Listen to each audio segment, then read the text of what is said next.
Welcome, everybody, to another edition of the C3 Friday Free For All, the show for the fans, by the fans, where if you would like to be a part of this show, you know you can do so, man. This is the link to join the chat. It's in the description. It's in the show notes of the YouTube and Facebook video. Be a part of the show. We are going to be reacting live, having a bit of a watch party for the final preseason game for the Carolina Panthers this year as we take on the Buffalo Bills in Bank of America Stadium. Starting with just two boys right now, man, my faithful. First of all, this guy, he is with me. He's a loyal member of the Gold Cloaks. We're patrolling the C3 City, tearing shit up. It's my man, Jay Stubbs. What's up, bro? What it do? It looks like it's raining in Charlotte. I hope. Yeah.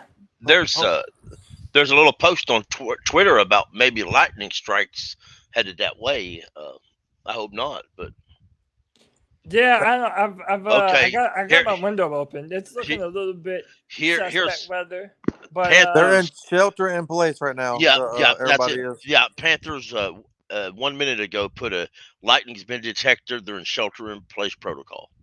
So, oh Lord! So who knows when the good thing game is actually going to start? Good thing today's Friday, and I ain't working tomorrow. So yeah, man, it's the Friday free for all. You already know That's what right. it is. By the way, you know him and love him. That's Panther Pickle. Panther Pickle. What's up, brother? hey man, how y'all? Are you ready? Are you ready? Go cat go! It's Hey, big let's butt do time. it, man. Preseason or not, it's time to take the names and whoop the butt. And besides all that, look at it this way, y'all. All these years past, you hated Mike. Mike. You hated you hated Joe Brady. You hated the coordinator before that. Guess what? They are one team. We can beat them and beat the guys we didn't like for the last 3 or 4 years. Hey, I like that. I think the name you were looking for was Mike Shula. There it is. There it is. It was right on the tip of your tongue, too. I had a hard time with He's him. one of these guys. He's one of the guys. Once you don't have to deal with him, you're kind of glad you left him. You know. Yeah. But anyway, go ahead. Yeah. No, man. I'm happy to have you here, man. We're going to be reacting to another preseason game. To Sin City Cats in the background, I'm going to need to see a little bit more of you so I can put you on just to make sure you're not trying to bomb the stream here. But I'll happily do it, though. This next guy, you know him and love him. It's the future of Panther football. It's my boy, Noah. Noah, how are you, bro? What's up, guys? What's up? How you doing, buddy? You excited for this final preseason game? Yeah, I'm ready for it. Sad because Matt Corral's not gonna play in it, but you know. Yeah, we're all sad about that, man. Wish we could see. Wish we would have a good Matt Corral performance tonight, but sadly, that's not in the cards. But ladies and gentlemen, if you have not done so already, hit that like, hit that subscribe. Drew, I don't know if you're with us yet. Are you with us? Oh, yeah, I'm right here, fellas. What's going on? There he is, Drew. What it is, brother? Not much, man. Heading home so I could watch the game, but looks like we on a thunderstorm delay, so I might get there before kickoff. Yeah, man, you might be right on time with that. Right on time. So, yeah, man, get there safe, and we're definitely it's going to be a fun night reacting to Panthers where they're football, streaming no matter it. what. I'm in Charlotte, so I'm able to go to the website and Okay, so they are streaming it on the website. Yeah. I got a box. And hey, how about this guy? A member of the Four Horsemen of the C3 Apocalypse. It's the Bat Daddy himself, Bat Daddy Greg. What's up, brother? What's up, man? Oh, it's not. Hey, you're muted or something. Your sound isn't coming through. How about that? Is that better? There we go. There we go. What's going on, everybody? Chilling, man. Happy to have you. Happy to have you join us. Yeah, man. I appreciate it. Sorry, I was a little late. I've been trying to catch up on some shows, so I'm probably going to be streaming the last episode of Sandman while I'm watching the first half of this football game, so that way I can talk about it. Is it good? It is very good. I love the books, and the show's very good. Sorry, I need to check it out. You fine. I haven't watched the second episode of She-Hulk yet. Okay, we're talking about it tonight too, but I just finished that. So I fell asleep. I may do that while the game's on. My wife has threatened me with bodily harm if I watch it without her. So Can't do what? that. I What, could. watch, What I should have She-Hulk? did is watch it, and then she gets home and act like, oh, I don't know. You've never seen it. Yeah. Yeah, No, 'cause you'll mess up. Don't do that because you'll have that one moment. You'll be like, watch this. I've Watch done this. that plenty of You times. know? Watch this. Watch Yeah. Hey, this. so hey, let me real quick. Let me welcome some people to the stream. My man Locks, how you doing, brother? Yo, what's up? What's up? I'm in here. How you doing? Hey, appreciate you, bro. Happy to have you in for another edition of Friday Free for All. Should be a fun night tonight, man. How about this? We're going to be getting about a quarter and a half of Baker Mayfield, roughly, if everything goes according to plan. So we're going to be seeing a lot of our starter here today. Next up, let me introduce my man SC Base. SC, long time no see, brother. How you been? Hey man, it's a Panthers Friday, man. I'm feeling good, man. I got my food, I got my drink. Hey man, let's have a good night. Yeah. Yeah, I like that, man. I like that. So by the way, if you have not done so already, hit that like, hit that subscribe, hit that notification bell for every single time the C3 Panthers podcast goes live. And boys, ain't nothing to it but to do it. Let's jump into this. What are we looking for tonight as we watch this final preseason football game? I want to see greatness. Yeah, go ahead, Noah. What are you looking for, bro? I want to see greatness. I don't want to see no type of fumbles. I don't want to see no type of sacks. I want to see greatness from Baker. I want him to succeed. And you know, you got some trade talks going on with the New York Jets too. So Denzel Mims potentially wants out of New York. Yeah. That's someone who has a history with Matt Rule, who was 2 times 1,000-yard receiver at Baylor. By the way, let me make sure I do this first. Shout out to our new member, Muscles Marinara. We appreciate you, brother. Happy to have you. 100%. You can join, be a member of the show. We're going to be uploading brand new badges, brand new emojis, something for people to show off their C3 fandom. Appreciate you very much. But yeah, this is the list of guys that are not going to be playing tonight. Robbie Anderson, Shaq Thompson, Brandon Zylstra, Andre Roberts, Christian McCaffrey, Spencer Brown, Sam Franklin Jr., Julian Stanford, Isaiah Graham Mobley, Bradley Bozeman, Ian Thomas, Colin Thompson, and Amari Barno. I don't know if Barno was injured, but I was really excited to see him, especially after what he did against the Patriots. I thought that he did look pretty good. Is Sam playing? Sam will be playing after Baker. Go ahead, Pickle. I believe I heard somewhere that he was that he had a slight hamstring or something. Wasn't a lot, but it was enough for the coaches to pull back a little, you know, which makes sense. You don't want a guy like that to come out on a meaningless preseason game and do something and he's out most of the year or the whole year. So I'm gonna look that up, but I believe he is hurt. I believe he's being held out because he's hurt. I don't know. Yeah, I'm looking forward to this the left side of this line. Oh, I'm go on that close tonight because I want to see. I don't want Akeem to miss anything really because he kind of missed a bunch of blocks last week, and I've been big on him being left tackle. So obviously I want to be right, but at the end of the day, I want us to be good and make the proper adjustment if he needs to play guard.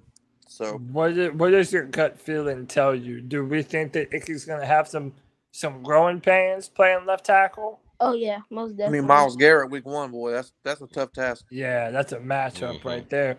Let me go around. Myles Garrett's not a growing pain. Myles Garrett is put your starting quarterback on IR for the season if you miss a block. Yeah, that's 100% They're going to be true, coming with man. heat too, with it being Baker. Yeah, so I think Jay Stubbs is right. We really need to pay attention and focus on the left side of this offensive line at night. Not only Icky playing left tackle, but I think Brady Christensen has looked pretty good playing guard as well. Right. A lot of us, myself included, had some worries about Christensen being able to play that position, and he surprised me. I think he's been incredible thus far. Hey, real quick, Shout out to a brand new member, Robbie Switzer. Hey, we've known Robbie for a long time. Robbie is a C3 faithful. Shout out to Robbie. Appreciate you, brother. Yeah, it's always appreciated when people donate to the show or subscribe. It's never a must, but it's always appreciated. So we thank you very much. Do like the real Zero Chill says, like and subscribe. Let me bring Noah back up in here. Does anyone else worry about the offensive line, or do you think, for the most part, you're pretty faithful that this offensive line is going to be good for us tonight? Hopefully. Yeah, I think the starting offensive line is going to be good. I do have a lot of concerns with the depth at offensive line. To me, our best backup is Cade Mays, a rookie 6th-round pick. I was trying to do my own little 53-man roster. It's something that I do every year. I've done it for many years now. Yeah. And just finding, and I think they're going to keep 9 offensive linemen.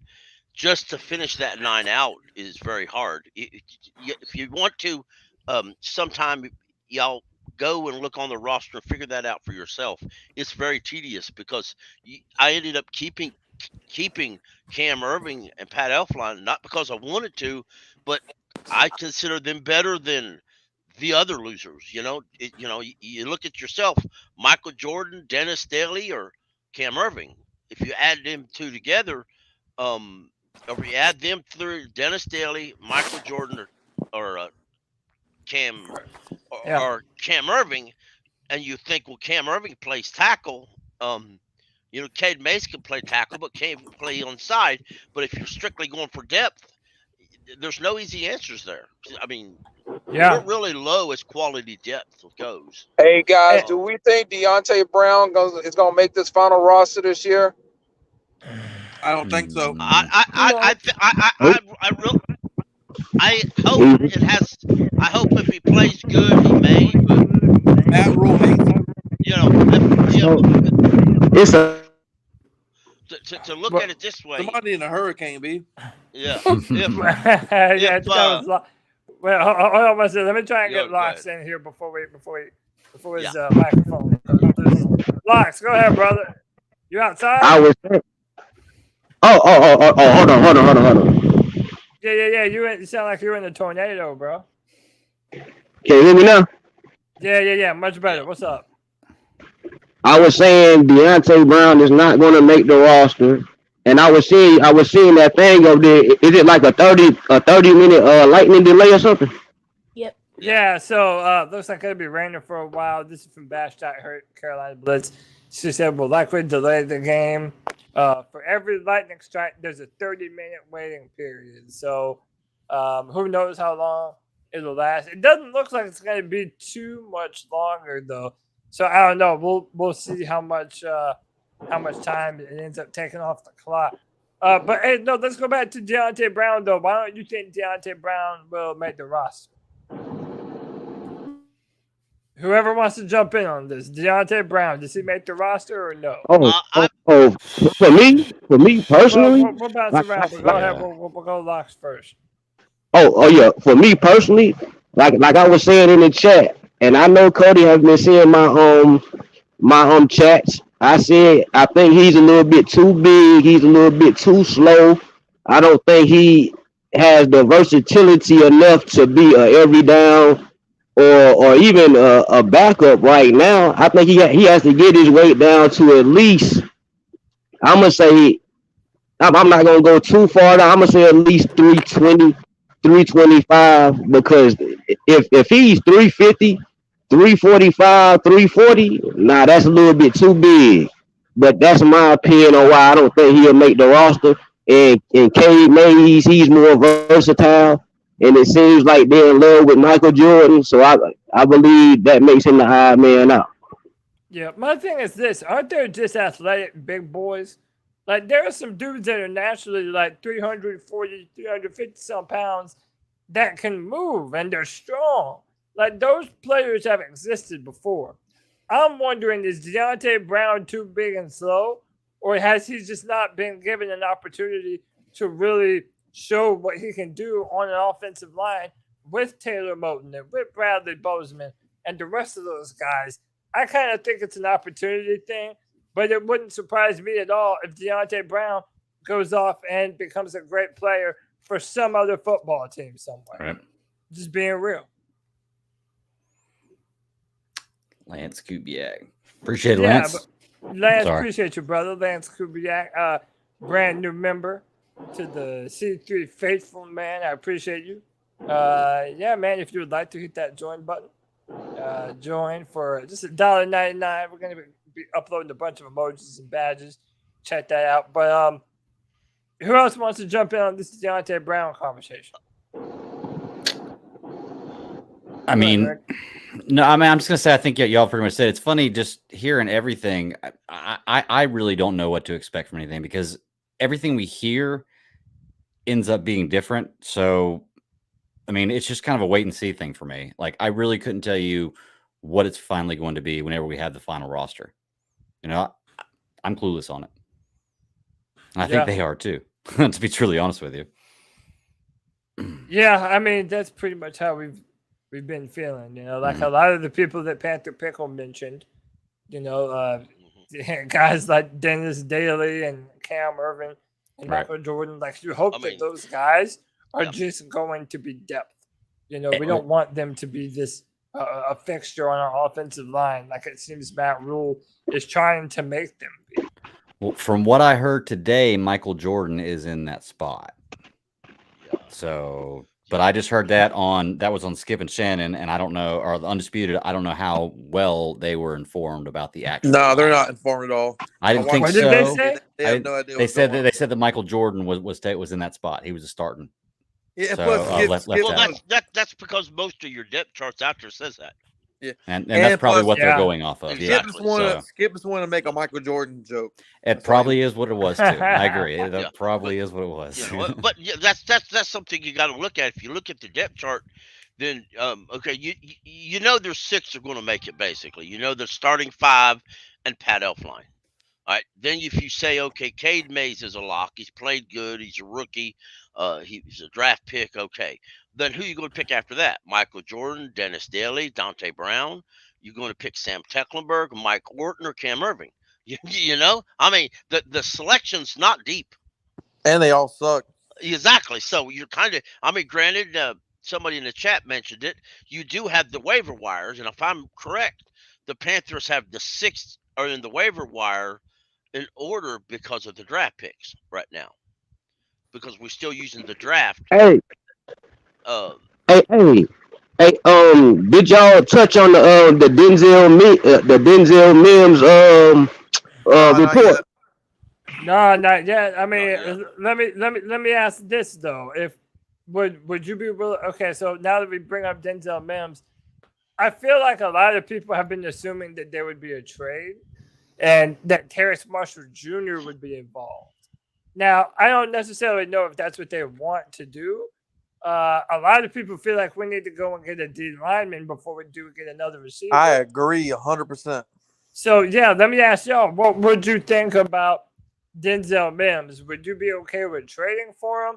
And what would you trade for him, if anything? I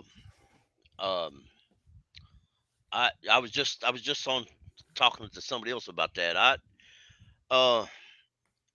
I don't know that I would trade for him, and he's probably a good receiver outside the fact that he knows Matt Rule in college. But you got Moore, Rashad, you got Robbie and Terrence. You know, we know issues with Terrence. You got Shi Smith's going to start this game tonight. Supposedly he's turned into a playmaker. Brandon Zylstra is supposed to be the special team ace. And you also got Andy Roberts, who they signed just to do returns. Not all of them are going to fit on that roster. So, you know, if you bring somebody, if you trade for Mims, you're pretty much got to figure you're going to lose one of them guys. Now, here's another question. Do you trade Robbie for him? If you do, you better hope that one of these fellas can at least play number 2. I think it's a terrorist thing, man. It seems like he's on Matt Rule's shit list. What it sounds like. Yeah. Well, Robbie is too much of a cap hit. What do I y'all think we think should play about Terrace Marshall Jr.? Is Terrace Marshall, Matt Rule kind of made it sound like he needs to practice. He kind of threw But under if- the bus, Cody. I haven't Yeah, seen but enough of him. if he's injured, then he's not really going to be able to practice that well. So, do y'all think that's fair? Is it a Terrace Marshall Jr. thing? Is it a Matt Rule thing? What is that? I, I, I have an opinion. Listen, Terrace Marshall had some issues last year, okay, and again he's had it this year. They really need him on the field. If he's injured, he's injured. But it goes back to the issue with Curtis Samuels. Are you really injured, or are you just scared of getting injured? Or if you have a one tiny little ache, you're going to set out to practice because you have one tiny little ache. I mean, Steve Smith used to bring that up all the time. That when you play football, you can't always be totally healthy. What is it, a hamstring? Yep. I think so. Like, that's not going to get healthier, man. Like, you know what I'm saying? Not playing football. It's yeah. And real quick, let me add 2 people to the stream. This guy, at first he gave me the heebie-jeebies, but I think he's pretty cool. Sir Predictable, what's up, bro? What's up? What's up? How we doing? Doing good, brother. How you doing? You ready for some Panther football? Yeah, if I can get it out of market on this NFL Plus, we'll see. Yeah, man. I appreciate you. And hey, I might be able to drop a link for y'all in the private chat. You never know. And then last but not least, you know him and love him. This man's always prepared to fight me, and I'm prepared to fight him back. G baby, what it is, bro? Oh, of course, his camera freezes at the perfect time. Right when I give him a good ass. G baby, where you at? Where you at? Yo, G baby, I'm icing up your connection, bro. What the hell? Yep. I gave you a good ass intro too, man. G baby, come back when you got your shit fixed, Playboy. All right, man. Let's continue on with that Terrace Marshall Jr. conversation. Is this something that we need to worry about with Terrace Marshall? I just think that he's on Matt so. Rule. Go ahead, my bad. No, I think we have to worry about Terrace Marshall Jr. I just do. I don't think he's never been reliable since he's been here. I'm sorry. Yes, he looked good in training camp last year, but he makes a few catches in training camp, and all of a sudden people go la, and then he sets out for several more practices and games because he's injured. He's out tonight, right? No, he's playing tonight, I think. Well, I hope it goes off then. Well, that'd be good. I mean, honestly, it would be. I don't know, guys. With a hamstring, I'm wondering if they might pull Terrace and J.C. Horn. JC, I feel like JC needs to play. Drew just disappeared. Yeah, I mean, like JC really kind of, I think that they were careful with him last week. Man, get him some snaps, Like, I don't know how many of you guys have been watching Hard Knocks with the Detroit Lions, but Dan Campbell was talking about if you have rough practices early, it prepares you for a more vigorous season down the road. And that kind of made sense to me almost. It's like, yeah, if you're playing a season of football, you really do have to prepare yourself. So I do think that there is something to playing guys like Terrace Marshall Jr. and J.C. Horn, if you can, like let them get time, let them get reps, get more people involved to start to prepare their bodies for the rigor of the season. Well, I see what you're saying on that, Cody, but you got to remember they're playing on that artificial turf, and you got JC out there with the foot and Terrace with the hamstring, making cuts on that wet turf. Do you really want them out there on that? Oh, no, definitely. Yeah, that's a good point. Don't forget Dante Jackson's toe. Yeah. Oh, yeah, the infamous turf toe. Don't forget Dante Jackson's toes. You can never forget that man's toe. Don't do that. But I'll keep y'all up to date on some updates while we continue to go about this. Now let me add the man G Baby. G Baby, what's up, bro? Hey, what's good, fellas? What's good? I just wanted to get on here for like 2 minutes. I'm gonna watch this first quarter of this game, and then I'm gonna hop back in this bitch. I feel But, you. hey, if we trade for Denzel Mims, I'm done, G. I'm done. We don't. Wow. Why? Is he any We good? don't receive. Why are we not trading for offensive linemen or even defensive linemen or even linebackers, bro? Yeah, That's a good that's a point. good point. We don't So- need no freaking Did they play for a Rule? receiver, let alone that's injury prone. Because he And by played the for way- Matt Rule. And yeah, Bro, this shit's a clown show. And the thing is I had seen the trade rumors or trade speculations of the Jets wanting to trade Denzel Mims a few days ago, and I was gonna get on here today and call this shit saying, yo, I guarantee these dumb motherfuckers will be interested in the trade for fucking Mims. And they just beat me to it, bro. They always, bro, they're so predictable, man. This whole coaching staff, Matt not done Rule, But bro, look, even Fitterer, bro. but look, I'm not impressed with Fitterer. but look, All Fitterer's done is waste draft picks. Tell me what has Fitterer done? Tell me. hold on. What's he done? Yeah. Hold on. What's just Fitterer say- done? Let's some other people energy. Go ahead. Let's just say it's a Denzel Mims for Terrace Marshall straight up trade. Is that a bad trade? That was a bad trade. For Mims, for Marshall. That's a bad trade. Well, GBB. That's why? Look, Why? Terrence Marshall Jr. is Carolina homegrown. See, this is where I say we don't know how to build through the motherfucking draft, man. Why the fuck Hold on, we wait, trade time that out, injury time prone out, receiver for another one? But G, weren't you saying that J.C. Horn was injury prone, and that we should trade J.C. Horn because he's injury prone? So why are we not saying the same thing about Terrace Marshall? Because we're trying to trade him for another injury prone player, bro. Denzel Mims ain't shit, G. He can't run around. Neither is Right. Terrence He has Marshall. horrible hands. But Yes, that's hold on, man. Terrence Marshall. And though. right now, Mims is healthier than Marshall. Bro, Right now, I'm talking. Mims has more experience than Marshall.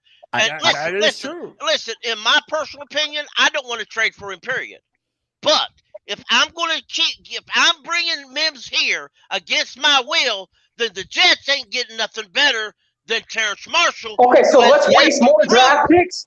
Let's waste more draft picks. What draft picks? Wait. Let me put a pause on the conversation real quick. I want to add 2 more people to the stream. First, I want to welcome Lance Kubiak to the stream. Lance, I appreciate you jumping on, brother. Happy to have you, and appreciate you joining the C3 fan community, bro. Happy to have you. Good to be here, guys. Yeah, man. Happy to have you back. And then last but not least, y'all know Anthony. Anthony, I know you're excited to see some Baker Mayfield tonight, right? Yes, sir. What's up, Cody? When does this game start, by the way? So right now, I've been doing all the refreshing. There's a lightning delay. It should be starting. It should be starting right about now. I'm trying to get more updates. All right. As we go here, but yeah, it's still under lightning delay at the moment. Yeah, I just wanted to jump in and say, let's go Panthers, and I mean, I hope we see some good shit tonight. But yeah, I mean, that's pretty much all I gotta say. I hope the O-line holds up though. Like, I'm glad Rule figured out the O-line, but I'm hoping it holds up. Yeah, man, I'm really hoping that it does too. I'm hopeful about its abilities to do so, man. I really think that they kind of, y'all know what I think. I think we should have put. Yo, it's pouring out there, bro. At left tackle, but is it really? Yeah, it's going crazy. But since we're on that, let's stay on Denzel Mims. I want to make sure that I get everyone involved on this though. Lance, let me go to you. Are you okay with trading for Denzel Mims, or do you think that's a bad move altogether? No, I'm with G, baby. That's a bad move, and unfortunately, he has just wasted draft picks because what do we have from him? From all the trades. What has Scott Fitterer done? Like, y'all give this motherfucker too much credit, man. Like, y'all are driving me y'all make me fucking sick, man. Bro, I'm about to lose my motherfucking mind tonight, bro. I really am, G. G baby's right on this one. We ain't even done yet, bro. Dude, this is what I'm saying. Matt Rule, if we want to judge this man, fine. I think the Fitterer has been handicapped by Matt Rule wanting to get Sam Darnold and Teddy Bridgewater. And to be honest, if I'm being real with you, I think Baker Mayfield is also a Matt Rule.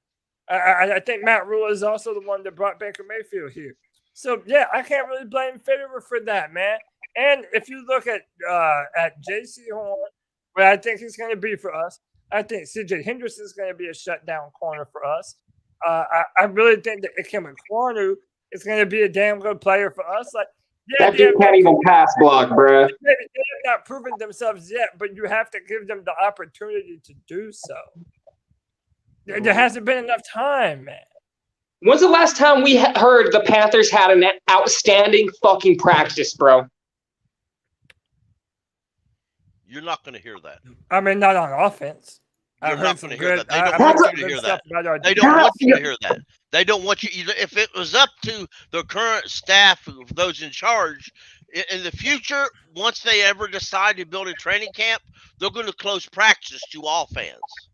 But everyone says our defense sounds nasty. Yeah. Our defense is out there flying. That's because our offense is fucking trash. Yeah, well, I mean, wait until we see what they're going to do tonight. And I think they look good against the Patriots to start last preseason game. And, dude, what about Brandon Smith? If Brandon Smith ends up being another diamond in the rough at linebacker, that's another Fitterer pick.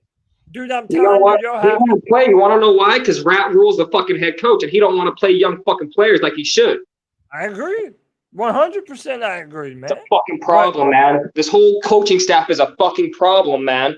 And I'm sick of giving these bitch-ass motherfuckers passes, man.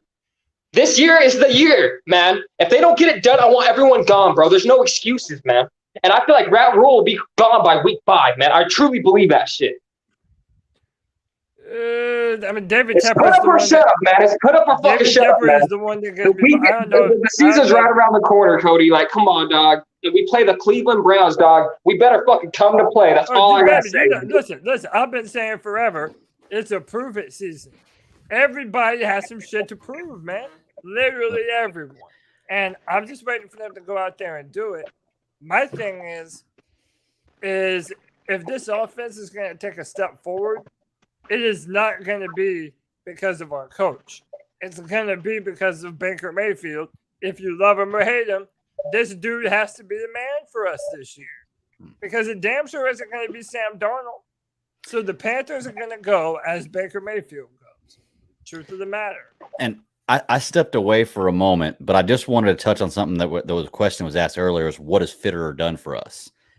I can tell you right now, we're in a better position than we've been in years. Okay? Are we? We are. We have a much better defense than we've been in years. We've been screaming for an offensive. Yes, we do. We've been screaming for an offensive line. We have a young, fresh defense. We've been screaming for an offensive line, and I'm not saying it's fixed, but he at least went out there and tried to do something about it. It's not a video game. We can't trade for the best players in the league, and there's a salary cap. So you have to work around that. He's done everything he can to put this team in the best position. I think Matt Rule's held us back, but he's done a lot of things to put us in a better position. We're a lot better off than we were 2 years ago. I'm just saying.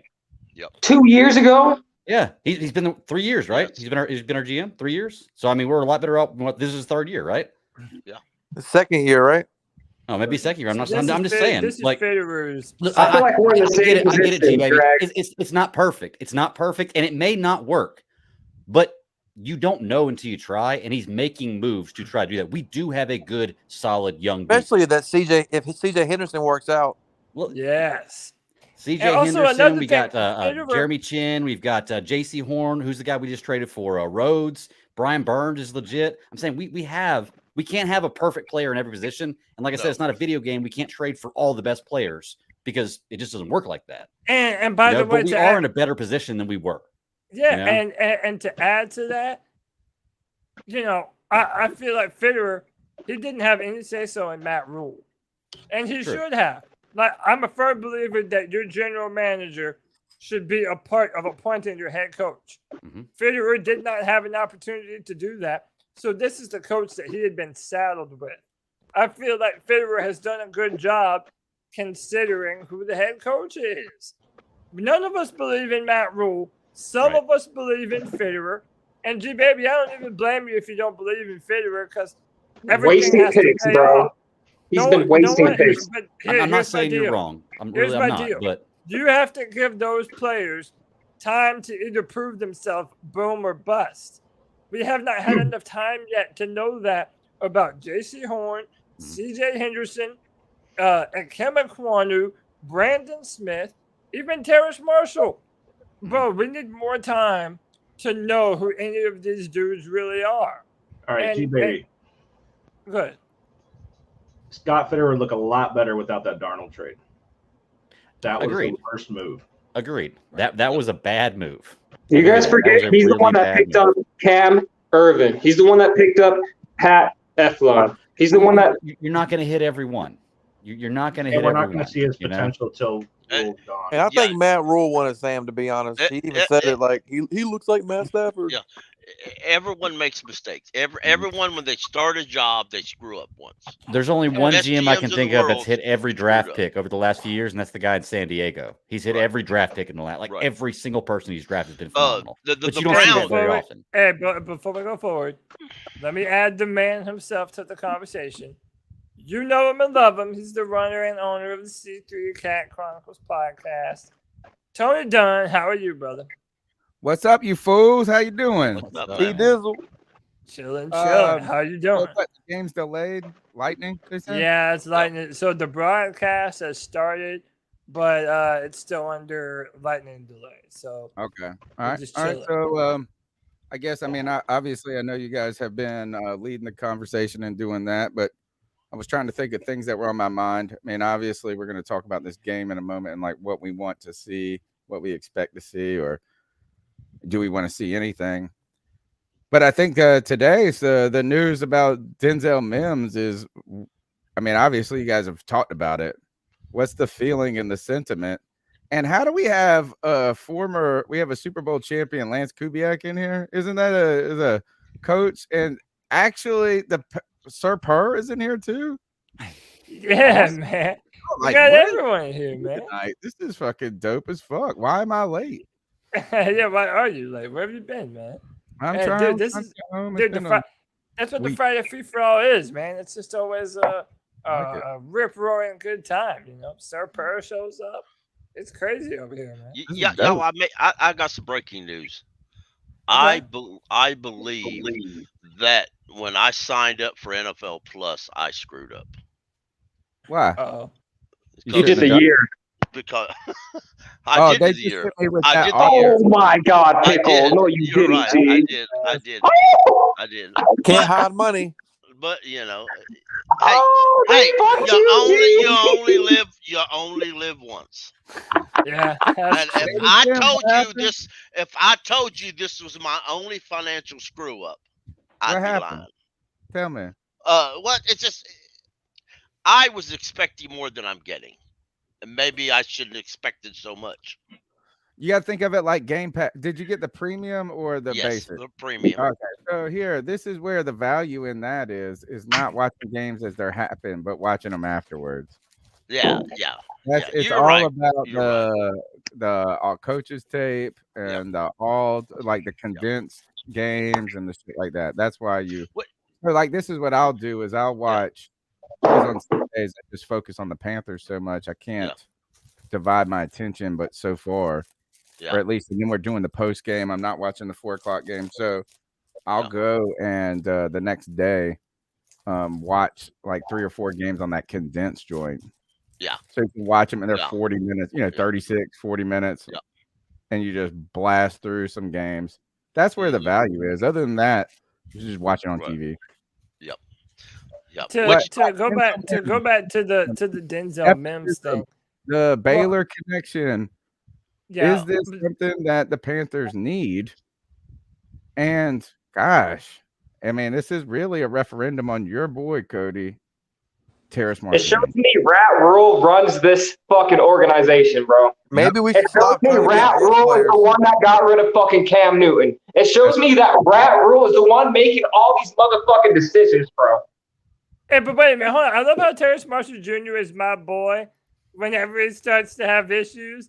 But hey, let me ask you this, Tony. Is Shi Smith still my boy? because that dude's been balling out, and I've been high on Shi Smith forever. So Yeah, make I'll sure call you him your boy. make sure you call him my boy too. Oh, here we go. This is what I got. That's my boy too. And that's one of the players I'm looking to have a great game tonight. Well, if you're looking for Denzel Mims, why the hell would they? How good is he anyway? I know. That's another thing. Like both Terrace Marshall Jr. and Denzel Mims are the kinds of players that represent a high upside, but they haven't done anything yet. Like they haven't gotten to a place in their career where, like, they're actually reliable, dependable So it's like players. Bitcoin. Yeah, I mean, yeah, they're like the Bitcoin of receivers. But I don't know, man. I don't think the Panthers should be in a position to be trading off any more future assets. I'm a firm believer now more than ever, you need to be building through the draft. And I feel like Fitterer, I know G Baby disagrees, but I like Fitterer as a drafter up to this point, and I want him to continue to be able to do so. I'm tired of trying to rehab players that failed somewhere else. Right. It's time to develop our own talent. Right. But that's just me. I think it's incompetently stupid to give up a draft pick for a guy in his 30s that was great 5 years ago. You know, a lot of teams are doing it. Yeah. Huh? Who are we talking about now? The draft pick. Just draft. No, just that draft picks. We need to cultivate our own draft picks instead of trying to renovate players that come from another team. Yeah. Yeah, this is not stocks. Again, I've been saying it the whole time. Like, he treats the NFL team like a stock. Yeah. Well, the Mims look is. Okay. Oh no, I ain't really had nothing to say. I was watching the little pregame thing, and they're interviewing David Tepper right now. Oh yeah. I hate that dude, bro. I ain't gonna lie to you. Let me ask you a question. If tomorrow they called you up and they wanted to know your opinion, they got 3 young corners on our roster. We can only keep one. Who would you keep between Kalen Barnes, Stanley Oliver Thomas, or T. Hayes? Who? They're probably all getting cut. The Hayes, the one that got their pick Hayes? last week. Hayes, yeah. I'm keeping Hayes. I'm keeping neither. I don't want none of those bums. Y'all getting cut, man. To be honest. Oh, they're interviewing Tepper right now? Yeah, I'm listening to Tepper. I wish I could play it for everybody. But He's probably charging the fans extra because it rained. Yeah. Well, see, T. Hayes, this makes his 5th team he's been on since 2019. 5th. So Tepper is a fucking triple billionaire, and he's wearing last year's hat. That's what them rich people do. They pretend they're humble. Like, that's what they are. Hey, Locks, I'm going to That's the heck rotate that you in you're and out, talking man. about. I'm going to try and get some more people in here. Here, let me step out for a second. I'll go talk to my family real quick.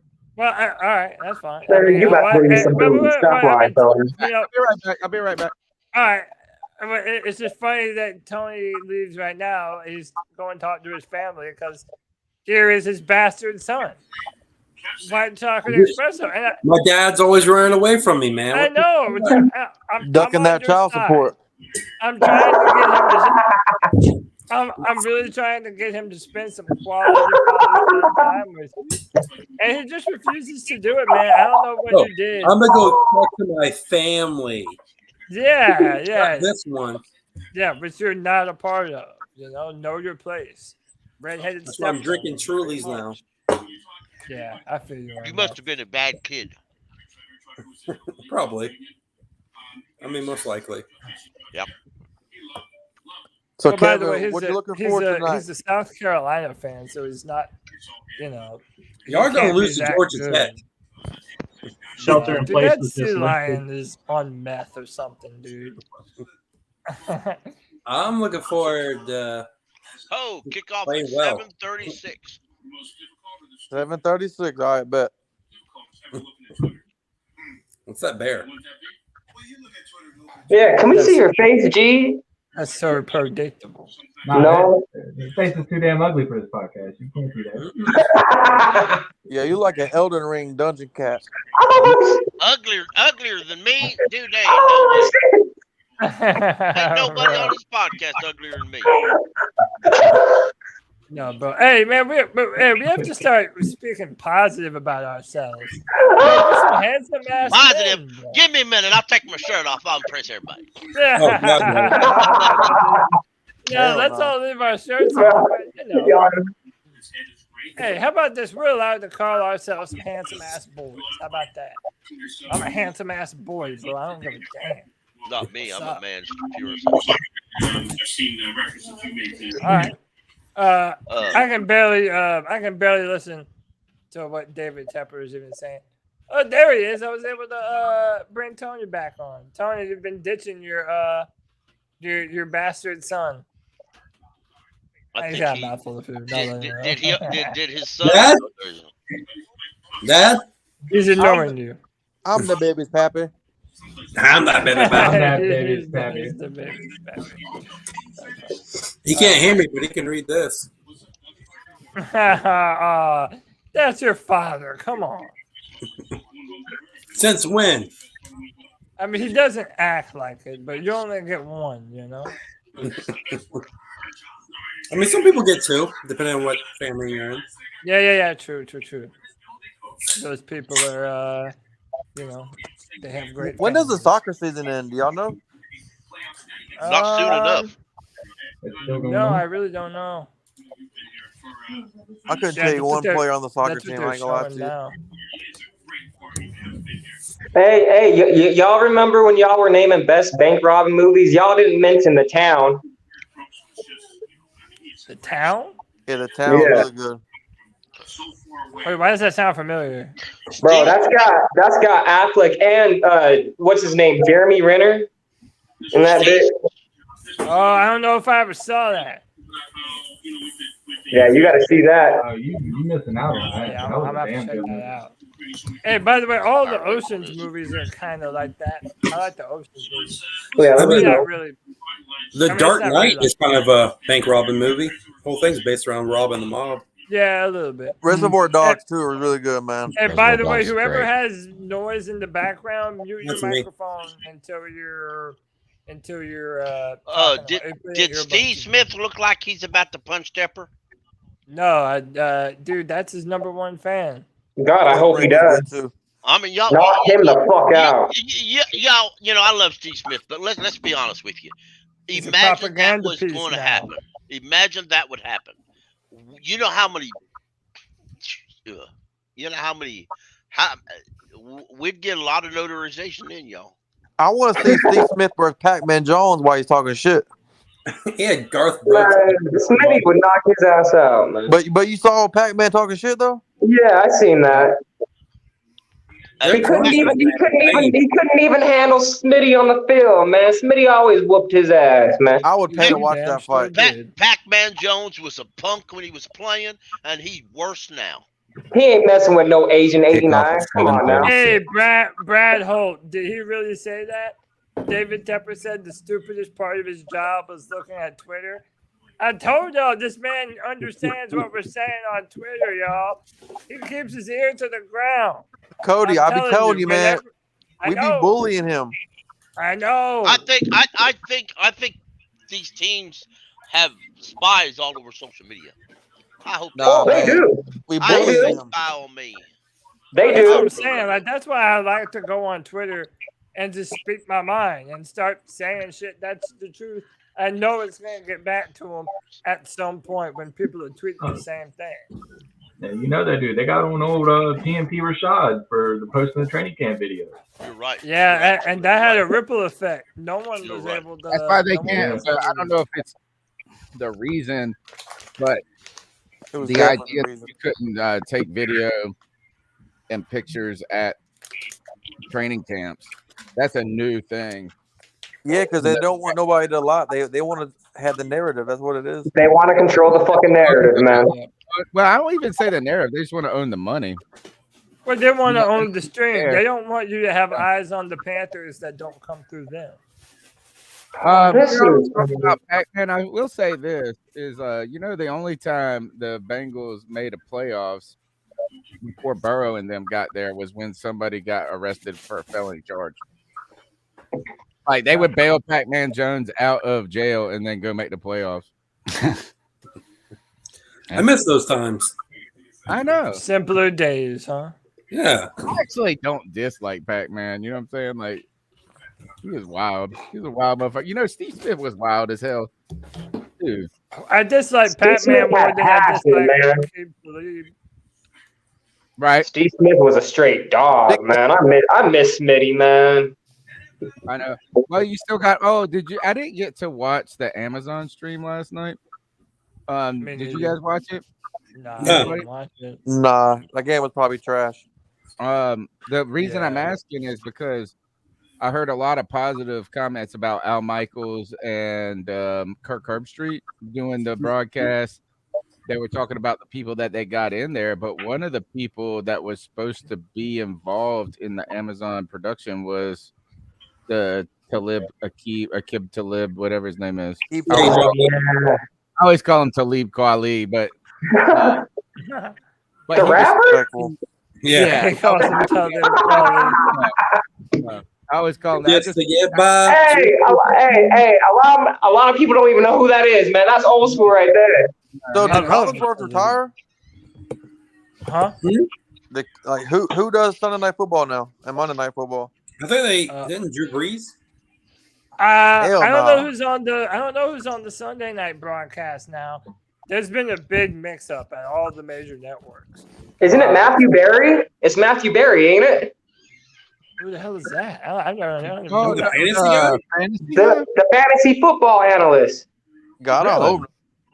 Yeah, didn't he get the gig? Like quit his whatever his gig was, so he might have a new one. Yeah, I know he wants to. Yeah, it is. So is Collinsworth just gone now? Yeah, still there. I think Al Michaels, either Al Michaels or Collinsworth is gone, and Matthew Berry is going to fill the spot. Yeah, Al Michaels is on Amazon Thursday. But he got the Talib Kweli got kicked off because of the murder shit. Well, he said he took off. He took off. He didn't say he Oh, is that right? He was like, I'm busy. I got some shit I gotta deal with. Yeah, Mike Tirico and Collinsworth are going to be doing Sunday Night Football. Oh, I like Mike Tirico. Okay. I don't like Collinsworth. Dude, Mike Tirico's the best, dude. That guy is. I love Tirico. I like Tirico. I like Collinsworth. Bro, I remember. I didn't even know that people like to shit on Joe Buck and Aikman. Oh, I hate Buck, bro. They're the fucking worst. I don't like Buck. I don't like Aikman. They're not. They may not be the best, but they're not the worst, though.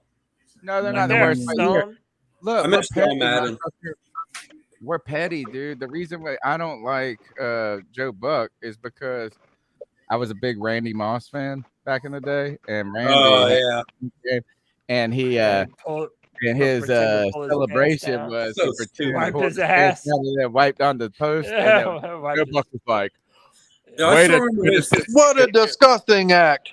Yeah, and it was just like, "Oh, shut up, Joe." But I remember his TV show when Artie Lang was on it.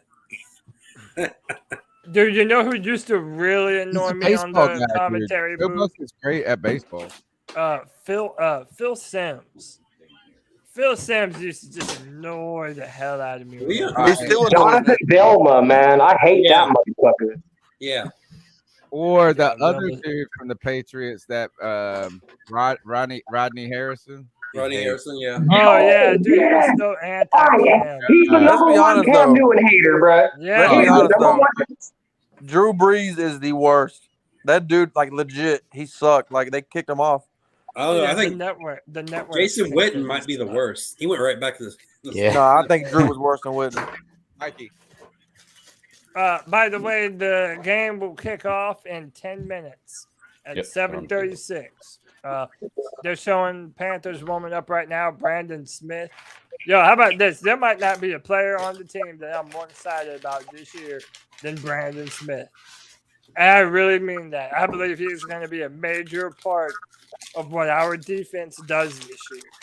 He ain't gonna see the field because of Rat Rule. Cody already told you that, G. I don't know. I really I'm don't telling think you, so. dog.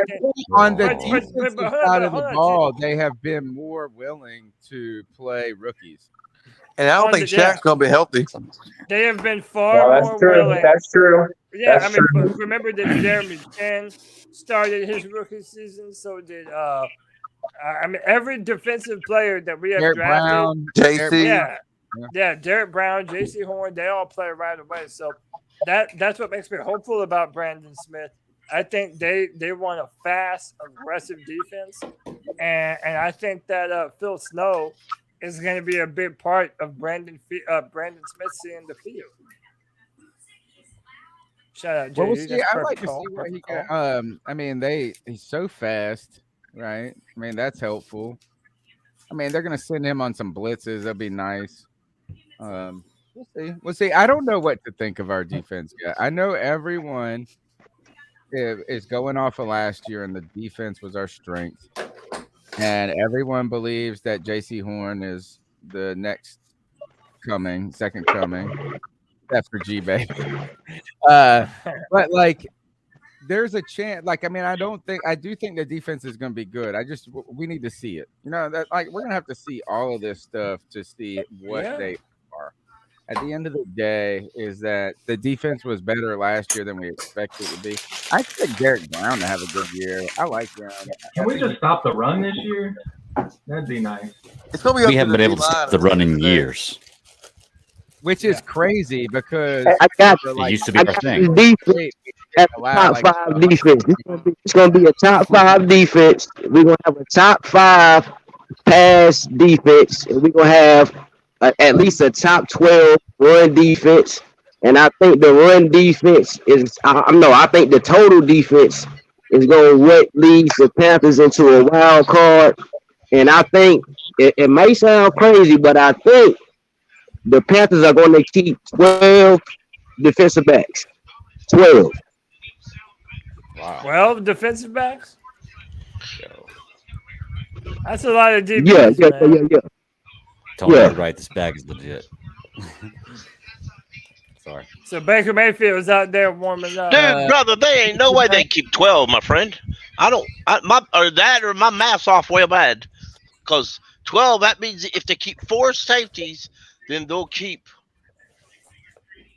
Yeah, there's no way that 8 corners. They ain't enough roster spots for all that, my friend. I mean, unless you're going to keep 2 linebackers or you know what I'm trying to say? I mean, yeah, but there's just not enough. Maybe 10. It's more about flexibility. Like, I don't see them keeping PJ as much as Rule likes him, so I see him going, and I see them keeping 9 offensive linemen. They're gonna be 10 of those. I agree to that. I figured that out myself. So, I mean, like I said, I do a 53-man roster every year. I have for years. It's just my own little kind of mock 53, as you put it. All right, and even then, I had us keeping 6 corners, but do y'all see a surprise cut? 4 safeties, that's 10. If you keep 2 more, well, you're going to take those positions away from somebody else. Yeah. Think about last year. Last year they kept quarterbacks in 5 safeties last year. How many corners did they keep last year? Hey, hold on. Before we go any forward anymore, joining the C3 podcast, all the way from Newcastle, England, it's that man, Dan Floyd. Dan, what's up, brother? Dude, everybody's ruining my intro tonight. I give a dope-ass intro, and everybody backs out right at the... All right, we'll get Dan back in here in a second. Hey, do y'all see a surprise cut or not? Surprise? I don't know. Like, it just depends. Like, what? I don't know. Like, a lot. Like if they cut Deontay Brown, would you be surprised? It wouldn't surprise me. No, I hope he doesn't. I think he's a damn good football player. But no, it doesn't surprise me one bit if Deontay Brown gets cut. Not at all. How about this? Who's more likely to be cut, Brandon Zilstra or C.J. Saunders? CJ probably. Saunders all day. I like this. Oh, I ain't gonna lie. CJ all day. That's a no contest. That's CJ. Okay, my friend, I figured this out. If they can keep 12 corners, they're going to have to go with like 4 linebackers, 4 defensive ends, and 3 tackles. CJ Okay, has put been it like this. impressive, though. Okay, put it like this. On my mock depth chart, I got 4 defensive tackles, 6 defensive ends, 6 linebackers, 12 defensive backs. I got 9 offensive linemen, 6 receivers, and 3 running backs and 2 quarterbacks. 12 defensive backs. I got 9 offensive linemen. I mean, that's I think our offensive line depth is going to be paramount, bro. Like, I really think that we're going to keep as many offensive linemen. The one bit that I was able to hear from David Tepper, he talked about more importantly than the quarterback position, we have to fix the offensive line. So I think that everyone's focus is going to be on that O-line more than anything else. Hey, real quick, let me welcome my man to the show. My man, Twan Don. Twan, what's up, brother?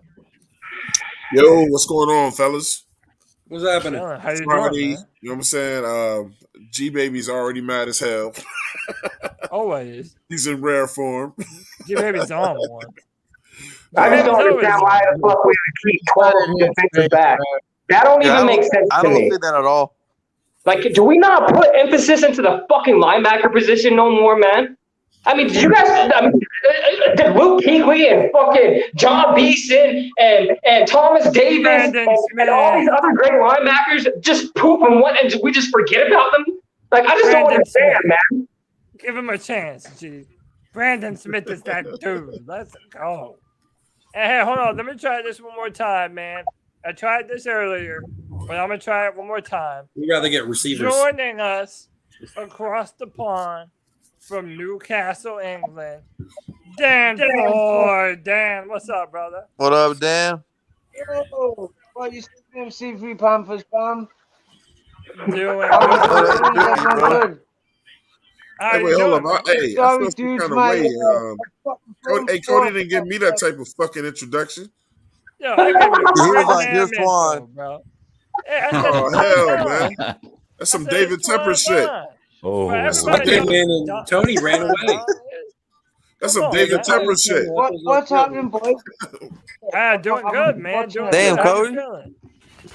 Hey, man, listen, I give the best damn intros. No, that Cody anyone said, could ever get. y'all know I was Twan. Nah, dang, even how I said that, bro. You tripping. Nah, bro. I said that's my man Twan Don. I said everybody shout out my boy. Hey, But, How many minutes till kickoff? We have that. Minutes till kickoff. They're about to kick off. Yeah, I'll be back after the first quarter, boys. G-Baby, you got Twitter? He gonna be yelling. He gotta go off. What's up? You got Twitter, G-Baby? Yeah. What's your handle?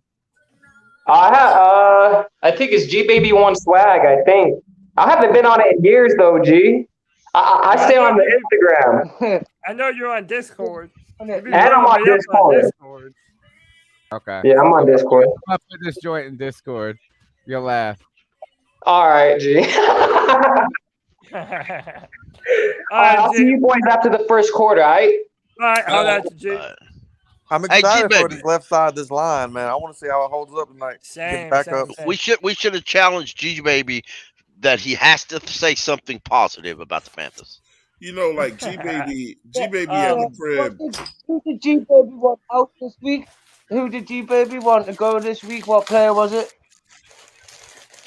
So they're talking about Brady Christensen at left guard. And by the way, I'll tell you the time that I have up. We're all gonna be a little bit before or a little Darnold bit giving behind. us goodbye hugs. Jay Stubbs always has the best connection, so I ain't gonna Jay say will nothing probably this know time. before everybody. No, bro, I don't even care, man. If you want to call shit out, you're allowed to. Like the chat room. DJ Moore's calling looking stuff for his out helmet. He before I can't see find it. sometimes. My man's wearing some cool gray lows. True Man, Bears. look at them camo Panther hats. Them's cool. Yeah. I do I like like those. them quite a bit. Ain't they cool, Chris? Is there a way for the fans to buy all of the newest gear that the team is wearing? Yeah, NFL.com. I got the draft hat. Do they have all the stuff that the coaches are wearing, like the shirts? Yeah, but it's like expensive as shit, dude. It's like I You know. want to wear what Matt Rule's wearing? No, I You didn't want say that that. poncho? Well, I just said I liked the hat. I didn't Here say we I go. liked who was wearing it. No, you know what? We're gonna Chuba do Hubbard. good if Matt Rule's wearing the smock. He likes the smock. All right, Chuba Hubbard. I'd like to sock the smock. Chuba can't catch, bro. Chuba Hubbard returned it to the 25 on mine. So we're about to see the first play of Baker Very Mayfield. far behind. Chuba can't catch, bro. All right, I'm watching Come intently. on, Baker. Oh, that's. I'm at 14 minutes and 54 seconds, 10 seconds on the play And clock. Quanu, he gets beat off that speed rush, man. It's kind of crazy. Little shit. I lost my connection. Already? Damn, you're right, man. Chuba doesn't have any hands. Oh, Did he come already on. drop it? Come on, Chuba. Yeah, he already dropped it. Oh god. And by the way, I don't His like first play. that first rep for Quanu wasn't that great either. Cody, it's that speed rush that gets him. I know. It's the left tackle position, man.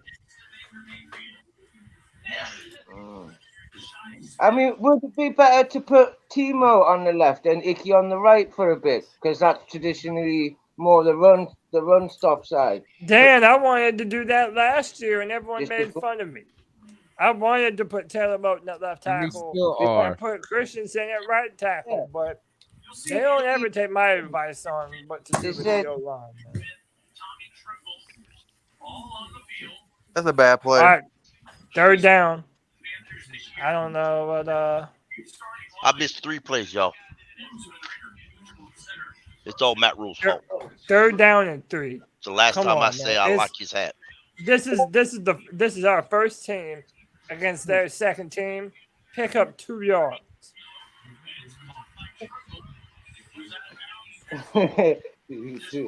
Oh yeah. Come on, Baker. Wow, come on. That sure is a great offensive we got, y'all.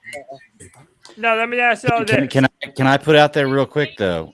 Are the Bills playing their starters? Because these guys are a Super Bowl championship contending team. No, They're So not playing if their we don't starters. look They're great against backups. them, they're their backups. Okay, I didn't know. I'm just saying Who's if in we it? don't look great against them, they are a The backups took us 3 and out.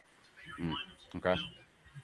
Hey, who's we number should 17, win this. y'all? We should win this part. Higgins. That's Higgins. Yeah, that was a bad. To me, I felt like the route by Higgins wasn't that great. I kind of felt like that wasn't all the way on. I felt like they should have ran it. Yeah, they I do kind of too. told it. Yeah, I do agree. too. I would have. What's that? Foreman? We should have put Foreman out there and let him run up the middle. Yeah, run the football, man. You need 3 yards. You got Foreman for a reason. I mean, Get down, just Run get on. Okay, so downhill. what do you guys want to see in this? Do y'all want to see a game plan to see them win, or do you want to see Baker Mayfield get reps and throw the ball? I want to see a third down conversion. Is what I want to see. You want to see Yeah, them I play a want game? Is what I'm easy asking. stuff Yeah. like that on 3rd and 2. I want to convert, and I want our offense to look competent. You want to see them play situational football well. Yeah, I want like, to see the wanna first see team them look better do than the things second well. team. Gotcha. And honestly, the cohesion, like it's preseason. If we win or lose, I don't care too much. I want to see our offense taking strides forward. That's fair. By the way, YGM in the backfield early. All that disrupting. Yeah, together a little. Holding. Some cohesiveness between them, all of them gelling and seeing some, some flow to it. Yeah, that's what I'm Some clear hoping. progression, and obviously I want to win. Yeah, for sure. I mean, I obviously Not hope that that we win. Bruh, Frankie Louisville is a monster. I take it Frankie just made a play. He is, isn't he? Peace. Love Frankie. So everybody key in That on is a Frankie character. Louvu. Frankie Louvu is about to do some cool shit. Yeah. Oh, Keenum. him and Tremble seem to be the And lovable, JC good at the same dudes, time. you know. Character, good Oh, character. looky there, Horn G baby. Horn just made that tackle. Wow, Lulu I'm and glad we Horn. didn't trade. That's him. flying to the football right there, boy. All right, I want to see a sack right here. I want to see a sack. Let's get it. Be nice. I just want to see a stop. How about that? J Let's see a Subs, stop. just tell us who to look out for on what play. Be like, yo, check out, We want to see Icky YGM or Pop Burns Big or Someone. Horn. Well, I want to see Point out eyes in up the to right that direction. name. I got I you. want to see someone. What's up, Dan? Yeah, I'm about like a minute and a I'm half. saying I behind. want Icky to live up to his name. Yeah, I want to see him same. put someone on their arse. Yeah, same. We all do. Watch out for Sean McDermott right here. As well. Oh, delay a game. Sean McDermott. You better throw that flag. There you go.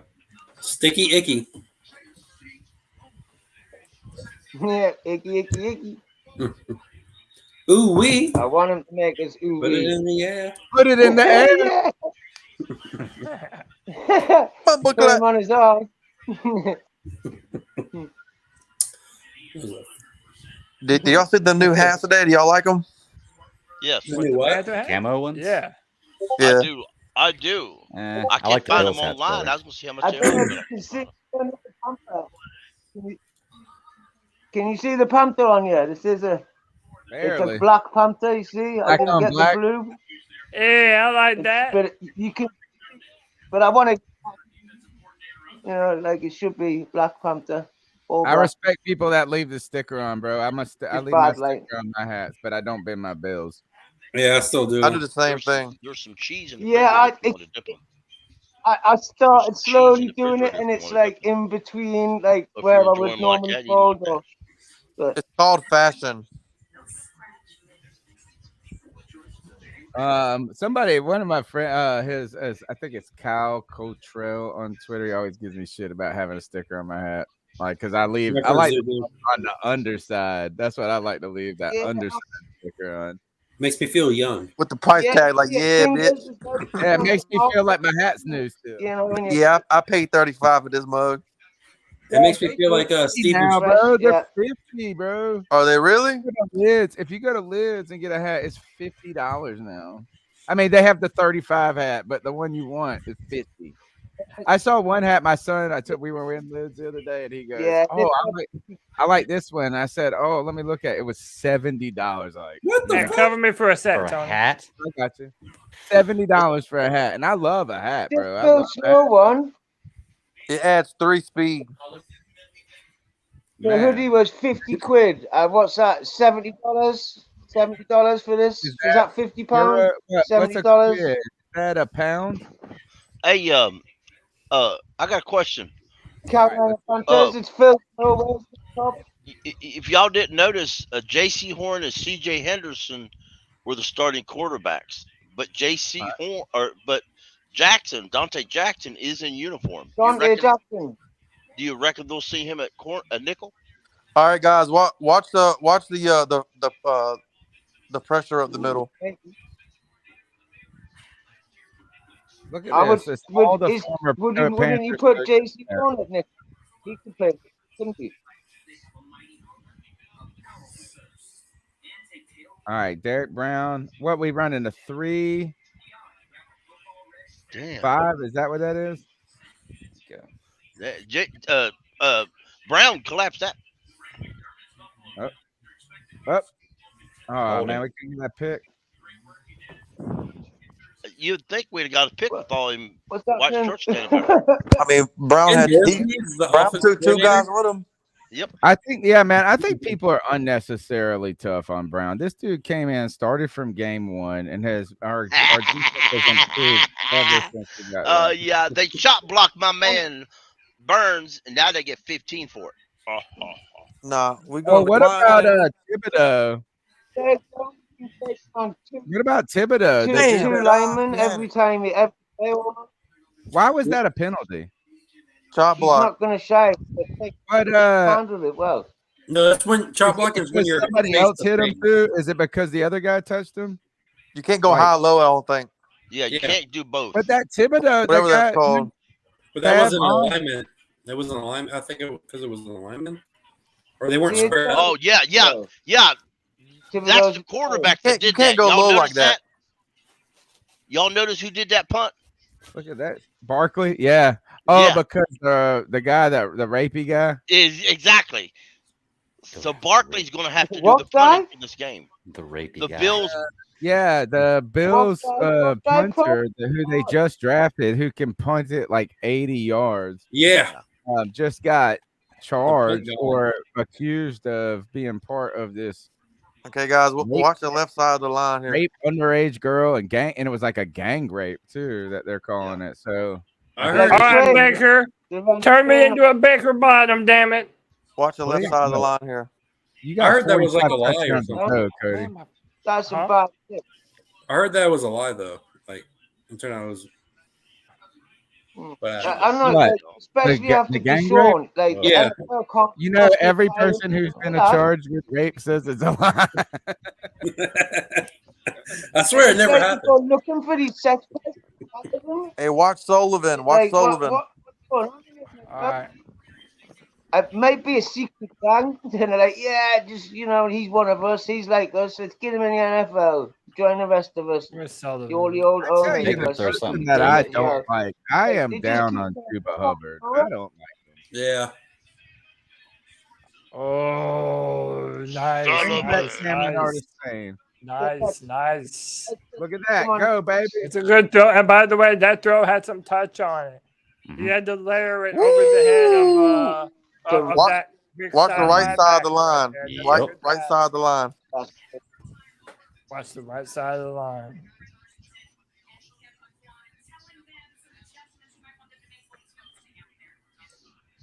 And then guess who? Is that it there? Oh, nice. Damn. Oh, right, I see what it is. Can I fucking realize no. Shit, what the hell? Who the hell was that? Eflin? Was it Eflin? No, Corbett pulled like you were supposed to. And Chuba didn't get to the hole fast enough. Yeah, that was on Chuba. That's what my take is on Chuba. Yeah, Chuba had watch the whole entire offensive line. And watch the play too. Watch the play too. That does not sound good. This does not sound good. Just watch the whole play. Watch the whole play. What? That's the ugliest play I've ever seen. Y'all, I'm ready to cut Chuba Hubbard. Wow, what are you even trying to do right there? Chuba, not block, that's for sure. Yeah, I mean, not catch the ball. Baker did a good job getting rid of the ball. If Chuba would have caught that, watch Akeem Aquanu and Shi Smith right here. Oh boy. Yeah, Chuba should have caught Is that. Spencer Brown geared up to play? Dude, Chuba Hubbard Spencer has Brown geared up to stone play. hands. And why is he the number 2 back? I don't know how he should be ahead of Dante Foreman at this point. Or Dion, whatever the guy's name is. I don't forget. Let's go. Let's fucking go, Shi Smith. I just watched that play with Let's go. Look at that block by Iggy. Yo, Shi Smith is the man, dude. That's my dog. Tony, remember that's my boy. Shi Smith. Remember, he's half the bird that Demir Bird is. Nah, Shi Smith is. Remember, Matt Rule's bringing in a Baylor guy in the next coming weeks. Yep, they're getting cut. All right. Look, that was a good play after 2 horrendous. Nice. I just saw it. Oh, Shi got that wiggle. And bad play. Can Mims play running back? We need a running. We need another running back. Spencer Brown. He's on the roster somewhere. Spencer Brown, is he? Drake just got cut by the Raiders. But also remember, Deontay Foreman is still on the roster too. We'll see him. If I'm Chuba Hubbard, Bruh, lost his job. First of all, watch Akeem Aquanu and then watch Let's watch Chuba Herbert's broke ass. Oh man, dude. All right. What is going on with the phone, man? I mean, you cannot throw the ball any better, bro.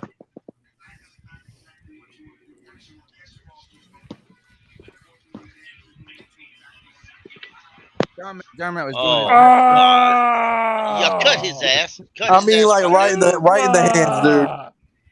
Dude, this I is still the can't type watch of it. performance that gets you cut from the football team. This is the He type of literally performance that gets you cut from the football team. His wife won't allow it though.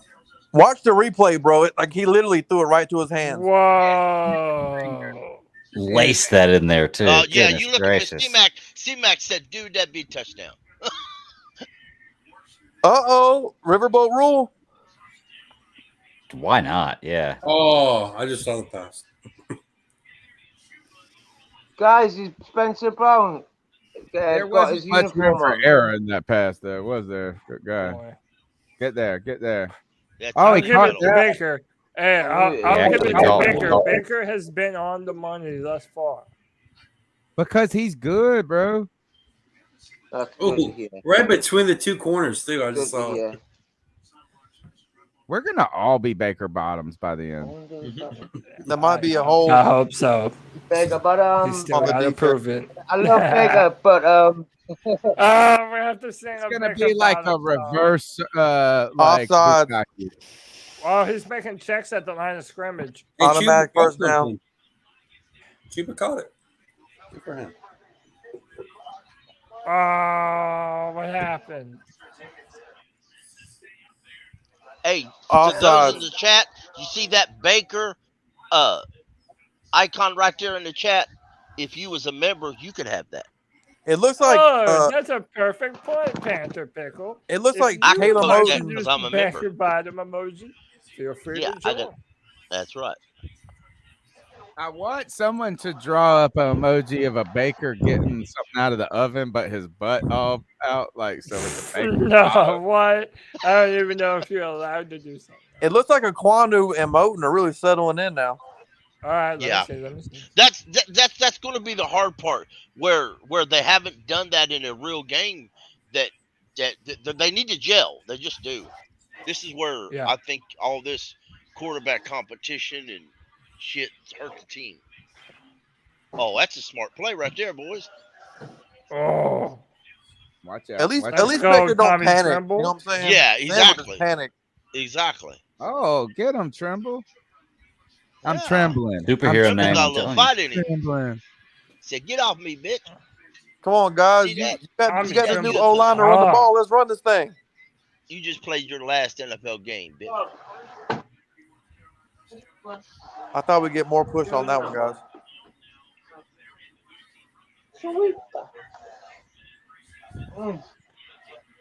Put it in the end zone.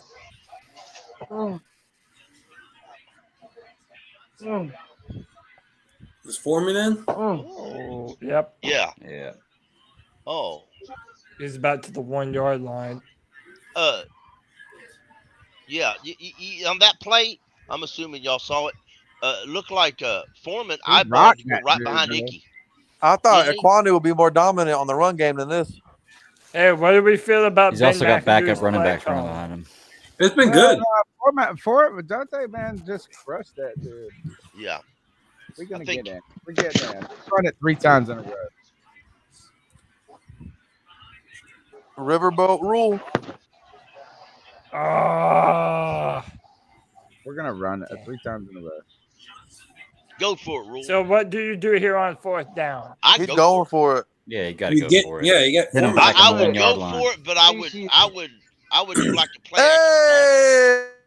You get Sam that Darnold sounds doing like quarterback point. sneak. That sounds like points.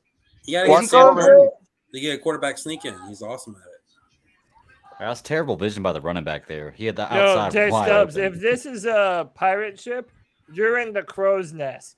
You get to see everything first and call I'm the 3-eye Raven, bitch. Yeah, there you go. The 3-eyed Raven. Oh, let's go. Was that Hey, look, Deontay? Foreman can catch that. Oh, Foreman with the hands. I believe Chuba lost his job. Oh, Chuba's in trouble. Yeah, behind it. Oh wow, yeah, nice catch. All right, Cody, I'm gonna let us get JD in, but before I do, I want to thank everybody who's joined. I'm not leaving, but I'm gonna let JD864 jump in here. I want to first thank everybody who's in here in the chat and also on the panel. So good hanging out with you guys watching Panthers football together. And I also want to remind people that you can be a part of our community by joining the C3 Panthers Superfan group. Wrong overlay here. But here is this. I got you guys.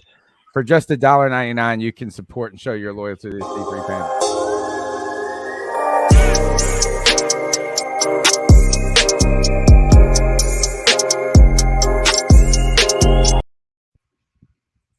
All right, JD, what's up, bro? Yo, what's good? What's good? Can y'all hear me? Yeah, loud and clear, man. How we looking? Yo, man, I'm liking what I'm seeing from Baker. Like what I saw from the defense. Shit. The only thing, what really made me want to hop on, cause I'm sitting here chilling with my kids and stuff. Yeah. Like just kicking here, watching the game and stuff. And I was just gonna try to stay in the chat, but what was it? The third time Chuba dropped that damn ball, bro. Yeah, dude. I'm like, yo, what are we doing here, Chuba? And then Deontay get out there. Hey, let me show you how to catch Chuba. I'm gonna catch this shit with one hand behind me. Yeah. Hey, real fast. I mean, man, we're honored to have the presence of my man John from North Carolina. John, what's up, brother? What's happening? Chilling, man. How you feeling about these Panthers? Hey, look, Cody Lack, go ahead and send me your address so I can get you that 6 Mayfield t-shirt. I got you, brother. I got you. I promise I'll send it. Because it's up, bro. Oh, snap. All right. That pass that Baker put right on the money, like in between two defenders. Yeah. Square in the man's hands, and the ground made him like, bro, come on, man. What happened to your hands? Baker has been. Why hasn't he been working on that? That was. Yeah, I don't know if maybe it's something mental he has to overcome, but it's been a problem for Chuba dropping these passes. He did have a good reception across the middle, right as we were making that goal line push. He's a body catcher. Like he catches the ball. Like he tries to my old man used to get on me about it as well. He drops him. He fumbles. Like by the way, hold on, real fast. Appreciate Nirvash for the $10. Says Foreman running back to Chuba need to be the dog in the house. All right, appreciate you, brother. Yeah. All right, it's back on. You know, so far, Icky did pretty good, but he's still a work in progress. You know, we need to remember he's going to be that way probably for a good part of the year. Absolutely, he a rookie. I have to let my man Anthony come on here and flex. Anthony, what's up, bro? What's up, boys? Baker looking sharp. Baker's looking sharp. I'll let you have it. Though. Dante Foreman needs to be the RB2. Okay, Chuba has dropped Chuba has dropped like what 3 passes on crucial moments. Yeah, Chuba's there. You ain't going to get no arguments from the folks in here, my friend Anthony. Yeah, I'm sorry. I know Chuba's just do y'all see how your player, but I think Derrick Brown just murdered somebody. Y'all see how I would not be a. If you find another option, I wouldn't be afraid to cut Chuba Hubbard. Chuba's there just because Derrick Brown just murked somebody. Can I ask everybody on the panel a question here? Just watching this right here, what we've seen. Are you not more excited with Baker Mayfield behind taking the snaps right here? Like, didn't you feel like every play we had a chance of something happening?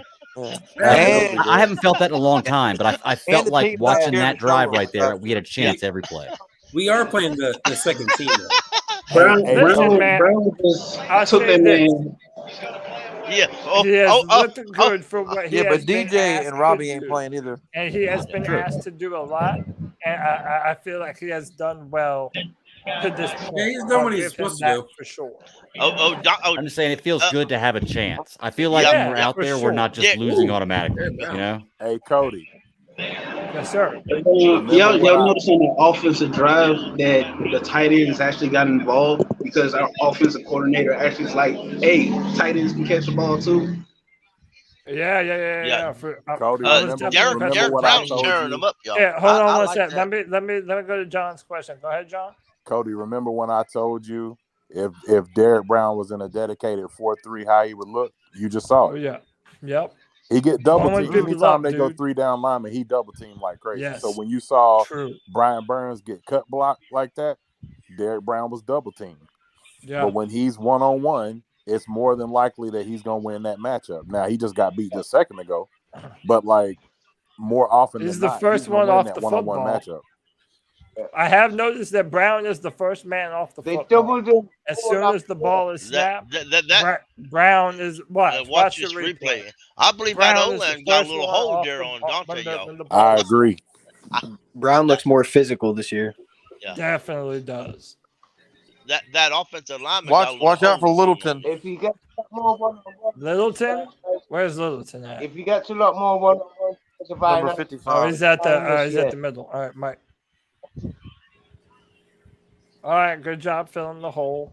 I think that's why they got Littleton, because he's pretty good at stopping the run. Yeah.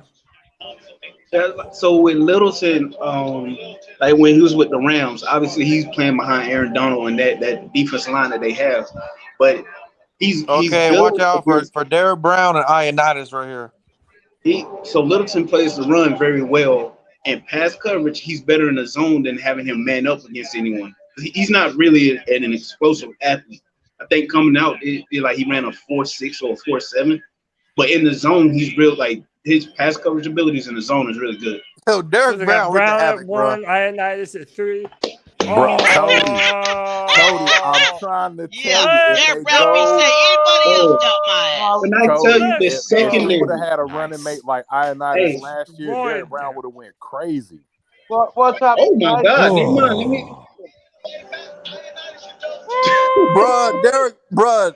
Hey, Derek like Brown is a monster. Madden Simulation says we make the playoffs. We're a wild card team. Madden Simulation has 3 NFC South teams in the playoffs. Yeah, bro, watch Derek Brown here. John, let me tell you, John, your words may have been Somebody give me a number 95 jersey. Matt United said, dude, I like playing against you. It's cool. Yeah. Look at again. Damn. Insert meme. I took it personally. Derek Brown is out Brown there. is going to be a decent y'all do realize whoever Derek Brown's playing against has probably lost his job. They're going for it. They're going for it. Wow. False start. Let's go. Brown. Cody, man, listen. If this is any indication of what kind of season Derek Brown is gonna have, if Derek Brown have a season like this, we'll be the number 1 defense in the league without question. Because if they can generate this kind of pressure, I love with that. scoring the football like this, like I said, this will make them want to go 3-3-5 more often.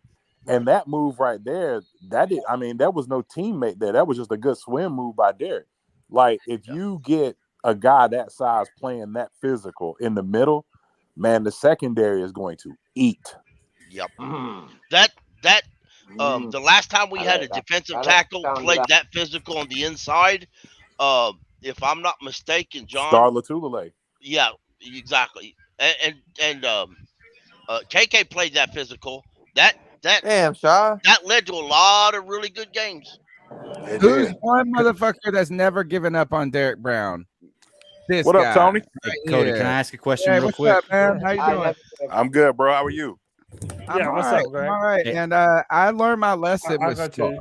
I'll text you. When it comes to Derek Brown, you know what I'm saying? Is I underestimate because I love some K1 Short. I was a big K1 Short fan, but it was them together that was great.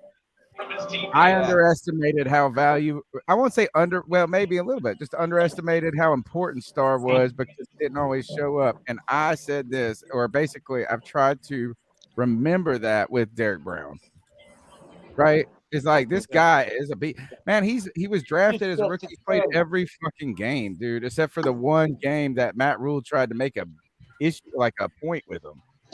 That's right, Tony. But the thing is that we go more exotic than any past Carolina Panther team. I mean, you could put, like I told Cody this before, if Derek Brown was on any of those old Panther teams, the 2015 team or the 2014, or even back with during the Chris Jenkins days, he'd be lauded as one of the best tackles we've ever had because they were always dedicated 4-3. So you had a lot of stunts and stuff like that. But with them going 3-down linemen so often and then splitting out, Brian Burns or somebody like that wide, he gets double teamed so much. That's why it doesn't look productive. Yeah. Hey, can I interject real quick? On with it quietly. Went down on him. Yeah. But he doubled all the time and he dealt with it. That was that hard, long slog last season for him, and he did it. Yeah, he's taking a big step forward. Hang on, Cat, bro. I don't know what he said. Yeah, go ahead. Real quick, y'all. What time I have to get. What time is it over there, big? Wait, hold on one second. Let Greg go. Go ahead, Greg. I have to get my show ready real quick, but my co-host Sarah Taylor is in the chat room and she wants to hop on. So I'm gonna hop off. We'll get my show ready. It starts at 9. We're talking about She-Hulk, Sandman, Lower Decks, and a House of the Dragon tonight. So after this show, hop on there if you want to. I'll leave the link in the chat. But Sarah's gonna hop on, Cody, if you'll let her. I'm gonna hop off. Yeah, for sure. I appreciate y'all. I'm gonna get the show ready. I hope to see you on the chat. And by the way, show, I will be joining that podcast for House of the Dragon later tonight. So definitely check that out. Tell them the name of the podcast one more time. It's Geeks Chasing Squirrels Across the Multiverse. I'll leave a link in the show notes. But like I said, my co-host Sarah is gonna hop on right now. She just messaged me to see if we had room, and we have 10. So I'm gonna hop off so she can hop on. Okay. Yes, sir. I'll see you later tonight, Daddy. Yep. All keep right. counting. We about to upgrade, folks. Though we about to upgrade. Sarah Taylor, how are you? Hey guys. Go She-Hulk. The pups with. Sarah, you need to change your name to She-Hulk. I'm not to that point yet, but still. Hey fellas, Sarah, how y'all doing? Long Sarah, time no what are see. you thinking? What are you thinking about this football team so far? Dude, I'm trying to stay optimistic. I'm not gonna lie. I'm trying to stay because I'm waiting to regular season to kind of. But I've got some excitement. I do. I really do. I'm just. That don't sound like excitement. That sounds like anxiety right there. That's what that sounds like. Can you blame me? Can you blame me? Not at all. I think what we have to do is try to temper our expectations. Temper, not tepper. Temper. Dude, don't even say that. Don't even say that word. Say that word. Into the middle. You know what I'm saying? Is like we're kind of baited into the idea that the team could be great or the team terrible. It just could be. Like right now, we just need to shoot for. I mean, preseason is fantastic because I'm glad to see these guys in there. Little high. I love it, but I'm ready to see the meat and potatoes, guys. I'm ready to just a lot of these guys are like fighting for a spot on the roster, and I get that. And, good play. Is he playing the entire first quarter and then leaving? Hey, Sarah, is your boy Brandon Zylstra safe? He better be. If not, I will. Me and Tepper gonna have some. We're gonna have some words. Then you might really become the She-Hulk. Baker's playing almost to halftime. And that's the thing about it. I'm really like what I'm seeing from Baker. You go, Chuba. Oh, look at Christensen out there pulling. Yeah. I would love to know like what their running backs workout regime is, because like you see guys like CMC and other running backs in the NFL, like in that moment when he goes to stutter step, he's already starting to lose his balance. Yeah. Foreman finna take the job, bro. I think that's individual running backs themselves, though.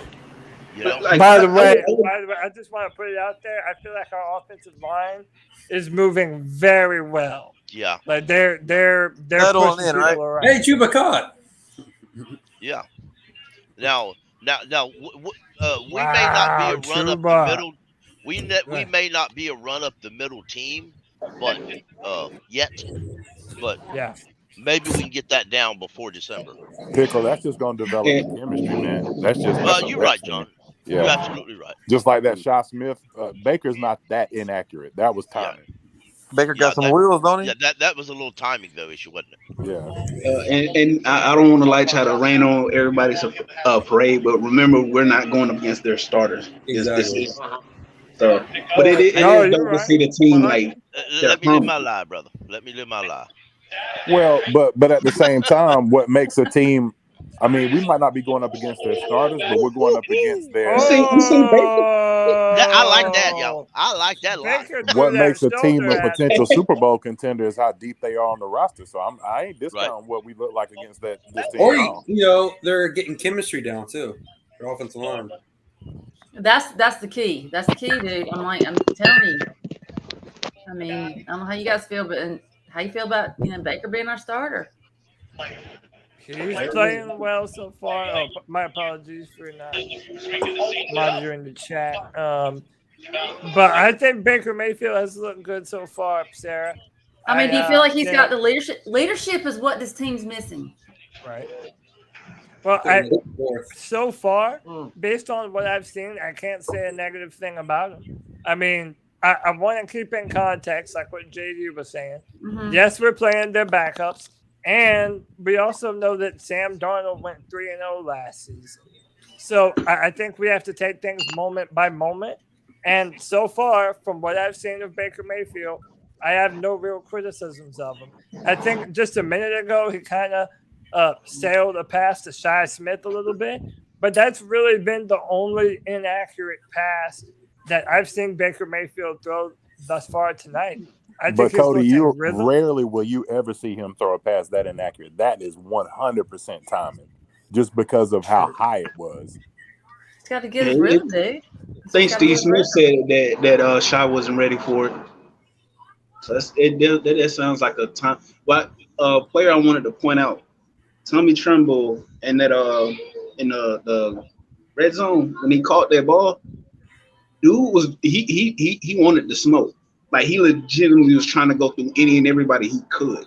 Like, bro, I'm trying to keep my excitement down way. Like, I'm still big on Ian.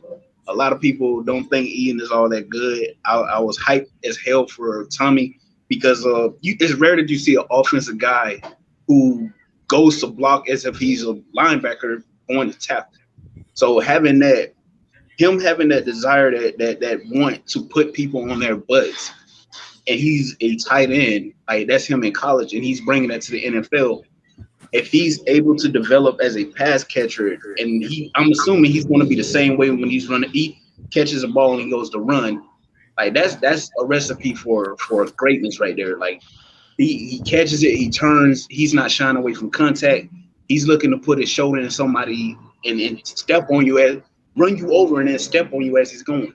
So, and he's willing to fight for extra yardage. He's out there battling for every inch. I think I would consider him amongst the players that has really shined tonight. Obviously, Derek Brown. I know it's against backups right now, but Derek Brown, just from a technical perspective, is legit looking unblockable out here on that defensive line, man. There's a few other players we'll talk about here in a minute as we discuss who's having a good game. It's weird that they mix and match, like when they're playing their starters. Like one team will play week 1 in preseason, one will be like week 3. The quarterback, and then I'll let Pickle go. The quarterback competition. Oh, did they fumble? This is because Baker has just now been named the starter. And now they need as many reps with the ones and Baker as possible. So they really have no choice but to play Baker right now. I think one thing about this though, is that is crazy. I think some of it has to do with the home game. Who fumbled? This is the only preseason home game we played. Why did in 3 and 1? Why did they run with the tight end?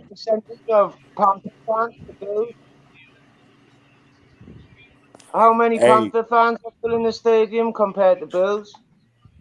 I haven't It's a heard. lot I of haven't Bills. checked. I Yeah, haven't checked with Twitter. just being a preseason game, I don't think there's an accurate count. Hey, Hey, the Tony. one thing I think we can confirm from this preseason is Hecker is one hell of a fucking punter. Yeah, that's a good point. Yeah. Tony, Yo, man, listen. To me, somebody had made a comment that we were playing against their second team. Any Super Bowl team is going to be super deep. So, like, their second team is as good as a lot of people's. Like, I don't think there's a defensive front in the NFC South short of Tampa that is as good as the Bills' second team. So the fact that we can move the ball like we're moving it is an incredibly good sign. well, yeah, and on top of that, even though we're playing quote unquote our starters, there's like 20 starters that aren't playing too. Yes. You know, is that so? It's not the teams that that. But here, I think that like what the 3 preseason game has just kind of changed the dynamics of when now that the coaches used to play them all in the third preseason game, and now some coaches are doing it in the second, some are doing it in the third, some have done it in the first. It feels like, I really think this is that the Panthers had 2 away preseason games and 1 home preseason game. And they kind of said this is like, let New England play their starters at their home game. Like, imagine if we wouldn't have played any, like, at least Baker generates some excitement in that stadium tonight. Yeah, that's what I was saying. The home game, that's why. Man, y'all know if we beat Cleveland, just as a It's going to be crazy. It's going to be so lit. Like, the season, we're going to have more eyes on us. Like, whether people might, like, and this is going to be one of my next videos for sure. But, like, what Baker brings as far as, like, visibility, we haven't seen anything like this since 2015, since it started getting heating up in 2015. Yeah. It's wild how many similarities you can actually draw between Baker and Cam. They're both very polarizing for sure. I agree. We like I said, we need that infusion. I mean, you need that excitement. I mean, it's just been so flat for so long. I mean, it's just we just like I said, need that leadership, dude. I mean, it's just get in there and just we need somebody. Let's go. It's not just that. Like if week 1 rolls around and the Panthers just like smash the Browns, like the amount of attention, like it's gonna be a big PR. Hey, every time Stubb says something, man, you got me hyped, bro. No, they're gonna say those mottos and chin, baby. Alley-oop. They're gonna hey, Jay Chin. Oh, let's go. Chin. Anytime there's a turnover, Chin is always somewhere around it. My man, Gross Motto stood alive. What's going on, Cody? Oh, that was volleyball. Set him up for it. Dude, we might have guys on defense this year, y'all. Baker, if we score, this is Baker's last drive right here. If we score, I tell you this: is Chin is the safest jersey to buy. Oh, for sure. 21 is nicest too. 21. Wear Chin all you want to, but I'm gonna be wearing that Zylstra. I don't care. them boys blocking now. You hear me? I think Jeremy Chin is a safe one. I think that JC Horn is a safe one. I think Derek Brown is looking pretty safe. Jackson. I know the one y'all want me to say. I ain't gonna say it yet. Ooh, boy, they opening up. Okay. You were right, Stubb. Oh, all right, Trouba's that was something that was touched on also in the past. If your defense is able to get turnover, like that 2015 Panthers team, the defense got so many turnovers and it rewarded the offense with short fields. They didn't lead the league in yards. They led the league in points because the defense is like, hey, y'all doing y'all job. Let us get out there and get y'all an extra possession. If we go into the season and this is how it goes, defense 3 and out, get out there and force a turnover. Yo, Eflin say Hutton fall down, bro. Look at Chuba. Don't give up on Chuba yet. That's hilarious. Dude, we will be so much better when Bradley Bozeman comes back. Yeah, no doubt. If he comes back. I think Tecklenburg looked better than he might be the backup. Kate May might be. But everyone was bad there on that leg. All right, so it's 3rd and 2. Let's go. It's 3rd and 2. Okay, I'm lit already, man. Stop. If you can't push in on bro. 3rd Watch the tackles. Watch the tackles and watch Shy Smith. Hey, Stub has like a direct feed to Bank of America. His feed is always. probably has. Hey, but I like it though because he keeps. I'm on Peacock. Yeah. I'm watching Peacock.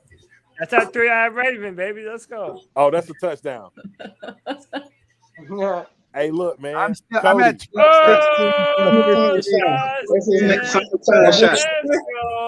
Look at Catman I'm a Jr. Baker Bottom. I'm a Baker Bottom. Hey, yo. Hey, take all the starters out now. Now, all the I'm a starters. shy side, Tony. I'm a shy side. Is that right? Baker saw that kid too. When he saw him, money. He went through his progressions and everything, guys. Hey, the O-line gave him time. When Shy Smith has to go to court and the jury foreman stands up and they say, "Are you guilty or not guilty?" He goes, "I'm on Shy's side." I'm a shy side. I'm a shy side, bitch.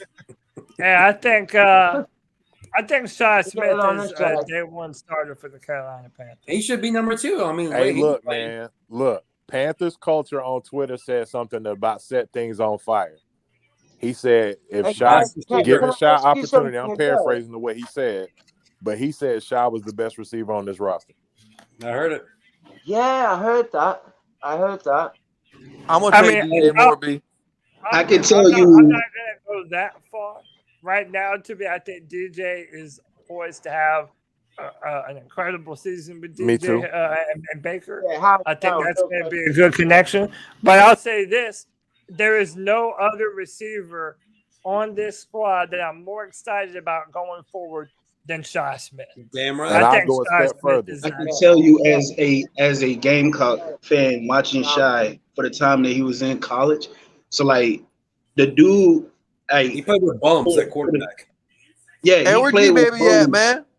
And for the length of time that I've been paying attention to football, South Carolina always produces at least one first-round talent type receiver. It was Debo, Brian Edwards. Shy was with both of those guys. It was his year. When it was Shy's time to shine, the man legitimately did everything. Like that offense went as he went. Like if he wasn't putting up numbers, that offense wasn't doing anything. So Shy has for him to be drafted 6th, 7th round, the man has the potential to become one of the better receivers in the league. And we got him where we got him. If we're able to pair him with what you just said, bro. And then hey Cody, check this out. If Shy, to me, this is my opinion, Baker gotta have full command of this offense. And if you got somebody like a Robbie that come along and be on some upset because he ain't getting targets, gone. Ain't no way I'd get rid of him immediately because that's the same thing Baker dealt with last year that was so tough for him to overcome. Outside, but here my opinion on that though is say what you would for me, Robbie's just different. Like Robbie is just different. He's I don't see any of the receivers on this squad as divas. Like DJ Morris, he's just gonna get out there, he's gonna work. I don't see any of them cats. Like we win, I feel like our wide receiver room ain't gonna complain about, hey, I didn't get X amount of targets. Yeah. But yeah, I'm definitely with you. That's my mindset off real. It's a team sport. Fuck your stats, bro. Robbie never threw Sam under the bus. He could have. Well, Robbie got paid too, so he's probably cool with it. Yeah. Yeah. I just walk up and down the sideline and tell all the starters hey, take off the pads, put your helmet somewhere else. Hey, let's get some massage therapists. They're gonna try to get one more stop and then score one more time and then call it quits. So anybody hungry, hey, get some Grubhub, order to the sideline. Y'all just go ahead and relax and get ready for the actual season. Yeah, let's get ready. Preseason's great. I love it. I love to see what these guys got going on. Bring on the Rick. I'm ready to get Watch JC Horn. Oh shit, JC Horn's about to fly around the field. Oh, I hope it does something great. I can rub it in G Baby's face later. Well, look, fellas, it has been an absolute treat to touch base with you guys. I haven't seen y'all in like forever, so I'm like really looking forward to the season. Definitely join us if you got an opportunity. You know, like Greg was saying, you know, the Dick's Chasing Squirrels. I mean, we're 9:00 right across here, right here on YouTube. So come join us after the fact. Cody, love you. Miss you. Hey, I'll be there. I'll be there tonight when y'all talk House of the Dragon. I'll be there as well, man. Oh yeah, absolutely. Me too. Absolutely. I'm looking forward to seeing you fellas. So yeah, for sure. No, you guys, I will talk to you guys later. Here we go to the season. Yeah. All right. Bye, fellas. Bye, Sarah. Thanks for joining us. Shouts out to Sarah. And yeah, I will be on the Geeks Chasing Squirrels podcast tonight, talking some House of the Dragon. And that'll be really, really fun. But yeah, this team right now, I'm listen, man, to people saying that, oh no, Cody looks disappointed. Listen, I am happy that Baker Mayfield is looking good. I expect him to look good, and I think he is looking good. I'm not withholding a bit of praise that he deserves tonight. He is looking really, really good. I want to continue to see this happen. I'm on Baker Mayfield's team because he's a Carolina Panther, and there's nothing else I can say, man. There you go, I Big want him to be Phil. successful. Oh, did Brown waylay the quarterback again? No, that was Phil Hoskins. Okay.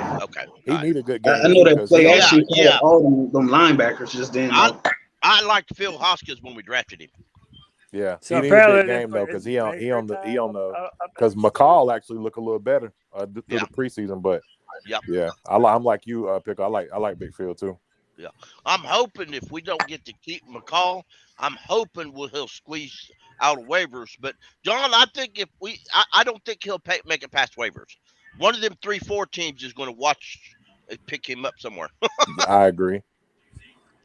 See, like that last play just then, D-line did its job. They stagnated that offensive line. There was no push. You needed bodies and holes right then. Yeah, like guys have to crash when that happens. Corners got a tackle is what happened. That and then Jeremy Chin just kind of got pushed out of the play. He got leveraged out of the play, so that won't happen often. Our D line in the middle is not. It's not our main dudes right now. We got Hoskins in. There's no Ionitis. I don't see Brandon Smith on the field. Somebody's hurt. I don't know to that. Walk it off. Yeah, we'll be all right. Bravion Roy playing. Huh? Hey, Cody, why you think they ain't gave Sue a call? You think it'll mess up the chemistry? Say that one more time. I said, why do you think they haven't given Ndamukong Suh a call? You think it'll mess up the chemistry? I've been wanting that too. I don't know, man. Like, I mean, again, if we're just talking about what we've seen tonight, I think Ioannidis looks pretty good at 3-tech. Hey, me if too. I'm being honest with you, I think he's got really good hands at the position. I think he's explosive off the football. And I was doing a podcast with a Washington guy, Rio, and he was saying that Ioannidis, they loved him when he played with them. And Ioannidis is like a really underrated guy at that position. So maybe they like him. Maybe they like him there, and they just feel like, a lot of people were like, well, why would you go and trade for Denzel Mims when you could probably use another defender on the line, either a defensive end or defensive tackle? And maybe the answer is they like what they have in guys like Nutur Gross-Matos and guys like Matt Ioannidis. And maybe they feel they know something that we don't. You know, one thing, Cody, that I like that I'm seeing, and we talked about this when we did towards the end of the Battle Royale, whatever. But, like, I feel like, honestly, Phil Snow might go, like, because we are a 4-3 base. I think he might go more dedicated 4-3, especially with what you're seeing in production from Derek Brown and YGM. Yeah. Olave and Jameis kind of shredding folks. Oh, on who are the Saints playing? I don't know. I just saw a highlight. John, I think your words are going to prove to be prophetic, man. When you're talking about this base 4-3 and like just no nonsense, Chargers. like putting them where they're supposed to be, putting Brown right in the middle at 0, letting Burns be on the edge, letting Grosvados be on the edge. I think that might be what the doctor ordered for our defense. You know what, Cody? I'm gonna tell you. This is my honest opinion. Because Phil Snow is a brilliant man. He's a brilliant defensive mind. I almost think that part of the reason why he hasn't gone dedicated 4-3 is because we don't have a Mike that we trust. Like, we don't have a Mike linebacker we trust. And if Brandon Smith turns into that, that could be insane. Yeah. There's so much room to dream about what Brandon Smith could look like in this defense. I mean, a lot of people like myself, I think he could be a Mike linebacker.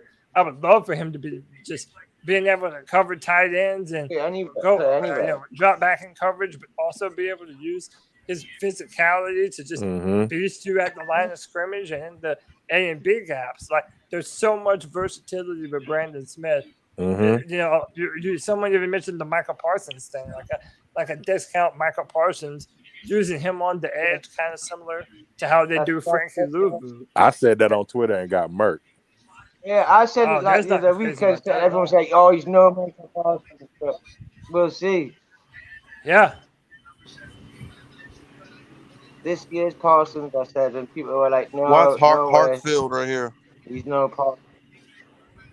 See, Hartsfield. Hartsfield's 35, right? 98. I mean, 38. 38. Okay. To be honest, Lon Barnes is 35. I'm trying to pick JC down there.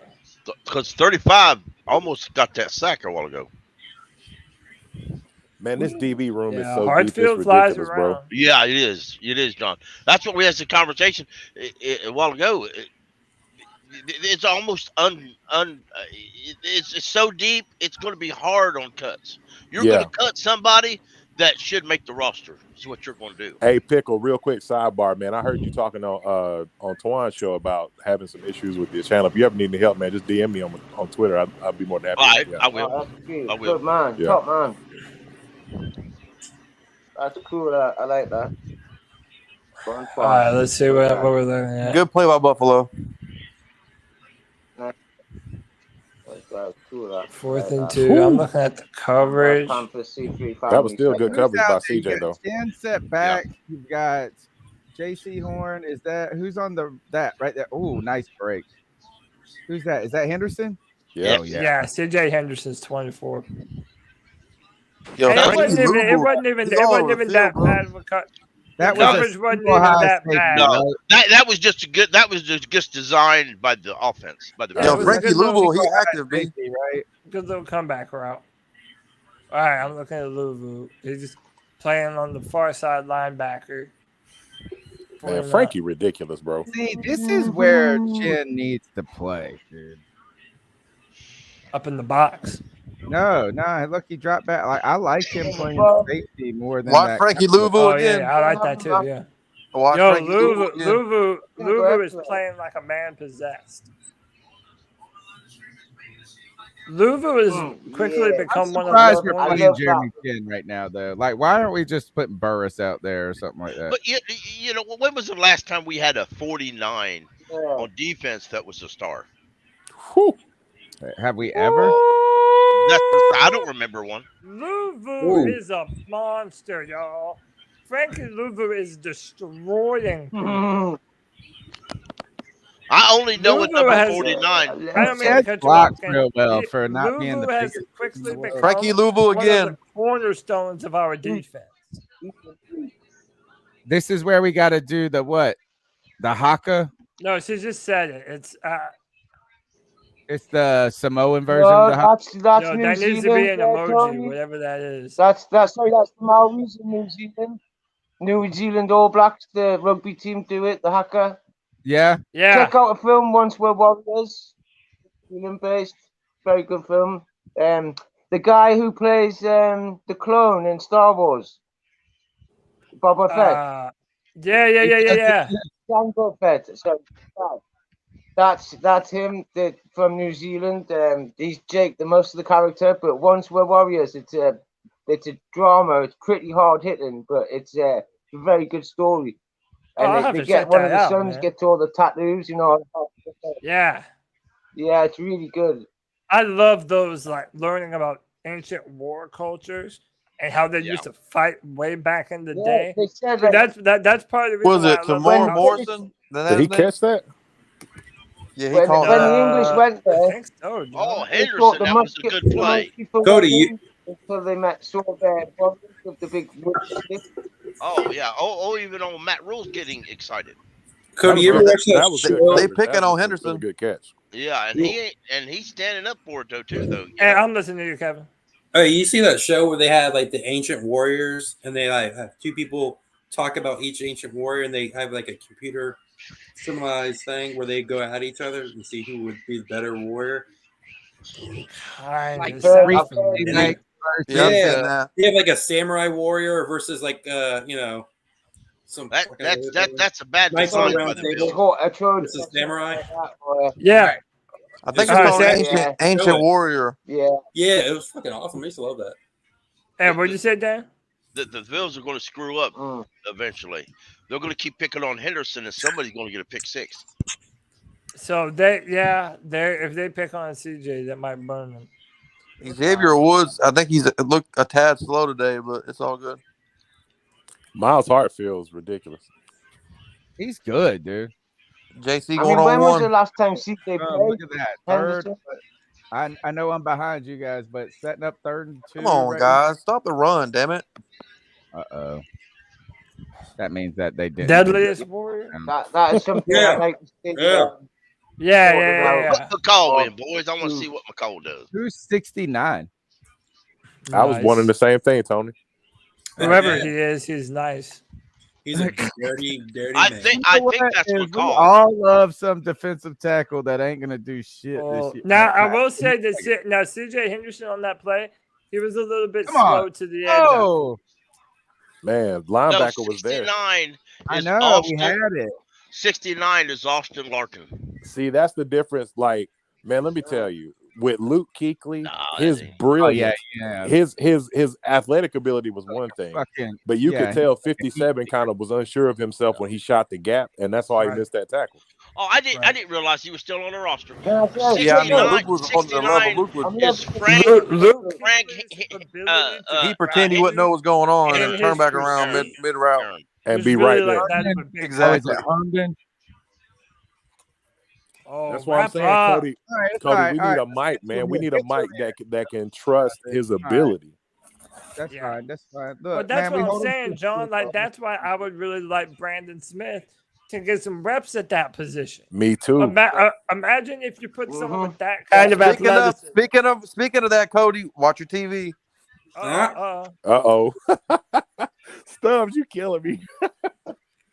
That's I my mean, three he's eye like rating, in the baby. stadium, dude. It's watch him and Gross Matos. Oh, number 40 and That's 97. what All we right. love to hear. They got him right coming there. off the edge on 2nd and 8. He's number 40, right? Man, you see how fast, bro, Stubbs. He gets to the ball so fast. I'm so far behind. I'm telling you, man, the versatility that, Man, that that's Brandon 5 yards Smith behind the provides line, this dude. defense is insane. He almost overran him. He almost over pursued. Home field advantage, baby. Call that timeout. But John, how you were talking about that confidence in knowing where, like, what gap to hit and how hard to hit and how fast and the ability to change your angle of pursuit. I see those tendencies in Brandon Smith. Oh, and you know what's crazy, Cody? This is why draft prospecting is not a science, man. That's exactly It's what really Darnold not. struggled with. They was That's right. one of the reasons he failed so far was because of that very thing. But a lot of that had to do with scheme and fit. Yes. Couldn't you Where'd say he the go? same Penn thing State? about Micah Yeah, Parsons? he went to Penn State. Yep. Well, Penn State, they seem to mismanage players a lot. Thanks, you, J Subs. No, Penn State is notorious. In more ways than one, by the way. Dude, think of all the players that have come from Penn State. YGM came from and Brandon Smith. How about the guy that plays for the Cowboys? I'm blanking on his name. Michael Parsons. Michael Parsons. There are so many players that come from Penn State. It's funny that you say that, John. I was listening to Mike Tomlin on the Pivot podcast, and he was talking about when people give us scouting reports, when I see people docking players for anything technical, he's like, man, I don't care about any of that because it's our job as coaches to teach that and instill that in those players. Right. If they have the right tendencies, if they have the right nose for the ball, if they have the right core balance as a football player, then those are the guys that I want on the football team. You know, to kind of paraphrase what you said. And I think that's a great point. Brandon Smith, you have to sometimes envision the ways to best utilize a player before you're going to get the most out of it. All right, Cody, so I'm about to ask you a question real quick. I'm about to trap you. Who's responsible for it? Federer, Rule, or Snow? Who's responsible for what? For all you just said. Because they look like they found one. Found a guy. Who's responsible? Winter is coming. I mean, if I'm being real, like Agent Smith. So to be honest, I like that Agent Smith. Hey, Greg and Luke in the house. I feel like I can give that a little bit to Federer and Rule. Because we knew when Rule was hired that he likes the physical freaks, right? The dudes that can run a 4.3. The dudes He's that a Penn can. State guy too. Yeah, and he is a Penn State guy. He's a Baylor guy. Big. But I think that high-end athleticism, that's something that both he and Federer value a lot in their draft picks. And I think that you really see that with Brandon Smith. Cody. And by the way, it was also the same reason that we drafted Jeremy Chan. Hey, Cody, I sent you something on Twitter. Show it on the screen. Hey, check this out, man. Tony and Cody. When they trade or cut or whatever Terrace Marshall, when that 88 come off, man, put that thing in a glass box. Don't let nobody else put that jersey back on. Like Combs, like number one. Treat it like number one. I got more of a problem. I got more of the problem. The guy who wears 90. Who wears 90 on this team? Yeah, Amari Barno, but I think he's gonna live up to it. He might make a statement with it, bro. He got that speed, definitely. So we need to find David Tepper's burner account. Because David Tepper did say that his worst decision was looking at Twitter. So he does look at Twitter. I hate to say this, man, but like we still have a lot of problems on 3rd and long, man. It seems like we just give the other team 10 yards every time on 3rd and long.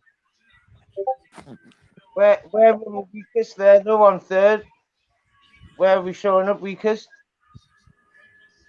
Yeah. Linebacker. No, well, they also kind of had their linebackers in coverage on that play. They were trying to get home with just a 4-man rush, and it. That you can't ask for better coverage by Jackson, though. That's true. Yeah. I mean, And I really think that they were trying to play bend, don't break defense right there. Yeah. Like keep the ball out of the end zone. I know. Right now, you got to hold him to a field goal. I'm on Martin. Let him go for it and stop him. Matt Rule called a timeout in the right spot. What? Greg Olsen and Luke Kuechly. It was a measurement. Walking with the Little League Patriot team. That just ain't right, y'all. I know they're just kids, but it don't look right, y'all. Yeah, there couldn't be a Panther team somewhere in Charlotte. There is somewhere on that field. I saw a while ago. You watch the Little League of halftime. The Little League Patriots are going to take on the Little League Panthers, and Greg and Luke going to be on the other side. That's messed up. I still remember Luke Kuechly attacking that Pee Wee kid. When he juked him out of his shorts. Yeah. Oh yeah. He just fucking nailed it. Gave that little Jay boy a Stubbs, hernia. what was the measurement? Yeah. But you know that little kid that was probably one of the best moments of his life.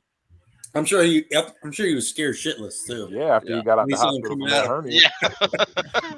hernia. He shit his pants. I know that much. Hey, so are y'all feeling like we might have the making of a top 10 defense this year? No. I know one does. He said this might be a top 5 defense this year. I don't know yet. I don't know yet. It's Here's the, We can't here's stop the the run thing, still. though. So Yeah. Just good. The run is important. It's extremely important. Yeah. But like I said, We when didn't you do that last year, and we were still good, and we are yes, better this year. Yeah. Phil Snow's got the plan. He's got some more pieces. We only lost Reddick, really. That was it. We only need to replace him, and we've upgraded where we needed at linebacker and safety. You know, we got Horn back.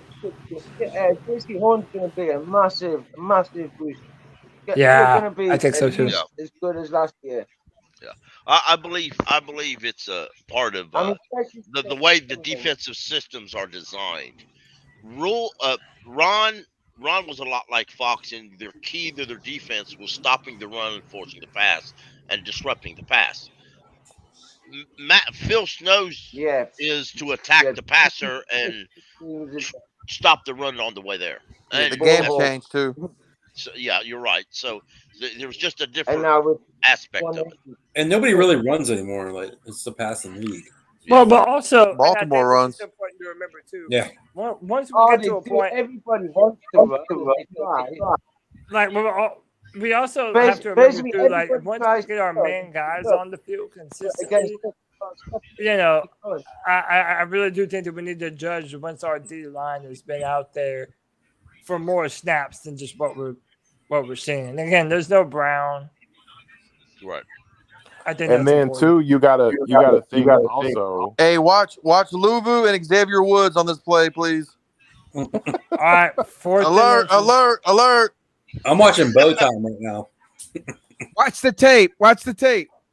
I'm watching the Bow Time. Get my binoculars on. I got Bojangles. If they don't get Luvu out of the game, he made his point, bro. Like, let him rest. Wow, Damn. they were on his ass. Luvu would finish halftime, and that'd be the last play he'd make. He wouldn't. Hey, could we have the makings of Sam finna another throw a pick right Keith here, though. Davis in Smith and Luvu? I don't know if I go Uh-oh, Sammy D. He's coming on early. What's Pick Sam six. do? Is it? Sam threw a pick six. I don't know. Let's see what he can. Yeah, I'm about to G baby your ass. They should let Baker run the 3 minutes. Yo, I really think, dead serious. I know Matt Rule loves Chuba, but Foreman going to take his job clean smooth, bro. Terrible, man. Chuba sucks. Chuba sucks. Yeah. He Chuba's was like number he 3 is all the time. Like, I tell you what showed to me today. Wow. If Chuba's the number 2, then Let's go, be Sam. Then if Chuba's the number 2, then Foreman's we'll see a lot of McCaffrey. Foreman's good. Sam should have threw a pick, but he That's didn't. what he's there for. He's there. Also, by the way, something important to remember: Kim and Quander and Christensen are still out there. Come on, Yeah. Tommy. Yeah. Oh, come on, Tommy. Nah. It It should have been picked. That was a little Watch. bit. Let's see. Hold on. Watch. Wait. Let me Okay, be yeah, I fair. see that. Wait. Okay. Hold on. Yeah, that should have been a pick. That's a pick. You're right. You're right. But when it hit Tommy's hands, it bounced off his hands. Yeah. That linebacker just missed it. Watch Tommy Tremble. Watch Tommy Tremble. Watch Sam Darnold. Don't watch Sam Darnold. Touchdown. Not really. Poor Sam. No, you couldn't. You know who else is a Baker bottom? Sam Darnold. He definitely. Sam should have slower than Baker, bro. He runs like a little duck. I'm telling you, I like. You know what I've seen that I will give our coaching staff. Whenever a player drops a football, they'll go right back to him. Yep. And I think that's a good thing. Sam Darnold runs like he has dust 220 that kills. shit off. Seahawks, don't you think Sam Darnold is worth a 3rd-round pick? He looks better than what you got. I'm not getting rid of Sam Darnold. No way. For a third? Shit. For a third, yeah. But I'm saying like anything outside of something like that, no way. I'm not giving them away, and I'm not just gonna do it just to get rid of the money. We need him as a backup. To be honest, though, No, you but ain't now gonna that get rid of the money. I do agree, though. Now that Matt Corral is hurt, I don't think it's a good idea to trade Sam. I agree. Because then if Baker goes down, we're trusting PJ Walker. Yeah, dude, that can't be it. I don't think honestly, PJ Walker ain't no worse than Sam Darnold. I don't think PJ Walker makes the 53. Hey, I will say this. Chuba called it. I will say this. I like. It's cool having an actual NFL coordinator too. That's pretty cool. Yeah. Yeah. I think McAdoo. Cody, you can't talk on this. Cody, you gotta be quiet. You can't go, yeah. You gotta just be quiet. I ain't gonna be quiet about nothing. When have you ever known me to be quiet a day in my fucking life? That's impossible for me to do. My mom has been trying to get me to do that. Cody to do something, he won't do it. Like, yeah. Cody's you're one of them guys. If someone tells you something, you make a point of like, no, you don't tell me what to do. Exactly. Yeah, you've got that in you like that. I'm filled with vinegar. You wouldn't do it because someone told you to do it. That's right. I'm filled with man. You know what? Baker's got his helmet on. He wants in there. He's a competitor. Put him in. I like to fight. I like that.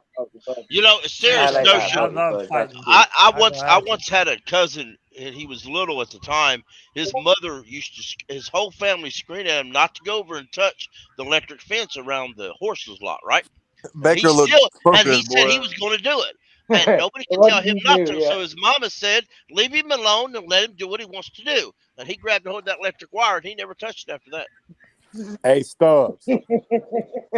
What up? Lit his ass up, but he never touched it after that. Oh, man. Jay Stubbs, you see that replay they just showed? That's crazy. Yeah, I did. That what you saw on that replay is the reason why they went and got Baker, because Chuba Hubbard was right there in the flat, wide open, and he went to Shot Smith instead. Hey, if you look closely, watch his next play. Sam Darnold will tackle himself. Watch. Sam He'll tackle himself. He will tackle himself. Baker's about to go out there and intercept Sam. I mean, the pocket is fucking clean as shit, and he's fucking running around, not even looking downfield. Poor Sam. Freaky Sam Darnold. He can do some stuff. He's got the yips now, dude. I think give him a chance. Like we were. Dude, there was not one defender around him. He just tripped. Do y'all think that as a football player, Sam Darnold got broken along the way, or is he just that bad? Along the way, he got broken last year. I think it was last year he got broken. But that's what I'm saying. Once upon a time, Sam was considered a really good quarterback. Like Johnny Hecker, the GOAT. Hold on. Time out. My question is, was Sam just always bad and it was a terrible evaluation of him? Or did the combination of playing behind the Jets and Panthers offensive lines, did that like ruin him? He was never as good as you guys thought. That's what it turns out to be. Right. I don't know if it is Jets vice versa. He was just would have been hard on the man. Fucked him up. Definitely, Tony. I don't know if I agree with that, man. I'm kind of with Cody on this. I think because, and the reason I say that is because coming out of college, like Sam's second year in college, I think it was the Penn State game. That was the one that kind of made everybody turn their head. The guy's really, really young still. He's really young as a quarterback, considering he started playing quarterback so late in his life. But more importantly than that is like, I mean, I've seen games like at least he'll be young and retired. Like one of these fans that's like, you know, and don't get me wrong, like I got no problem with people who like trash Sam or whatever like that. But I'm not gonna be remiss to think like that they didn't see anything in him. Like go watch him against the Cowboys after he threw that pick six his rookie season and he tore them apart for almost 400 yards and won that game. or go watch him Yeah, against but San Fran the He year made before like we got 40 him. million, man. You know, he can retire, whatever. You know what I'm saying? right, yeah. I mean, he's making $18 million this year for us to They're make his fun. worst quarterback. You know who Yeah, Sam reminds? I think his confidence is just shot. I heard this, John. I heard that he had never had a game where he didn't have a turnover. Y'all remember? For the Do pros. y'all see Endgame? Do y'all see Endgame? You know when Thanos beat the shit out of Hulk and Hulk didn't want to come out no more? Yeah. Yeah, that's like that. You know who Sam reminds me of? Sam reminds me Is of it just David the way he plays? David Carr. That's who Sam reminds me of David Carr, who got beat so bad in Houston. By the time he got out of there, he wasn't no good. That motherfucker. Tony, but Tony, to answer your question of what you said about Sam throwing a pick in every game, Favre was like that. But it's like, can you come back from it? That's the question. And with him, it just doesn't seem like the case. Like his confidence is just way too rattled. I mean, Favre also put like 4 touchdowns too, though. True. Yeah, because Baker's gonna throw some picks, but he's gonna throw probably triple the touchdowns. Sam did. And also, like, let's speak about this too. We don't know these guys on and off the football field, so it's like we don't know how much extra time Sam Darnold puts into the quarterback position. It's like we don't know how. Good point. You know, remember how we were talking about Kyler Murray, and they put that into his contract that he had to spend a certain amount of time in the playbook. Like it's easy to assume that a player is doing that and going that extra mile, but you truly never know. And I think that's something that we'll never know with Sam Darnold. He could be doing that and still be bad. So, I mean, And you can watch all and the by same the way, people. let me welcome my man Noah back to the stream. What's up, Noah? What's up, man? What's up, man? What's up, man? How you feeling about this? About this defense? Man, Chuba had me mad in the beginning. Hey, but hey, that defense is looking good, though, right? Yes. But I Hey, mean, can we get somebody to turn their TV down just a hair? oh, I'm sorry. I think that's me. I don't know. Nah, I feel like it's been going on for a while.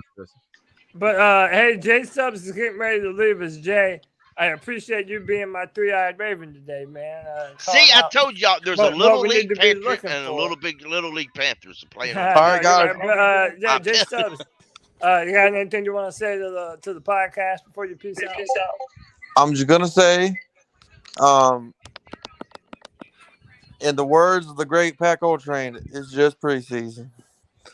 So that's right. You know, it's just preseason. We got up. You know, we can go nothing but up. But to be serious though, I like what I saw from Baker, and I hope he can have. Like I said, you saw that last play. Sam's playing against the third string, and he has an open pocket. He wants to run for no reason. That's just the difference. Baker's not broken yet, to John's point. So we got to ride with him. But anyway, y'all have a great weekend and be safe, man. Hey, Stubbs, hold it down. Stubbs, appreciate you, brother. Y'all be good. And hey, check out Geeks Chasing Squirrels. We'll be talking about House of the Dragon. DM me when you're going on. All right, we'll do. All right, Also, cool. did we give Nervosh his shout out for his super chat? Yeah, I did. Okay. I sure did. Who's somebody's TV? That's the Superman. Done. Turn your TV down before I come in there and make you clean your room up. What? I said, turn your TV down before I make you come in there and clean I got my thing on mute, Dad. Yeah, man. Tony, you should be like, that's right. I was like, oh. I'm 32 years old now. I don't have to listen to you. I can hear I'm living in my damn house, motherfucker. There's no playing a game on the night Minecraft. So I bought a new computer, guys. I'm so excited. Oh yeah, how such a cheapskate. You excited about it? Did it? Yeah. I bought a computer that actually has a gaming graphics card, so like I can burn a move, like cut a clip and it not take 74 minutes to cut a 1.5 minute video.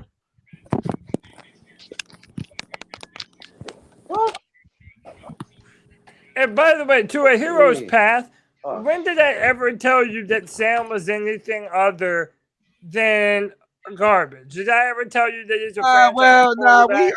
Look, we were a victim of all in the beginning when we got the Sam thing to be optimistic about. No, and that's not even characterizing it correctly, Tony. Didn't we call him Cam Darnold? When they brought Sam Darnold here, I was willing to give him the same opportunity that I'm currently giving Baker Mayfield. After Sam Darnold blew that, I was always out on Sam Darnold. People have misconstrued me saying that I wanted Sam to start because that was a shorter bridge to Matt Corral. And I did want to see Matt Corral in his rookie season. But I have never said that I believe Sam Darnold was a franchise quarterback. Anyone who runs with that is honestly delusional. And here's the thing, though, is that the idea that they should even be in the same conversation is ridiculous. And I'm sorry, you can want and wish. Well, you can wish in one hand and take a dump in the other. But I'll tell you which one fills up faster, Baker Mayfield in your shitty ass hand.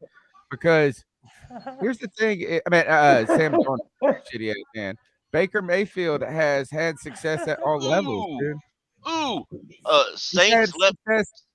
This is the thing, is that you guys are projecting success with certain players. So for Sam Darnold, you are projecting success based on traits, and he did have a good freshman year. I'm projecting no 9 interceptions.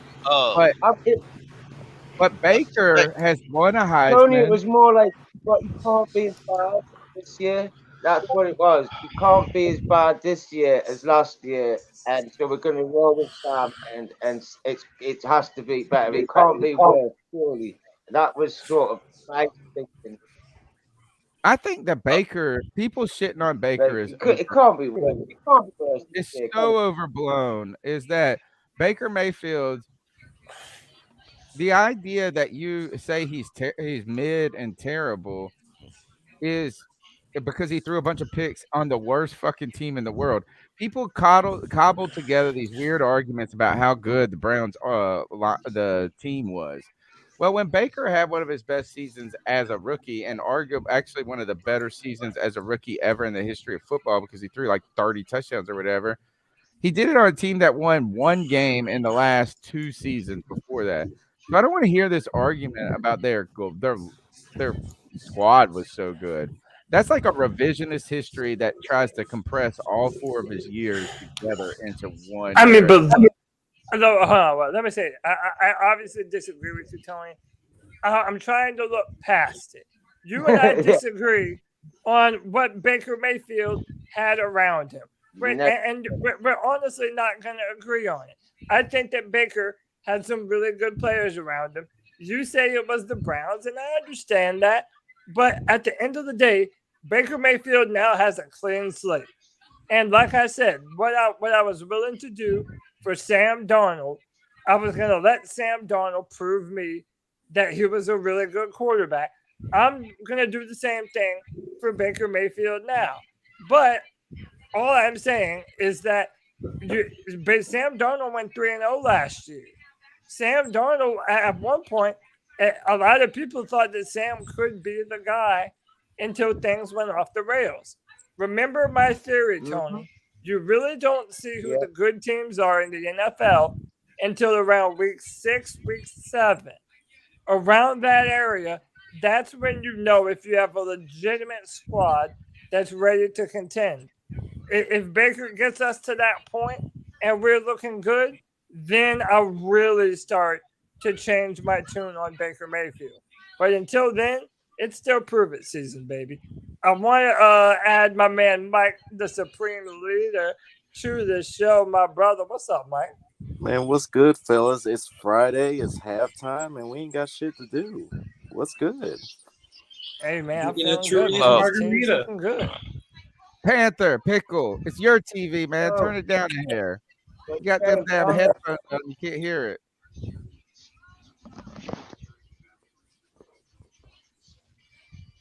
Tony, man, what's good on the Baker bottom shirts, bro? Oh, I know. You know what? We need a design. I try to make one. I'm not a Seinfeld like aficionado like I probably should be for my age, because that is the show that was like the show. But I do remember one Seinfeld episode where Kramer goes and he's like, there's this new restaurant that opens up and it's called the Muffin Top, and they sell only the top of the muffin because like everybody's favorite part is the top. So he takes all the free stems and he's trying to make like a restaurant or sell his own these stems, the bottom of the muffin.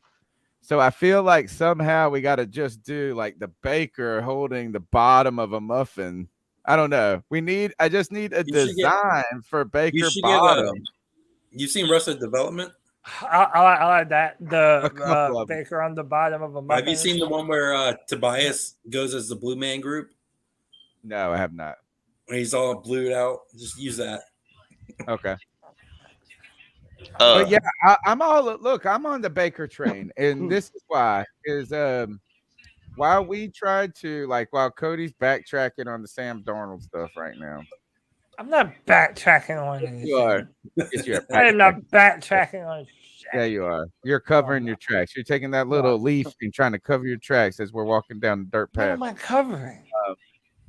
Well, because you're covering this is that when Sam Darnold came, when we got that trade, we saw we focused on the good, the potential, and we focused our narrative on, is it Sam Darnold or is it defunct New York Jets? And the Panthers are the ones that did this more than anybody. The Panthers are like, we can fix Sam Darnold. That's what they told us. That's what they sold us. So what I'm just saying is this is the season to get behind these guys because they haven't done anything wrong yet. So Baker, this is the time to be a Baker bottom boy. And if this mug comes out and throws 4 picks in week 1, I'm going to top that mug and face him. No, he's going to top you. Dude, what I'm saying is 4 picks. I'm gonna hold him. I'm gonna hold him by the ears. Wait. Say that if Baker throws how many picks? 4 picks in week 1. Then the optimism is over. But I truly think this is Baker's had success at a college level. Look, the last Heisman we had, Cam Newton. All right, now you could say Chris Winkie won the Heisman. So I don't want to. Then that's not it's not a argument that you win the Heisman, you're going to be good. But Baker Mayfield had success in college. He wasn't just a guy who had traits. Sam Darnold had traits that you think are going to translate. And the risk is bigger. Now, everybody's going to point to Josh Allen. You're going to be like, well, what about Josh Allen? What about Josh Allen? Well, that's it's an anomaly of the situation. You know what I'm saying? Josh Allen's got that heart, though. He got that dog, too. Yeah, that's what you're hoping for. But Sam Darnold looks good in a football uniform. He checks all the boxes. He's got enough mobility. He's got enough size. He's got enough arm strength. He can ride on the board well enough, but he crumples and he doesn't play well. Colin Coward said that I Sam still Darnold don't get what this out, has to do with me covering my tracks. He says Sam Darnold coming out, his highest is Brett Favre, his lowest is Andrew Luck. Because I have never been a true believer in either Sam Darnold or Baker Mayfield. No, here, what I mean by covering your tracks is that at this time last year, we were willing to give Sam Darnold the benefit of the doubt. That's what you're supposed to do. Like with a new quarterback, you're supposed to give the benefit of the doubt, right? So let's do it for Baker. And Baker has given us more reasons to give the benefit of the doubt than Sam Darnold did. That's what I'm trying to say. That's what I'm doing now. My point is that Sam Darnold, at the time, he had been with the Jets and Adam Gase, and we all felt hopeful that he might be able to be something different if he came to a better offensive line. Well, the problem is not only was our offensive line terrible, but a lot of us have room to believe that it was mismanaged and that Brady Christensen could have been a much bigger, more important piece of our line much sooner than he was before. you know what you say about ifs and buts, and that's all we have with Sam Darnold. No, but that's what I was saying to John Baker, earlier. we have actual tangible success in his past. I think Matt Rule might be worse for Sam Darnold than Adam Gates. Do you think that there's no credence to the idea that most quarterbacks would be broken behind what happened to Sam Darnold? Can I answer your last year? Question? I know it's rude. I know it's rude to answer a question with a question, but can I? I mean, sure, you can answer however you'd like to answer. All right, bye. Could you say that it's difficult or almost incomprehensible for a quarterback to have success in a 4-year career with 4 different offensive coordinators? No. What? Continued Name success? other than Baker Mayfield that's done it. Name one. I mean, player just Cody. because I don't know them off the top of my head, there's no way that there aren't some quarterbacks that have had some level of success. Maybe not Well, guess long-term who? success. Guess who? Cody, look Guess at Brandon Smith. Look at him. Bro, Baker Mayfield has had a different offensive coordinator every single year of his career. Hey, no doubt. That's what I'm saying is this is so like if you want to say that the bad environment ruined Sam Darnold and could he have been better in a better environment, what we should actually be doing is giving credit to Baker Mayfield for being as good as he was in a horrendous environment. I see what you're saying. He had to learn a better football every single year. Listen, tell me that I'm being Baker figured it out. unreasonable. But look, tell me that I'm being unreasonable for thinking that I'll give Baker Mayfield a chance, but I'm not completely sold on him yet.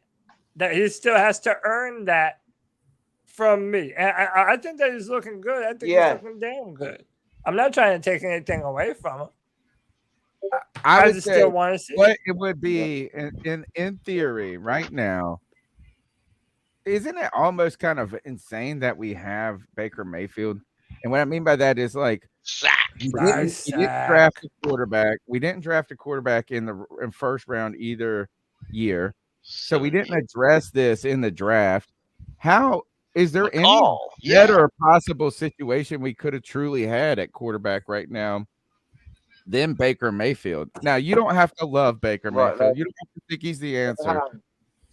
But arguably, what could we have really come out with that would be better? And the only answer would be Deshaun Watson. And then you could say, no, he's suspended for 11 games. Yeah, no, I hear you. I mean,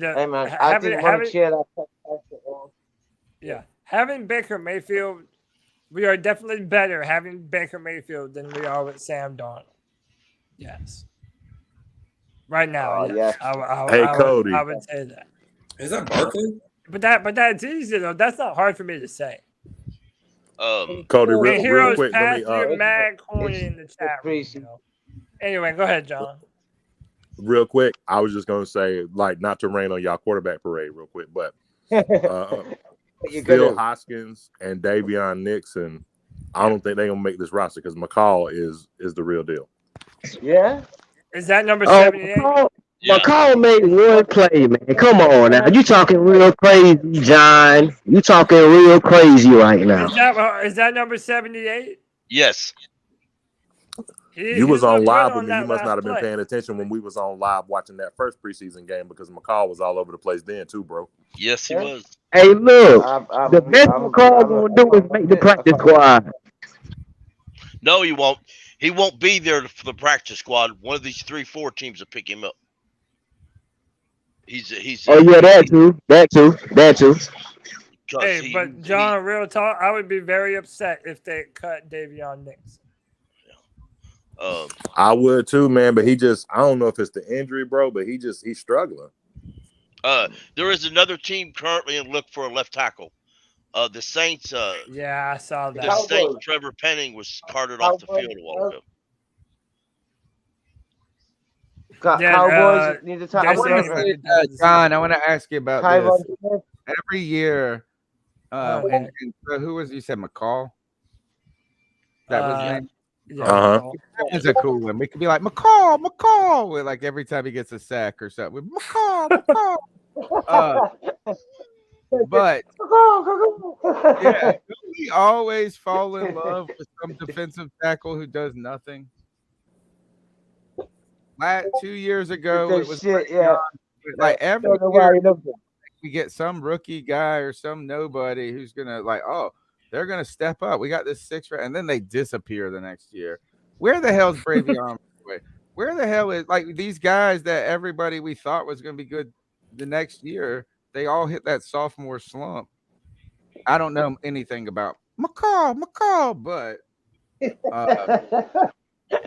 yeah, you had class. I feel like I can't trust a defensive tackle who I don't know anymore because they've screwed me so many times. Yeah, it's hard to say. I mean, Zylstra hasn't really improved, and he's just still liked and I want him to be on the roster, and I know that he can be clutch, and I do like him. It's weird because he's not like a star, but everybody loves Brandon Zylstra, and it's like Derek not Brown. like he's done anything amazing. He's Derek just a Brown good was guy and a good steady player. Wait, hang on. Say that, Pickle? Derek Brown was injured tonight. It says Derek Brown suffered a. While he was. I can't pronounce that word. I'll send it to you. I'll put it in the chat here, y'all. Sammy D.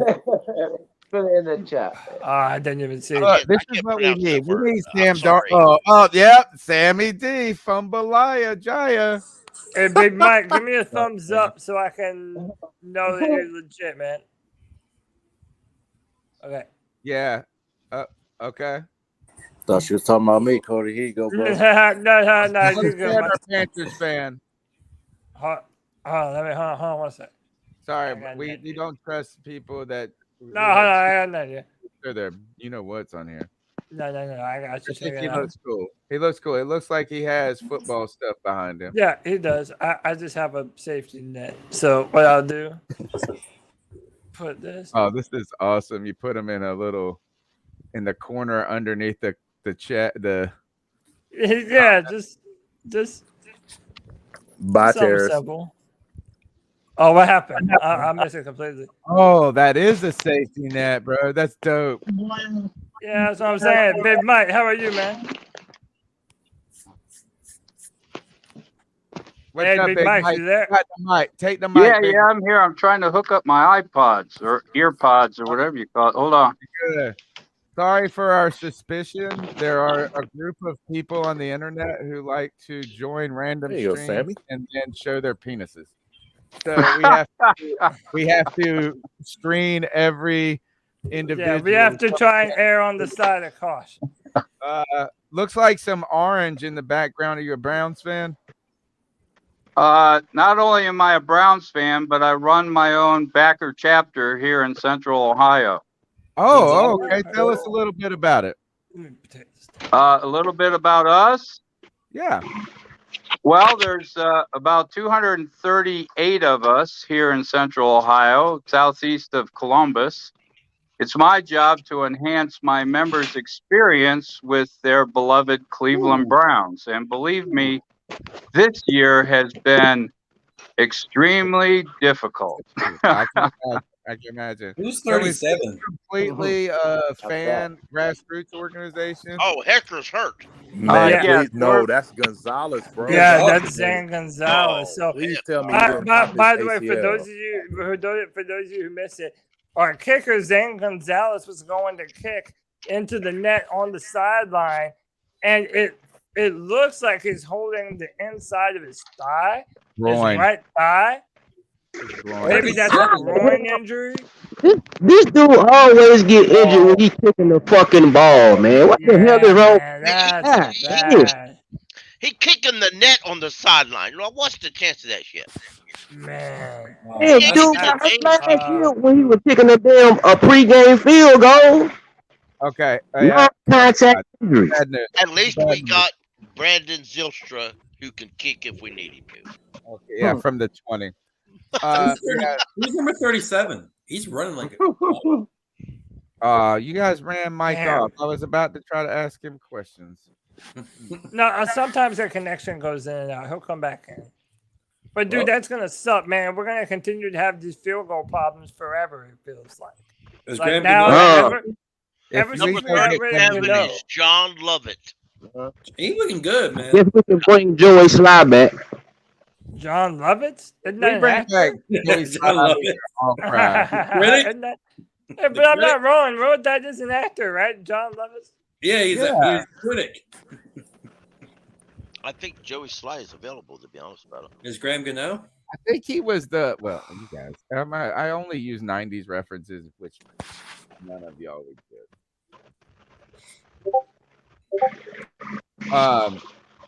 No, Joe Sly kicked for the Commanders. All right, so this is actually what you just don't want to see in the preseason. It wasn't even in the game. I know. That's Even worse.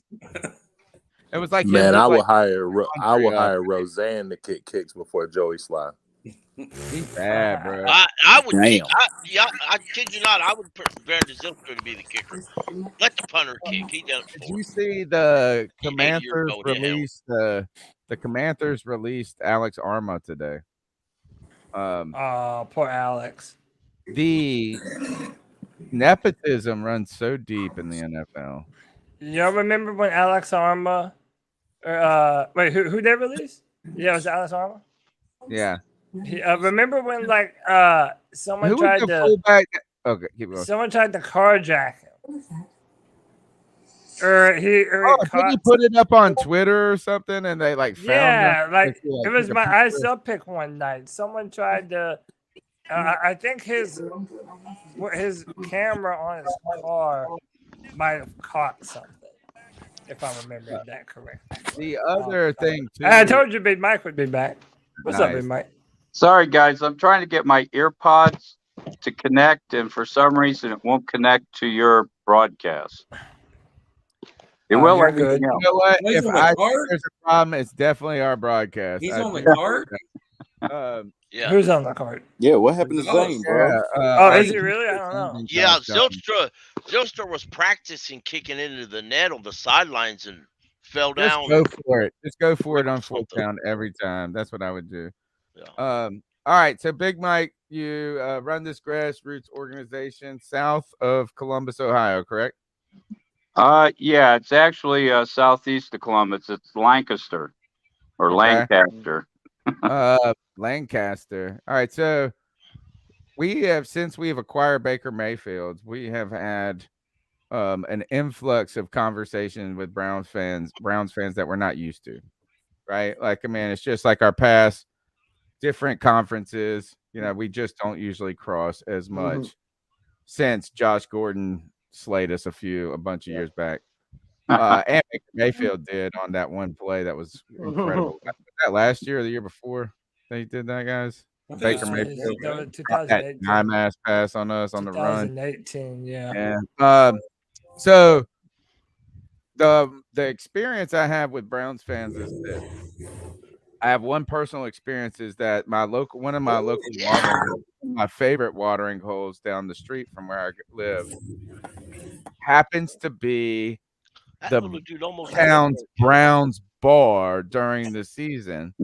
And I live in Greenville, North Carolina. So we go close to almost the beach in a way. You know what I'm saying? Like we're very far away from Cleveland, Ohio. Yeah. And these guys decorate the bar. I mean, there's like 7 of them. I mean, it's not like the big, but the Steelers bar is this place, O'Cool's, and that place is ridiculous, or was. But these Browns guys show up. You got They bring like a little. There you go. Give that stiff arm. There you go. They cheer for like the smallest shit. Dude. Touchdown. They'll be like, yes, first down, and you're like, God, these guys' life is tough. But they are dedicated fans, and I'm guessing that you're interested in the Carolina Panthers right now because you're a dedicated fan who also has some sort of opinion about Baker Mayfield, correct? Yes, I've been a huge Baker fan ever since the draft when John Dorsey picked him because all we heard about was the other picks for quarterback for like 3-4 solid months. And then at the last 2 weeks, they started talking about this kid, Baker Mayfield. No sweat. And, you know, Sam Darnold had like 20 games under his belt. Baker Mayfield had 40. He went to 2 different schools. He was a walk-on. He was a Heisman Trophy. And I'm thinking to myself, why are we talking about Josh Rosen and Sam Darnold and Allen when we should be talking about Mayfield?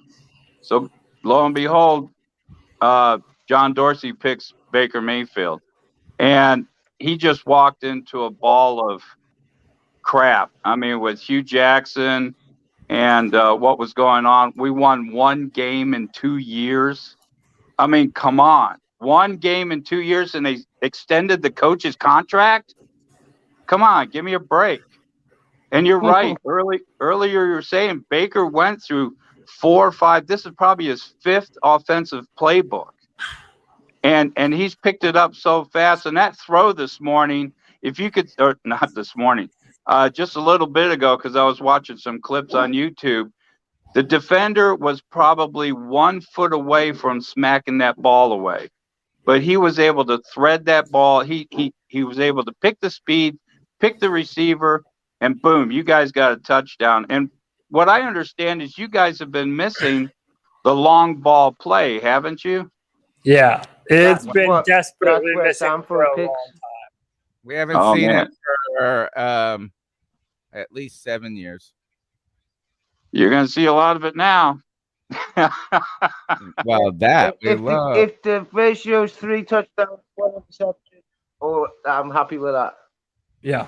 3 and 1. It's 2 one of and those 1 things. is a Like bit- I've been kind of famously hard on Baker.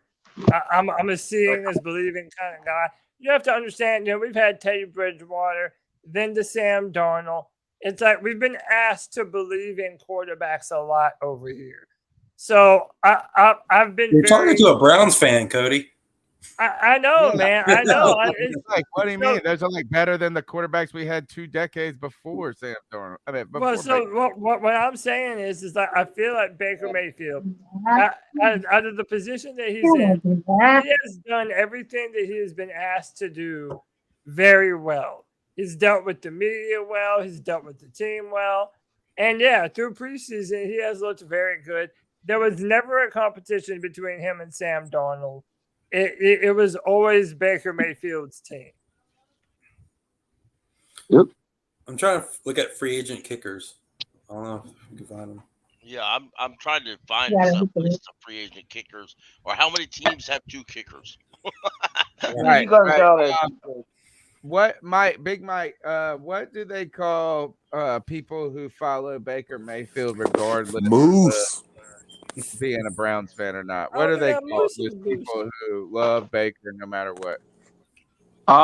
Really, we just don't have we never really named a particular group. Like if somebody like Nick Chubb or, call them Chubbies or something like that. There's really not a word for Baker Mayfield. Actually, the Browns fans have split since this last acquisition of Watson. We've split into 3 different groups. First, you got the first group that would accept Charles Manson as the quarterback as long as it brought him a Super Bowl. And then you got the middle ground like me. The jury's still out. We don't know what to really think. And then you got another third that just walked away and they're done with it, But this is how I feel. I put $25 down on the Panthers to win the Super Bowl. Holy cow! Panthers fan. You know what? So the reason I asked you that is that I've heard that people who love Baker Mayfield, regardless of what team or whatever, are people from Oklahoma, and they call them Baker Bros. So like the Baker Bros follow and they like cape up for Baker everywhere they go. Well, my bastard son over here, White Chocolate Espresso, came up with a better name, and I am a Baker Bottom. A Baker Bottom. Bottom. I love Baker. I love Baker. What is that? South Carolina is trying to rename their mascot, the Gamecock, to the Cock Commander. Cock Commander. Yeah. You guys are so lame, dude. Cody, don't you just love it? They're so lame. I Let love us how be lame they boys will be boys. When you're not winning, you got to figure out something to do. Yeah, we already know there's a bunch of Hey, cock 7-6 winning commanders. record. We already know there's a bunch of cock commanders over there, okay? Cock We don't Commanders. need you to remind us, dude. I like what Darius Rucker said. He called him. You should change it to Darius Clucker. And that'd be better than cock commander. No, Cock Commander stays. Hey, Yeah, Cody, y'all- they got to figure out a way to get some kind of interest. Yeah, right. 7-6. That might open up their fan base to some completely new kinds of fans. Give me some. All right, so since we've been watching this game closely, we're up 21. We're just destroying them right now, which is good. Mike, how is the Browns preseason gone? Josh Dobbs looks fantastic. I mean, he could be really something to root for this year. You know, and Ford looks good. I mean, there's some good players that look good, but the Josh Dobbs, he's he's a NASA engineer. Yeah. Yeah. Does it bother you that he doesn't have eyebrows? Does it bother you that he And doesn't number have 78 eyebrows? again, boy. Woo. Yeah. Yeah, I heard All that. right, ask you the third question. Third time I'm gonna ask you. Does it bother you that he does not have eyebrows? Yeah, what happened to them eyebrows? He's got alopecia. He's got alopecia. All right, so the There's reason nothing I wrong know with that. about Josh Dobbs, there's nothing wrong with it. Oh, I hope You're you're gonna talking get about. smacked, Tony. Oh yeah, again. is that the smacking offense right there? Yep. Hey, real quick, I need to redirect to the game real quick. Number 78, McCall, is beasting out on the field, looking fantastic. You were right, John. Hey, man, Yo. John knows his D-line, man. Y'all better Does Musa Muhammad have fucked And then- up eyes or something? And then, by the way, I'm still noticing Brandon Smith Watch Brandon Smith flying speed on this around. play, guys. Brandon smacking Smith. people. Yo, Say does again, Muhammad watch have Brandon fucked Smith. up eyes to me, or is it just Yo, Brandon he's got Smith a might be lazy the right most eye, don't he? exciting player on our defense. Almost intercepted, man. That's Oh, it. Brandon Smith. Brandon, man, you Oh. beat that man. Oh, come on. I even love his number too, number 40. Hey, Cody, I think we might got the next great Panther middle linebacker. Oh, I ain't saying he let's know go. Kuechly, but he could be in that Morgan and John Need it. Beeson conversation. Oh, he could do his own Kevin, thing, man. I found a list of He not no middle Uh linebacker. oh, Saunders alert! Saunders alert! Well, no, That's you're the right, guy that Lux. plays for Tampa Bay, John. It kind of reminds me of who's the Tampa Bay linebacker? Oh, Derek Brooks. Oh, Devin White and Devin the other. White. Big White, the great White. Oh, look at Saunders trying to Devontae make Davis. a play. Hey, but Brandon Smith, he doesn't have to be Luke Devontae Kuechly. Davis. He just has to be the best version of himself. Oh, And by the shit. way, even if only we the don't third play quarter. him at linebacker permanently, we're going to be able to move him around the field in different positions and situations and really get the most out of his athleticism. Great for myself. Yeah, man. Like, we're going Yeah, to be man. able to use him Like, off the he edge could make- like we do Frankie Louisville as well. At the end of the day, speed is speed, man. Fact. Yeah, 1,000%. Speed is power as well. Yeah. We might have to Jesus, sign power. that former Panthers kicker again. no, he's on the team. I saw him. He was kicking. I think he kicked Man, against us. I don't understand how the hell this motherfucker keep getting hurt while kicking field goals. Like, it's not even contact injury. It's just kicking field goals or practicing. His hamstrings, man. He must not massage. Bro, if you himself. ever played football and you tight, it can happen when you just walking. Yeah, that's crazy. I mean, man. on kickers a time it doesn't. Hey, but how many times do you think that happens? You saw Vince McMahon blow out his quads and just running. How many times do you think that that there's been a player kicking on the sideline and got hurt? Thank you, baby. I'm sure tons. You think so? Yeah, I think so. I've never seen it. If Not I that I can remember, anyway. Practicing kicks or a certain amount of players practicing kicks for in case like your main kicker has a pulls a muscle or something. Yeah, I mean, like you're just on the sideline practicing kicks. Another injury update. Giovanni Ricci has a groin injury and will not play no more. Oof. I think Gonzalez has one too. That's to say, and Derek Brown's hurt, but it's like a muscle strain or something. The GOAT Cam Irvin, baby. Woo! Oh, Cam Irvin. So it's not that big of a deal with Brown. I researched the injury because I didn't know. I've never heard of it, and basically I read it's a muscle injury, some sort of muscle. Yeah, Derek Brown's got It's hurt. an oblique injury. Hey, can I ask Big Mike a question real quick? Sure, go ahead. Big Mike, what's your outlook on week 1?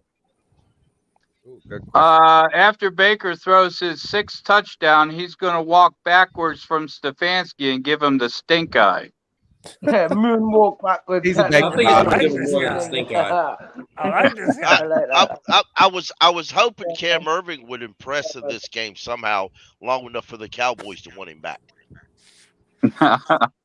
Well, I tell you what was interesting tonight. I didn't know Case Keenum was with the Buffalo Bills, and he was a backup to Baker last year. And everybody in Cleveland was going, "Well, take Baker out. Keenum and Stefanski are buddies. They should be able to win the season." I'm going, right. Yeah. Baker just toasted his ass. Sounds like Matt Rule. What is Cam Irving is right? so bad. Stefanski came in as a rookie coach and had so much success, and actually that's the year that Baker, arguably had his most success, playoff run, COVID year, right? But last year, big disappointment. And while a lot of people want to look towards Baker, it seemed to be a more collective problem than just a quarterback at the same time.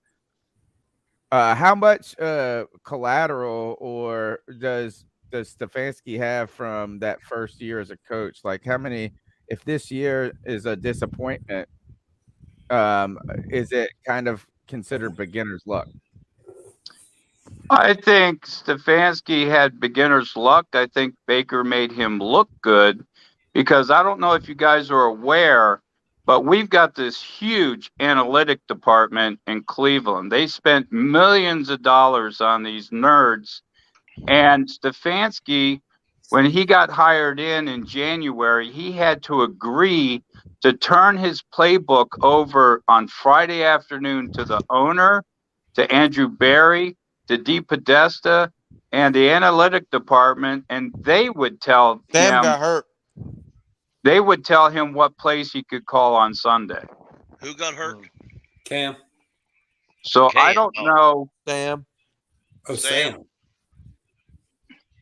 I mean, we had the dilemma with Odell Beckham going down, and then all of a sudden Baker was perfect at Bengals game. Well, I mean, was it because of we might Odell? go 2 quarterbacks after all. Right. I think It might be a dislocated ankle, bro. No, keep going. We're listening. Our quarterback did just go down, or our back. Sorry, brother. Didn't mean to interrupt. Ankle. Hey, Tony, you know who's available for a kicker? Josh Lambeau. You know who that is? No. The guy who's trying to sue Jackson because Urban Meyer kicked him. Oh, because he got kicked. I think his ankle got dislocated, guys. Yikes! Oh shit! Oh, can Cam Newton place kick? Hey, Cam Newton time. Bring him back. Hey, that's a good idea. Bring Cam back. What did I miss? What did I miss? Darnold went down with an ankle. Darnold's down with an Pay ankle. attention, Cody. Come on, man. I guess PJ Walker will have a job after all. Dislocated, Yeah, bro. PJ time, y'all. PJ time. Oh man. Oh, he'll have plenty of time to rehab it as Baker's slaying. Did they put Sam Darnold in the second half? Yeah. Yeah. Are they really pulling the card out for him? This is they are. He really jacked his ankle up, bro. He jacked his ankle up. And for all the brain Cam He be out for a while. The whole team's coming to slap his hand, bro. He finna get cut. I don't care what nobody say. Cam Newton is not coming back. So anybody that says Cam Newton, you might as well shut that up right now. We don't want that. PJ's Are you saying Sam Darnold went down? I said Cam. Yeah, he hurt his But I ankle asked, bad. can Cam He's Newton putting weight kick on it. the ball? He's putting a little weight on it. Are they going to re-show the replay? I want to kind of see what happened. They showed it once. He got tackled and twisted up. Almost the same kind of injury Matt Corral had. It was Cam Irving ready to send his butt somewhere else. You know, everywhere Cam You know Irving what? been, he Sam's like, grew this up. is the best shit that could have happened to me. Yo, I literally just dropped Cam Newton from my now Sam doesn't have to worry. He doesn't have Well, to. they're literally showing they're literally showing Matt Corral getting hurt. They're showing Matt Corral getting hurt. They said Matt Corral getting hurt, but all right. Well, who are they going to put in then? PJ Walker will go in next. Oh, okay. By hell of high water, PJ making his damn team. PJ's is Matt Rule's. PJ's mom does voodoo magic, bro. She got like one of them dolls. Yeah. She got one of That them part voodoo about dolls. it is PJ Walker has won every game he's started. His mom had a voodoo doll on Corral and Sam Darnold. Yeah. And Matt Rule let Probably everybody from know about that, Barbados, too. bro, or some shit like that. All right, we got to ask the most important question, Cody, especially before you leave. All right. We Yeah, gotta say ask- again, yeah. Oh, man. Ask Big Mike a big question. Big Mike, you get a big question. We have fought and fought on this podcast. That's what we do. Cody, my name's Tony Dunn. My co-host right here, Cody Lashney, to my right or left on the screen. And we fight over a lot of stuff. One of the things that Cody has tried to present to us is that Baker Mayfield was the reason that Odell Beckham Jr. tore his ACL one year. Like he threw. Here, you explain it, Cody. Yeah, let me do it. No, so the pass where Odell had his ACL torn. And by the way, I don't care if you love or hate Odell. I remember the play, Odell having to come back to the football that Baker put too wide to one side. And I believe it was intercepted. And Odell Beckham is trying to run back, I believe, to save the play. And he ends up running into the guy and tore the ACL. So I was like, just like a receiver can run a wrong route or a quarterback can throw a bad ball, I said that there was a good amount of blame that deserved to be put on Baker for that specific injury. All right. And I felt like that was fair. All right. Now I'd like to address the court. And that is that not the most innocuous or actually anecdotal piece of evidence in the history of the world? Like to say that if you would have thrown the ball 6 inches a different way, he wouldn't have got hurt or this and that. Yeah. How ridiculous is it to be suspect of a quarterback for misplacing a ball by a half of a foot and your receiver screws his knee up? That even saw the play, by the way. That's just football, is it not? So we want to know who is more ridiculous. Who's more ridiculous? Well, didn't he go after the receiver or at the defender after he intercepted the ball? Yes. So he had a choice of not going after him. Right? But then that would have been problematic in and of itself, right? Yeah. Well, Larson killing it. Well, see, the media and everything has really pinned Baker and Odell against each other. What you guys don't know is they both worked together to get Odell out of there. Okay? I hate you so much, I will help you get the fuck out of here. No. That film, Odell's father didn't come up with that video. All those shots of Odell, those were from cameras set in the stadium. Those were team cameras. Fumble. Those weren't broadcast cameras. So And who if had you, access to those? So you're trying to tell me right, Baker and Odell together. Is that what you're saying? inside job? what's that? Is this an inside job by the Browns? It's an inside job it's between Baker Baker and Odell Odell. together? Oh, they Yeah, got into. Baker. Huh. Odell told Baker, "Man, I gotta get out of here. This coach is screwy." And Baker told him, "Don't, whatever you do, don't criticize the coach because no other team will hire you. Criticize me. We'll come up with film to make it look like That's it, Frank. Keep that damn ball. what you're criticizing me for is legitimate." I want to believe this, but That sounds like some also is tinfoil hat, the my guy. most coolest thing. Like if that's the case, Baker really just fell on a sword that was like 9 miles long. He's Well, he skydived onto a sword for Odell Beckham Jr. If that's the case. Well, look what happened. So you're really suggesting that Baker Mayfield, in order to help Odell Beckham, said, "Hey, put it on me," and not the coach, because then no one will hire you somewhere. Well, the D riding crazy. You got it. That's plan talk. Okay. That's got it. definitely something I've never heard before. Well, you are talking to a Baker Bottom. well, what did Odell just send to Baker? Didn't he tell Baker to go shine? Twilight Zone. He did. Yeah. Did tell him that. I mean, they spent time in summer together. No, hey, listen, I hear you. You know, that's been a contention. I don't know who's doing that whistling, but I heard that whistling on the show before. What was that, like sci-fi some shit? Yeah, bro, it's the Twilight Zone. It's Twilight Zone, bro. I mean, look at how many people. Here's where Twilight Zone, that's X-Files. Cody, that has to get clipped, bro. That is hilarious. Yeah, ice up pick here for Kyle L. But they had Duke Johnson. I'm picking up Kyle L. They said they only comment on members. They don't read the chat. They used to care. First of all, I'd like to say this. Thanks for your comment. I'm reading it. Second of all, we only had members for 6 days. Yeah, right. And by the way, not even everyone in here is a member. For 6 days. I got an We haven't even gotten a style yet. And by Bro, the way, that was hilarious, bro. I'm over here dying. I don't discriminate when I put up comments on the screen if you're a member or not a member. We just happen to be watching the Friday free for all. We watched the game. We're watching the game right now, homie.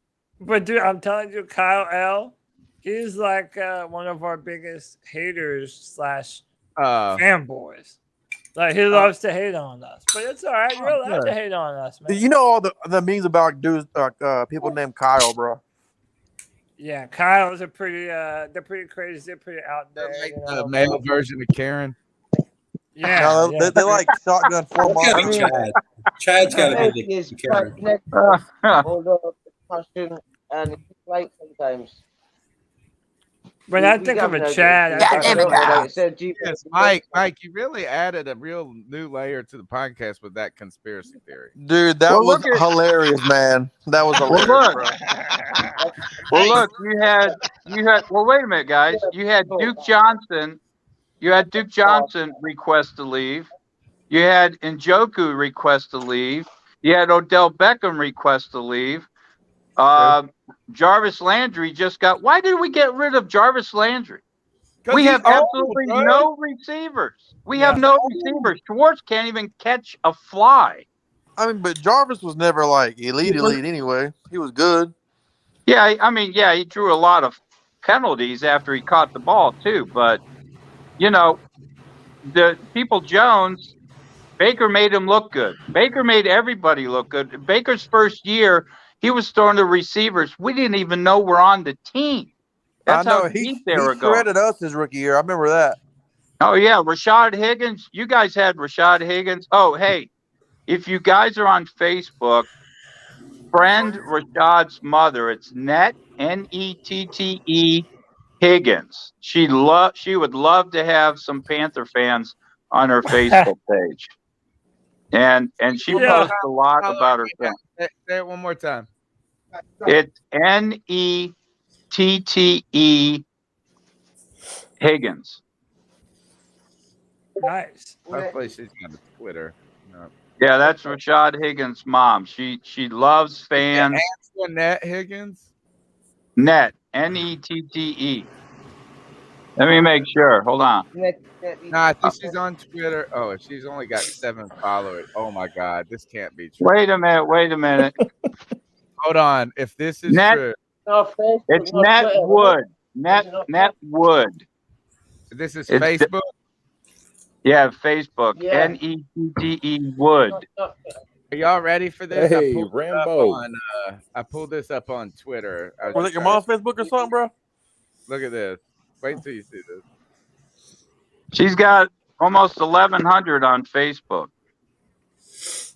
Man, Rashad Higgins' mom looks like a dude. No, that's I can't be. It can't be her. It can't be her. In the background, in the black. That's Twitter. Hold on, I'm gonna find it. Wait, man, I'm on my phone. I can't. Woods. Nett Woods. Nette Wood. Wood. Can I type on here? Yeah, you can type in the private chat. I got it. Mama Wood. Got it. We done. We need to get her to get Higgins to come on the show. You know, we're the longest running Panthers podcast, Mike. We've been doing this joint every week for every Tuesday night for 10 years. And that's why I want to put out, I want to thank guys like Chad L or Kyle L, my bad, for supporting the show. And remind you guys that in the last 6 days, we have opened a membership open to show your loyalty for people that hang out every Tuesday night, Friday night, the post game, debate my take, beat check. We do a lot of content all week. We thank you for your support. If you are interested in supporting the show, you can do it in a couple of ways. The number one is to smash the thumbs up button and subscribe. That's completely free. We appreciate it. We don't ask for donations, but we appreciate them. You can find ways to donate to the show in the chat, right? Look down in the show description, PayPal, Cash App, some different ways. But a cool thing right now is we're developing this super cool C3 Superfans community where you just join up for $1.99. It's like nothing. Instead of asking people to give $50, $100, or $10, you know, instead let's like all throw $1 in the basket, $1.99 in the basket. And we can continue to expand this content. And I tell you this, uncover every stone that exists, including Baker Mayfield's inside job with the Cleveland Security Department.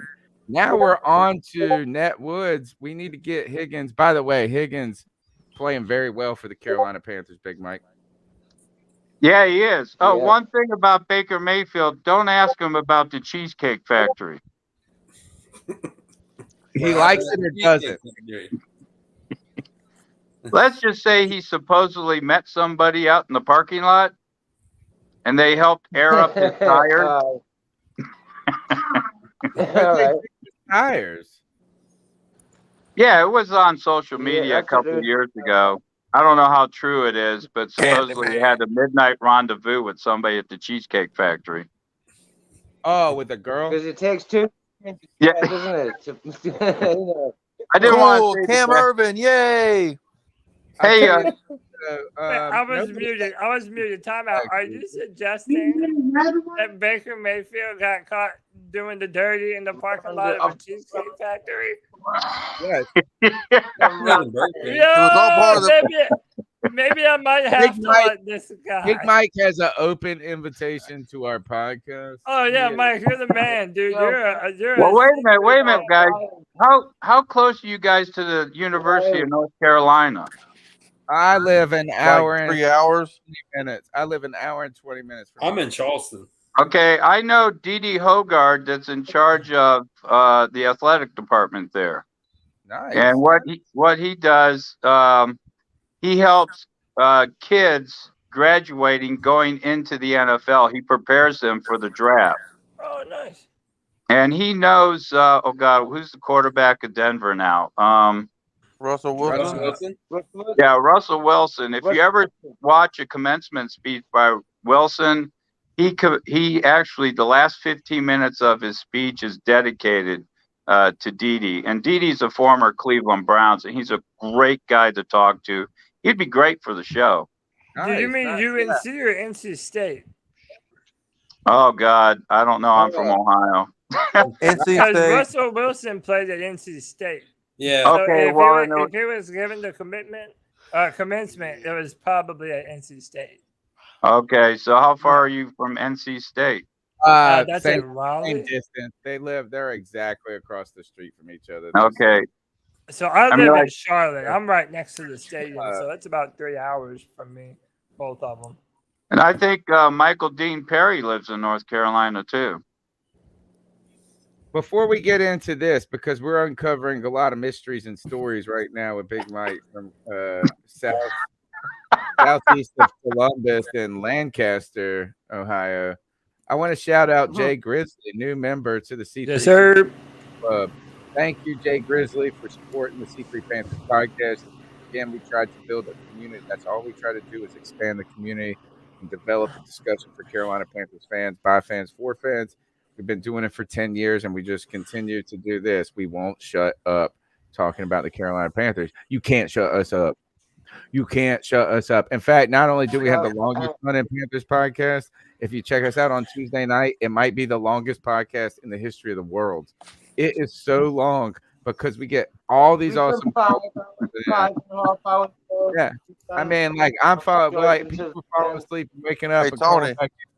Yo, They said that Derek Brown's injury wasn't really an injury; it's more of a preseason, precautionary thing. So he's not really hurt. Okay. Excellent news from Jay Stubbs on keeping his ear to the ground. Derek Brown's injury is precautionary, and you know what? You probably shouldn't have had him out there as long as you did. In one case, the second more concerning injury is our field goal kicker, who we thought we had found an answer in Zane Gonzalez. Man, didn't even play. God, that's a big loss. In fact, That is little DE, bro. What? Hey, I got an interesting question. In this, to finish this game out, who is the backup quarterback? For who? Right now for PJ, it's got to be Baker, right? No, PJ playing the rest of the game, bro. Well, I'm just. That's the only guy. Oh, PJ will play, didn't he? There's got to be a receiver in the team or somebody who has played quarterback. We can't put Baker back out there. Who do you think we bring in? I would just. Who do you think we bring in now? Put in the water boy. Probably Mason Rudolph from the Steelers. Hey man, these PJ Walker mouth breathing. I tell you what, we'll just. I know, right? They are kind of crazy, but hey boys, I'm getting ready to jump off here. I'm gonna go and hang out with Greg on Geeks Chasing Squirrels and talk some House of the Dragon. But man, listen, I do want to say before I get out of here, I was very impressed with a bunch of different players tonight. I think on offense, Shai Smith continues to look good. I think both Akem Kwanu and Brady Christensen looked good at left tackle and guard, respectively. And I think Baker Mayfield looked really accurate and showed a lot of touch to his throws and looked really good playing quarterback, making checks at the line of scrimmage. I saw a lot from Baker tonight that I really like. And on defense, man, I think our linebacking core is not going to end up being quite the liability that we were saying that it was. I think Frankie Louvu is legit. I think Brandon Smith is legit. And is going to be a legitimate contender to be a rookie defensive. Oh, that's a tough one. A potential rookie defensive player of the year candidate. So I like what we're doing. Oh, damn. His ankle bent. Yeah, that's pretty tough. But I really do like what we have. I think that's going to be. There's a lot of really talented young developing defensive players on the Carolina Panthers. So, yeah. Oh, how about this? Is let me get the link for guys. He wants to know what the link is. In fact, that is a Greg and them do a great show. They've been doing this for a while too. It used to be called the Super Civil Servants Podcast, but now it's called Geeks Chasing Squirrels Through the Metaverse, where they do kind of like all nerd shit. But it turns out we're all nerds, right? Oh yeah. And so I can tell you this: I'm going back and binging Game of Thrones right now, Cody. Yeah, it's overrated. Shut the fuck up, dude. Shut up. Come on. And by the way, you need to start. Listen, forget Game of Thrones. You need to just watch House of the Dragon. It's a brand new slate. I'm invested. I'm in season. I'm at the one where Tony, you're just not paying attention is what it is, bro. Oh no, no, weren't you late to Breaking Bad? They try to glue your attention with just dime pieces and titties. It's one of the best. It's one of the best fantasy stories ever. Oh, you need to look at it with a different set of eyes. Not even close. It doesn't even hold a candle to Lord of the Rings. It's an adult version of Lord of the Rings. No, it's not. Oh yeah, it 100% is. It's an adult version of Lord of the Rings. I've read the first book. I've read the first. For people who like real adult, mature fantasy. Who is the person going on the quest? Who is Frodo in this book? In this show? Who gives a shit? Frodo sucks. You know who Frodo is? Frodo is Theon Greyjoy. Oh, yeah, God. right. He doesn't have anything on Ramsay Bolton. I'm in that part right now where he's Frodo dies through almost every fucking movie in the. Hey, but by the way, if y'all did want to hang, I did drop the link. I dropped the link to the video where I'm going to watch. I'll go watch the Ring. Sucks, bro. House of the Dragon, but Tony, I'm gonna let you run things from here. And I got it. You be wrong I got it. about Game I got of it. We're gonna. Don't worry. While you gone, we're gonna uncover every fucking mystery in the world when it comes to football right now. We are on the trail right now. Fuck you and your Game of Thrones. We're like whatever. We're like this the is from the guy who thinks that the Hey, whoever was whistling, do the whistle again. Do the whistle again. It's Sherlock Holmes. Sherlock Holmes. Right here. Sherlock Holmes meets the X-Files. We're on the case. And my dear Watson. A Song of Ice and Fire is the best fantasy story ever told. Tony doesn't know shit. He loves the Beastie Boys. I'm out. Yeah, did you cut them out? How can you trust anybody who doesn't like the Beastie Boys? Number one. Number two, just going through some of the chat. I love Daenerys. I am with that. Like, she is incredible. She is incredible. And when it comes to Game of Thrones, I do think they lure us with boobs. Like every chick is like, it's like every girl is hotter than the last girl. And I mean, I don't think that should be seen as a negative for a show, but I think that sometimes little sleight of hand for the storyline. Oh, right now I did. Who is Jay Stubbs still in here or did he leave? Jay Stubbs left. I made Jay Stubbs so mad he left. I was about to say, because I actually did find I'm on the episode right now where that crazy ass aunt who feeds her child through the boob for like her 8-year-old son. Oh yeah. But find out she was the one that poisoned the husband. I did just find that out, and that's pretty wild. That was a pretty wild twist in the story. Anyway, you're listening to the C3 Panthers podcast brought to you by CarolinaCatChronicles.com. Tuesday nights, we have the longest running Panthers podcast around. Friday nights, we have the Friday free for all. We get together and everybody is welcome to come in and chat about whatever is going on with the Carolina Panthers. We also have a post-game show and a lot of other content that comes out throughout the week. We ask you to help support us by subscribing and smashing the thumbs up button. Right now, guys, the game is coming to an end in a certain way. And I just got to say, let's kind of just start to collectively work towards the end of the show in a way.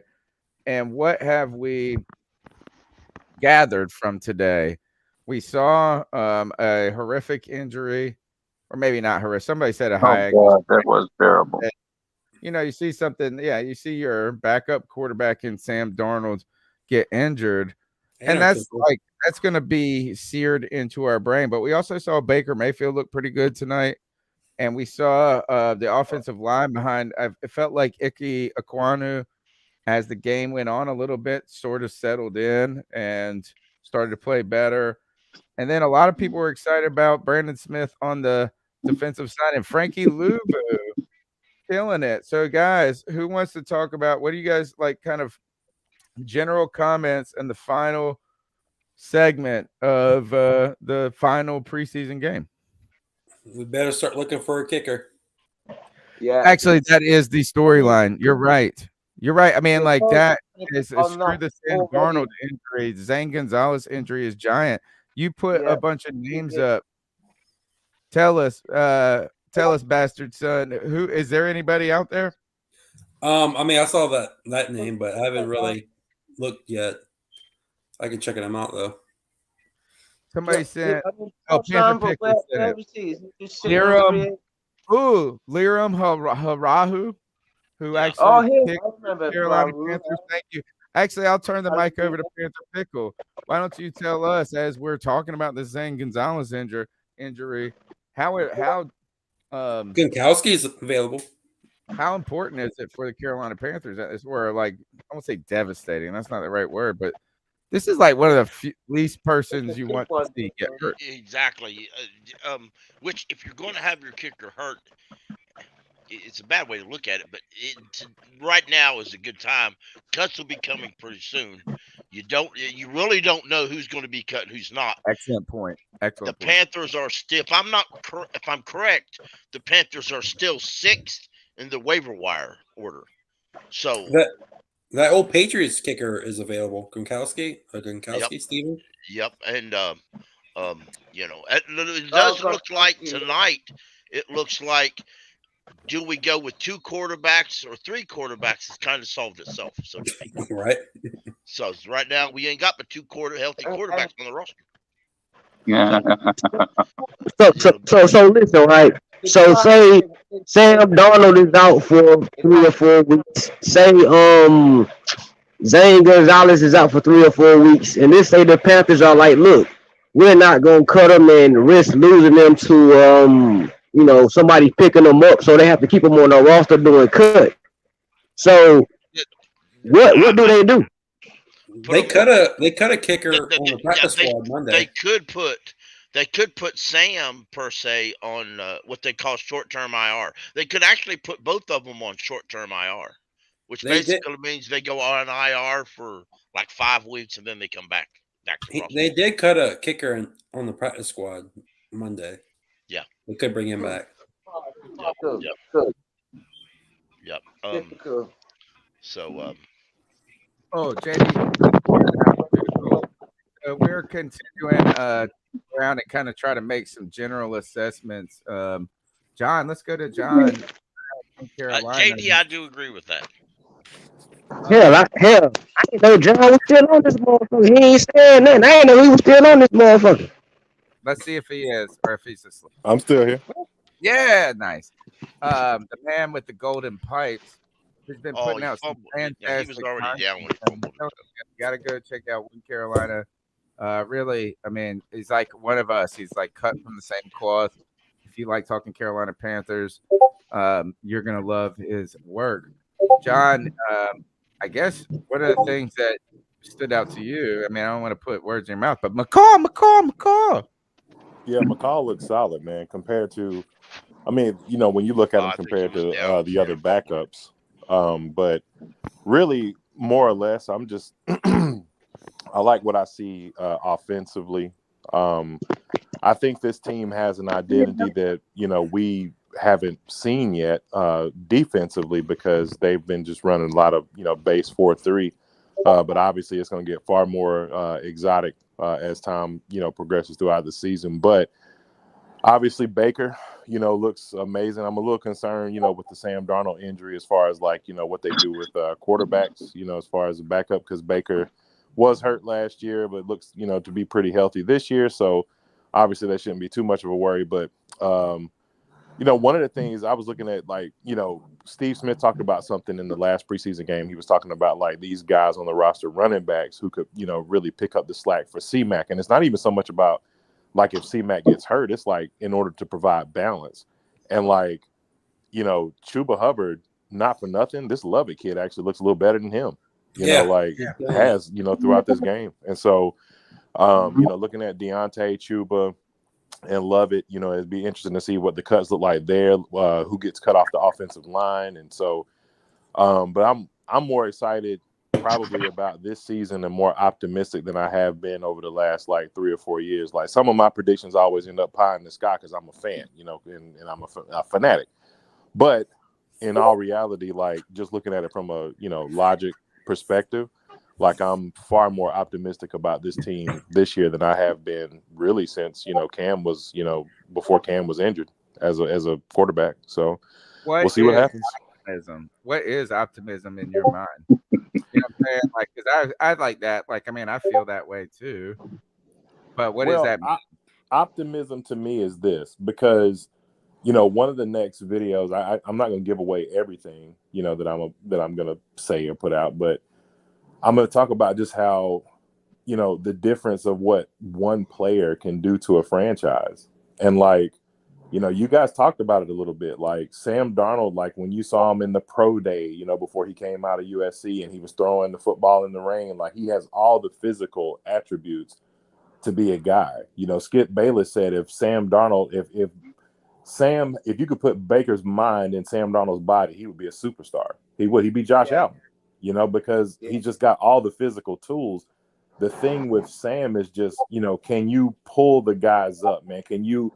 Steve Young used to say, can you carry the water, for the franchise? And while Baker might not have all the physical attributes to do that, what he does have is this unique ability to lead and to just hype guys up.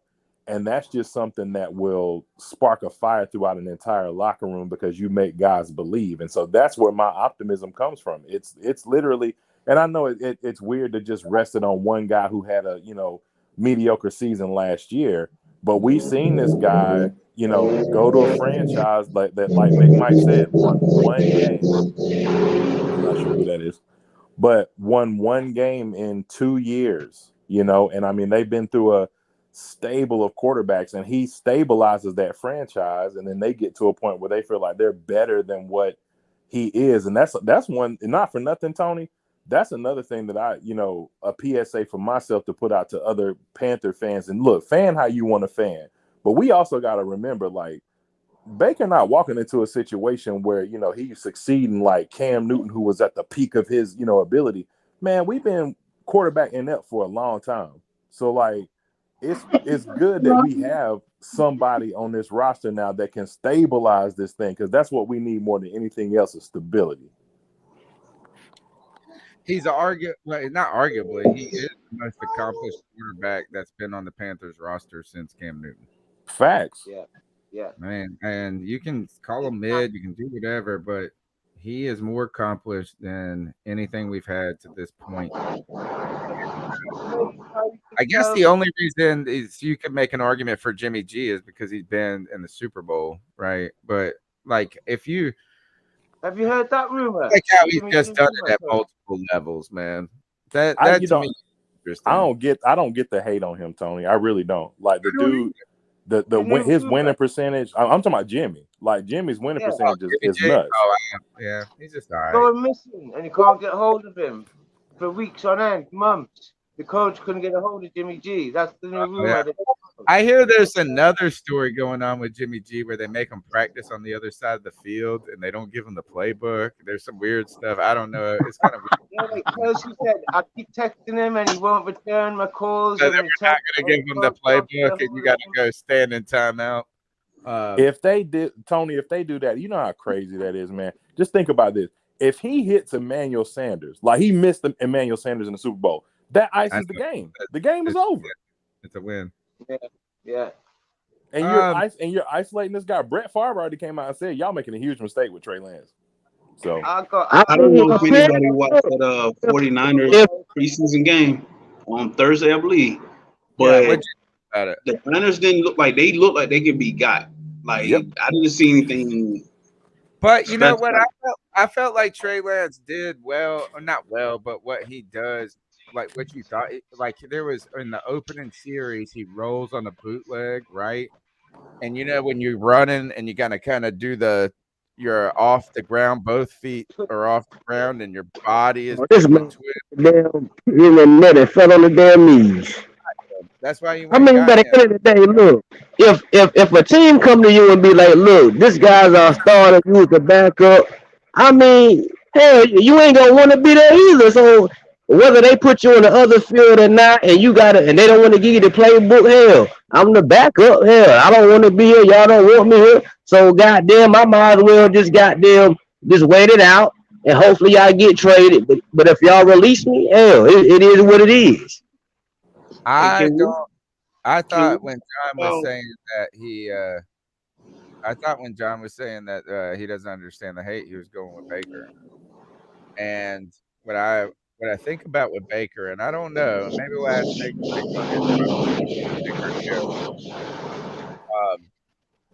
we had Cam Newton, who is the love of our life or love of my life. I'm a Cam sexual. That's what they call me. I'm a Cam sexual. Yikes. Oh yeah, dude. I'm all like, it's like having a quarterback to me is erotic. I'm not gonna lie. Having a guy I believe in is erotic. And I thought people formed a lot of opinions about Cam Newton on just things they heard about him rather than actual evidence. So he's not a team guy. He's a self-centered guy. He's a do this. Cam Newton, like I would argue this to everybody is that the worst thing Cam Newton did was not be like misuse some words every now and then. Right? Like but like he always put the team hindsight is 50-50. He put the team on his back. Like now I feel like he did more right things than people gave him credit for. And I'm talking about off the field. I'm talking about leadership. I'm talking about team decisions. And so people made judgments about Cam Newton without evidence. And I'm starting to get to the point right now that I'm wondering, have people done that about Baker Mayfield? Have they seen Baker Mayfield put the flag on the I can't even say it now. Ohio State. Thank you, Jesus Christ. The flag. Do they look at these two? Because like what we will get is will somebody be like, well, what about Cam Newton and the stealing a laptop? And you're like, dude, that's so long ago and so unreflective of what he really is. He did so much after that. Misconstrued by people based on limited evidence, Big Mike. Well, you're exactly right. I don't think there was much evidence against Baker that was solid. I think a lot of it was made up. And for some reason, it was a coordinated effort to try to ruin his career. And like I said, the only reason that the ownership, all the way down to the coach, would do that is if they found out that OBJ that he stole the tape for Odell. Yeah. Oh yeah. What? I will say Baker didn't do himself any favors. Like that was preseason. He spoke on one of the running backs trying to get paid. certain that was comments Duke made. Johnson. Yeah, like stuff like that. But at the end of the day, you live, you learn, you grow. Like somebody probably sat him down, like, "Hey, bro, at the end of the day, this is a business. So don't say something offhand like that when the man's just simply trying to get paid." Like I feel as though he got a bad rep in part because that's what the big media wanted the narrative to be. Like he himself didn't do himself any favors at times, but by all accounts, this man's been every bit a professional since he got here. Like complimentary, professional, all of those things. So he's our quarterback right now. So any Panther fan, like it's the same thing with Rule. I can't comprehend anyone saying that they want the team to fail simply because they don't like Rule. Tony, you were the one that said it, and it got my mind of thinking. So far, Rule has not shown himself to be a good head coach, a NFL caliber head coach. But we as human beings, we should be striving to be better. So I gotta give Rule that same room to grow, if you will. Like, hell, we don't know. This year might be the year where it starts to click for him. Like, hey, I can't be saying this or doing that or putting this guy here when he did X in college. Like, give people an opportunity to show.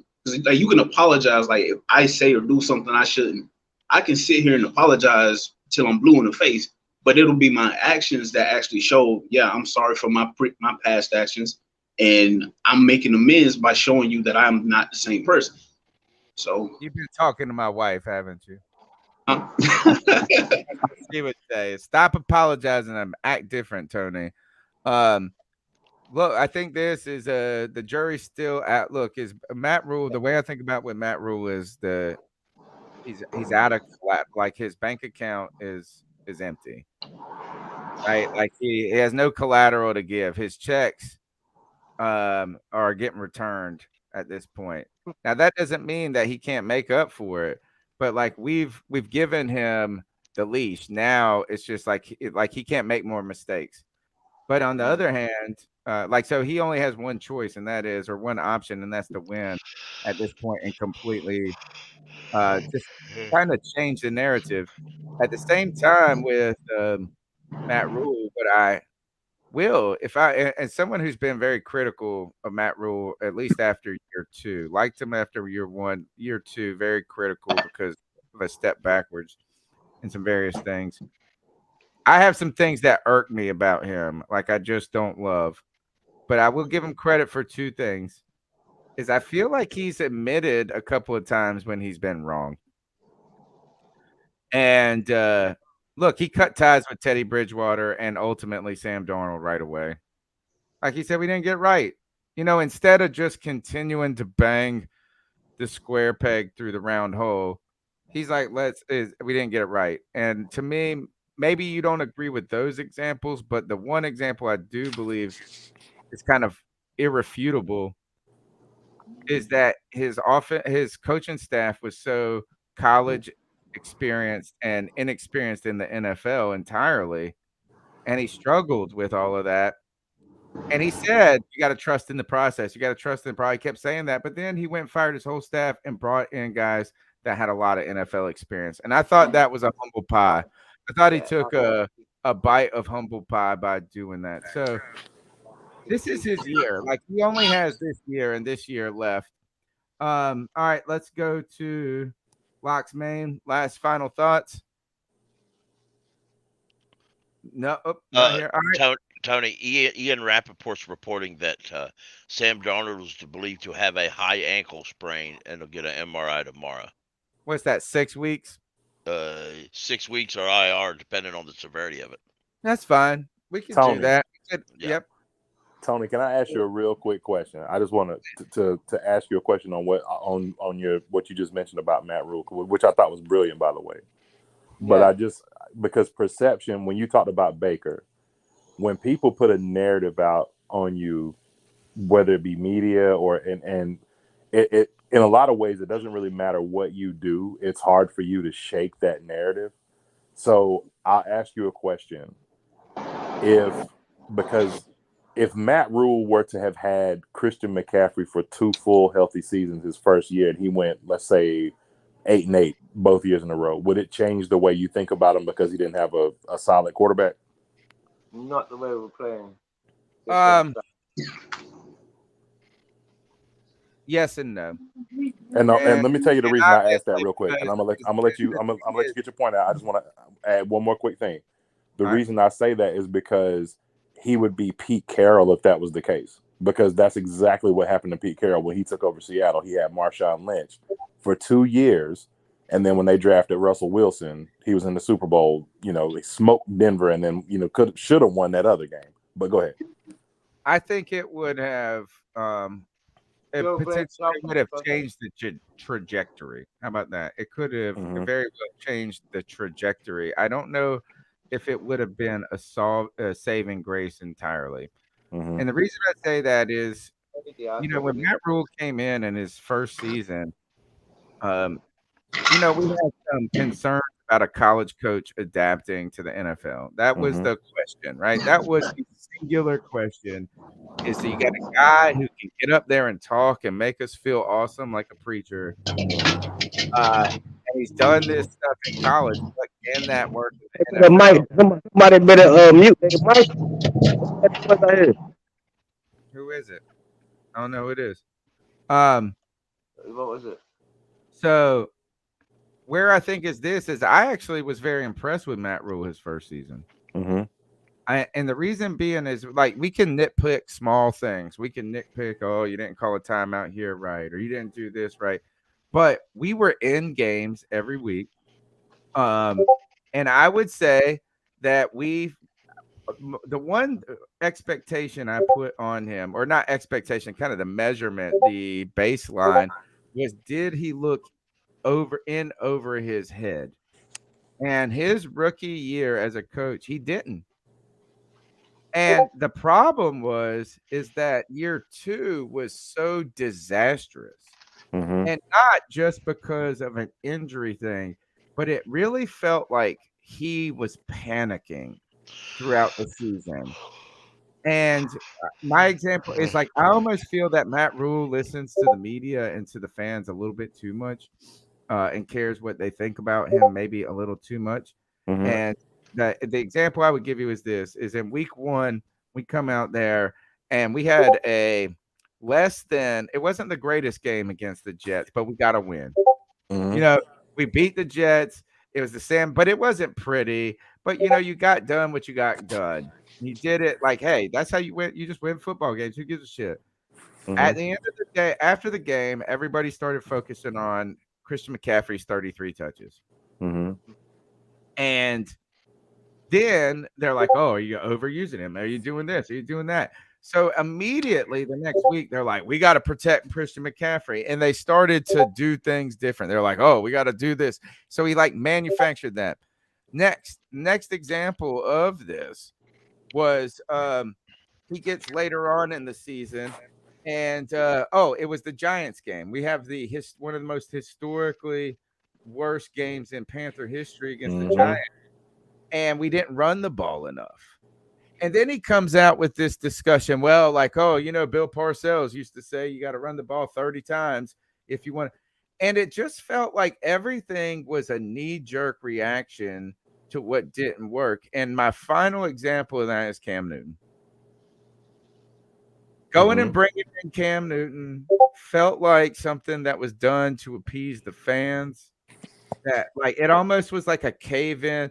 And I just feel like he was listening to that too much. So I don't know if Christian McCaffrey would solve that, make it better, or mask it. Well, we've got 1 year where he looked pretty good. We got last year where it didn't look good. And now the third year, I think, is going to tell, or at least give insight to which was the anomaly. Right.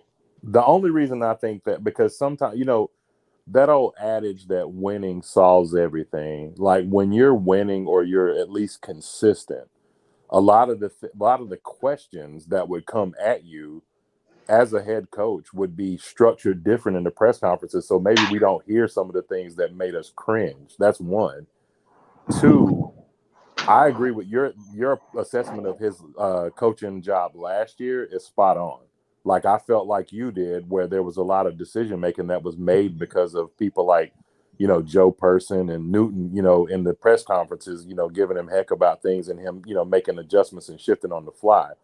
But like with the Cam Newton situation, that to me felt more Tepper, and he just agreed with it than anything else. I could be wrong on that, but like, I feel like maybe he didn't have full, and if he did have full authority, if that was his full call, him and Fitter together, if they were all, you know, agreement on that, then which it wasn't the worst thing in the world. I mean, it lit a spark for a minute, and it was fun to watch, you know, as a fan or whatever, you know, for a final send off, if you will, I guess, you know, to some degree. But I don't necessarily disagree with you. I just think that in a lot of ways, like, some of the really, really harsh criticism, in my opinion, has been a little bit too hard, because it's like, man, when you go back and think about whenever he was sold the job, which Tepper did do, by the way, sold him the job. Like, you know, you selling a guy a job with a running back that just went 1,000, like, and that doesn't happen often. And so I look at that and I'm, you know, kind of like, okay, we can do something here. And but I guess what? I don't have that guy for, you know, a solid 2 years. You know, I mean, and it's you like, my apologies, I didn't mean to cut you off. No, go ahead. I'm done. Go ahead. I was going to say you could also, like, there's obviously the way that a lot of people are looking at it with the 5-11 season in 2020, and then 5-12 in last season 2021. But you could also look at it as coming in as a rookie head coach, first time NFL head coach, and getting the team to 5 wins in back-to-back seasons. I mean, it could have been a hell of a lot worse. We could have gone 0-16, 0-17. For me, his biggest mistakes have been the decisions being made at the quarterback position, and he just may have corrected it with bringing in Baker. Like, I'm not sure if I said it on this podcast, but I was talking to my wife about it, and I was telling her that every year the Panthers have gotten worse at the quarterback position. They moved on from Cam to Teddy, who, in my opinion, Teddy is a great backup. He's an elite backup QB. You move on from Teddy to Sam, thinking that you could fix Sam, but obviously you couldn't. So now, for the first time in Rule's tenure as the head coach, you move on from Sam in favor of Baker. And as you said, John, if Baker, all we need, like, Cleveland fans are talking crap about Baker because they wanted a savior. They wanted him #1 draft pick. They wanted him to come in and take bombs and turn them into superstars. And even when he got talent, the team surrounding him with talent, you're saying, hey, he's not elevating the talent. Well, the Panthers only need him to be a stable QB because that position has been so unstable for the last few years, and it's legitimately cost us games. Like, if we had competent quarterback play last year, that team is not 5-12. There are 5 games that come to mind that we, like, you're talking about a 10-7 swing because Sam was just god awful in those games. 3 interceptions against the Patriots. Without those, we win. And again, the narrative then changes for Rule. So, I mean, it comes with the territory. You're a head coach. When things are going well, people want to talk about how great of a head coach you are. And when things are going bad, as they have been for the Panthers, they're going to talk about how terrible of a head coach you are. I agree. And for nothing, Matt Rule ain't out there strapping up, bro. So when you talk, like you said, when you talk about throwing 3 picks in a game, I mean, it's only so much coaching you can do. So if it cuts off, I'll see you next week. See you on Tuesday if it cuts off. Give us your final thoughts and go ahead, because we're going to be closing this off pretty soon. We've been going over 4 hours. Final thoughts after tonight, Dan. To be honest, My bad, Tony. No, it's not. Oh, he's all right. Even, I think those are all kind of fair points, but also glass half full points. Yeah.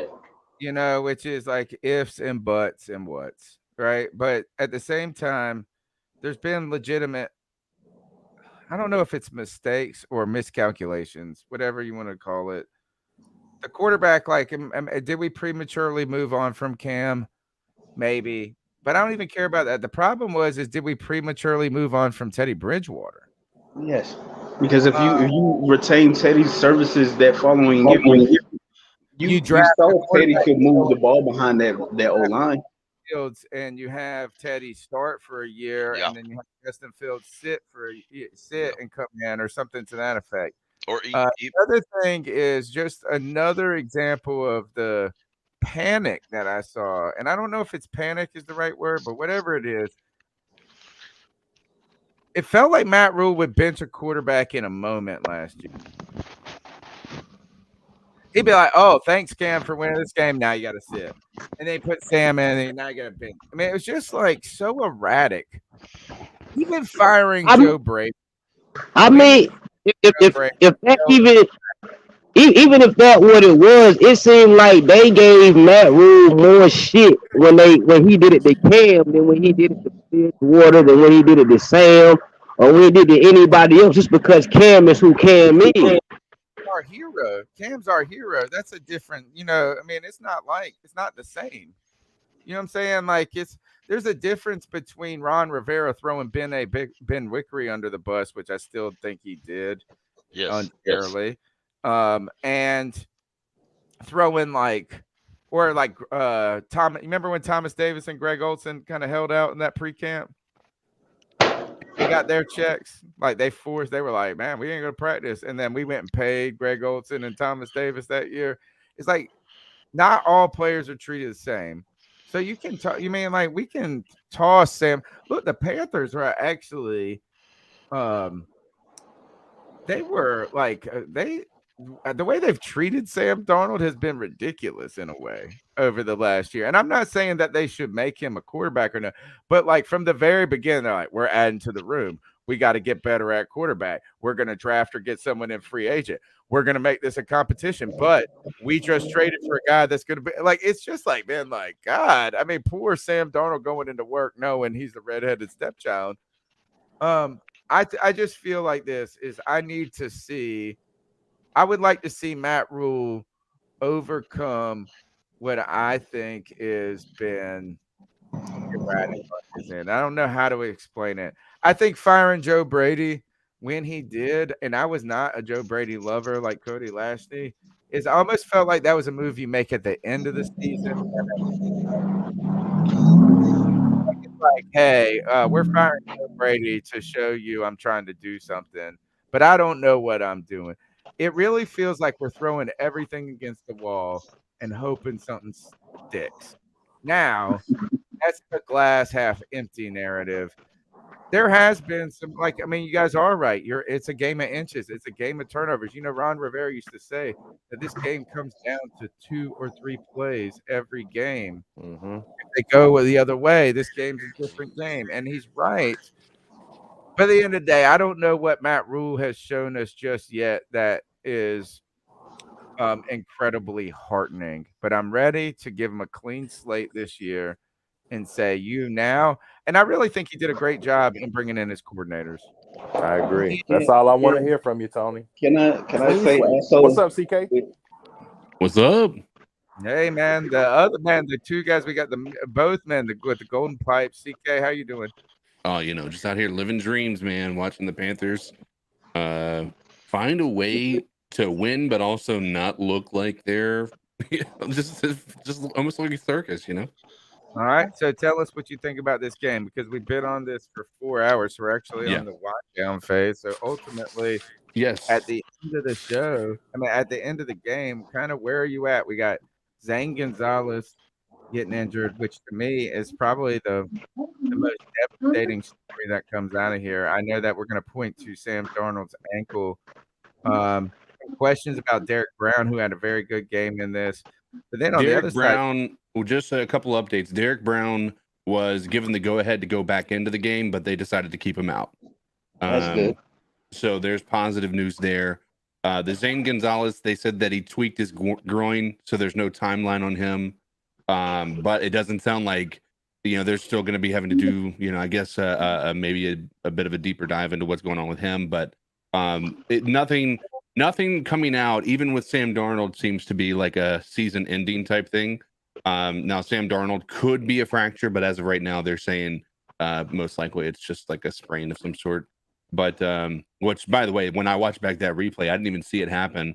I came back I was over with my buddies, and I saw him land on the ground. I'm like, well, I guess PJ's got the job. Made that decision a little easier. Ultimately, Baker looked good with number 2 wide receivers and tight ends and running backs, and against number 2 defense, or second string defense, I should say. And our first string defense didn't look as dominant against a second string offense, even though there were some turnovers that took place. But for the most part, it felt like even with their backups, they were dicing through our defensive line. But I think could be just things that they learned. J.C. Horn obviously wasn't thrown at, but I tell you what, he missed a pretty big tackle that could have been a big play, but turned out to be a bigger play for the offense. Yeah, he's talking about on that run. Yeah, I saw that run where Luvu was pushing the line to the right side and was rushing, kind of collapsing that run lane, pushing. I think it was I can't remember, Duke Johnson out to the outside, and J.C. Horn was right there waiting for him, but Duke Johnson didn't just go down. JC didn't do a very good job. He wasn't a very sound tackle in technique, but again, those are things that I think are nitpicky.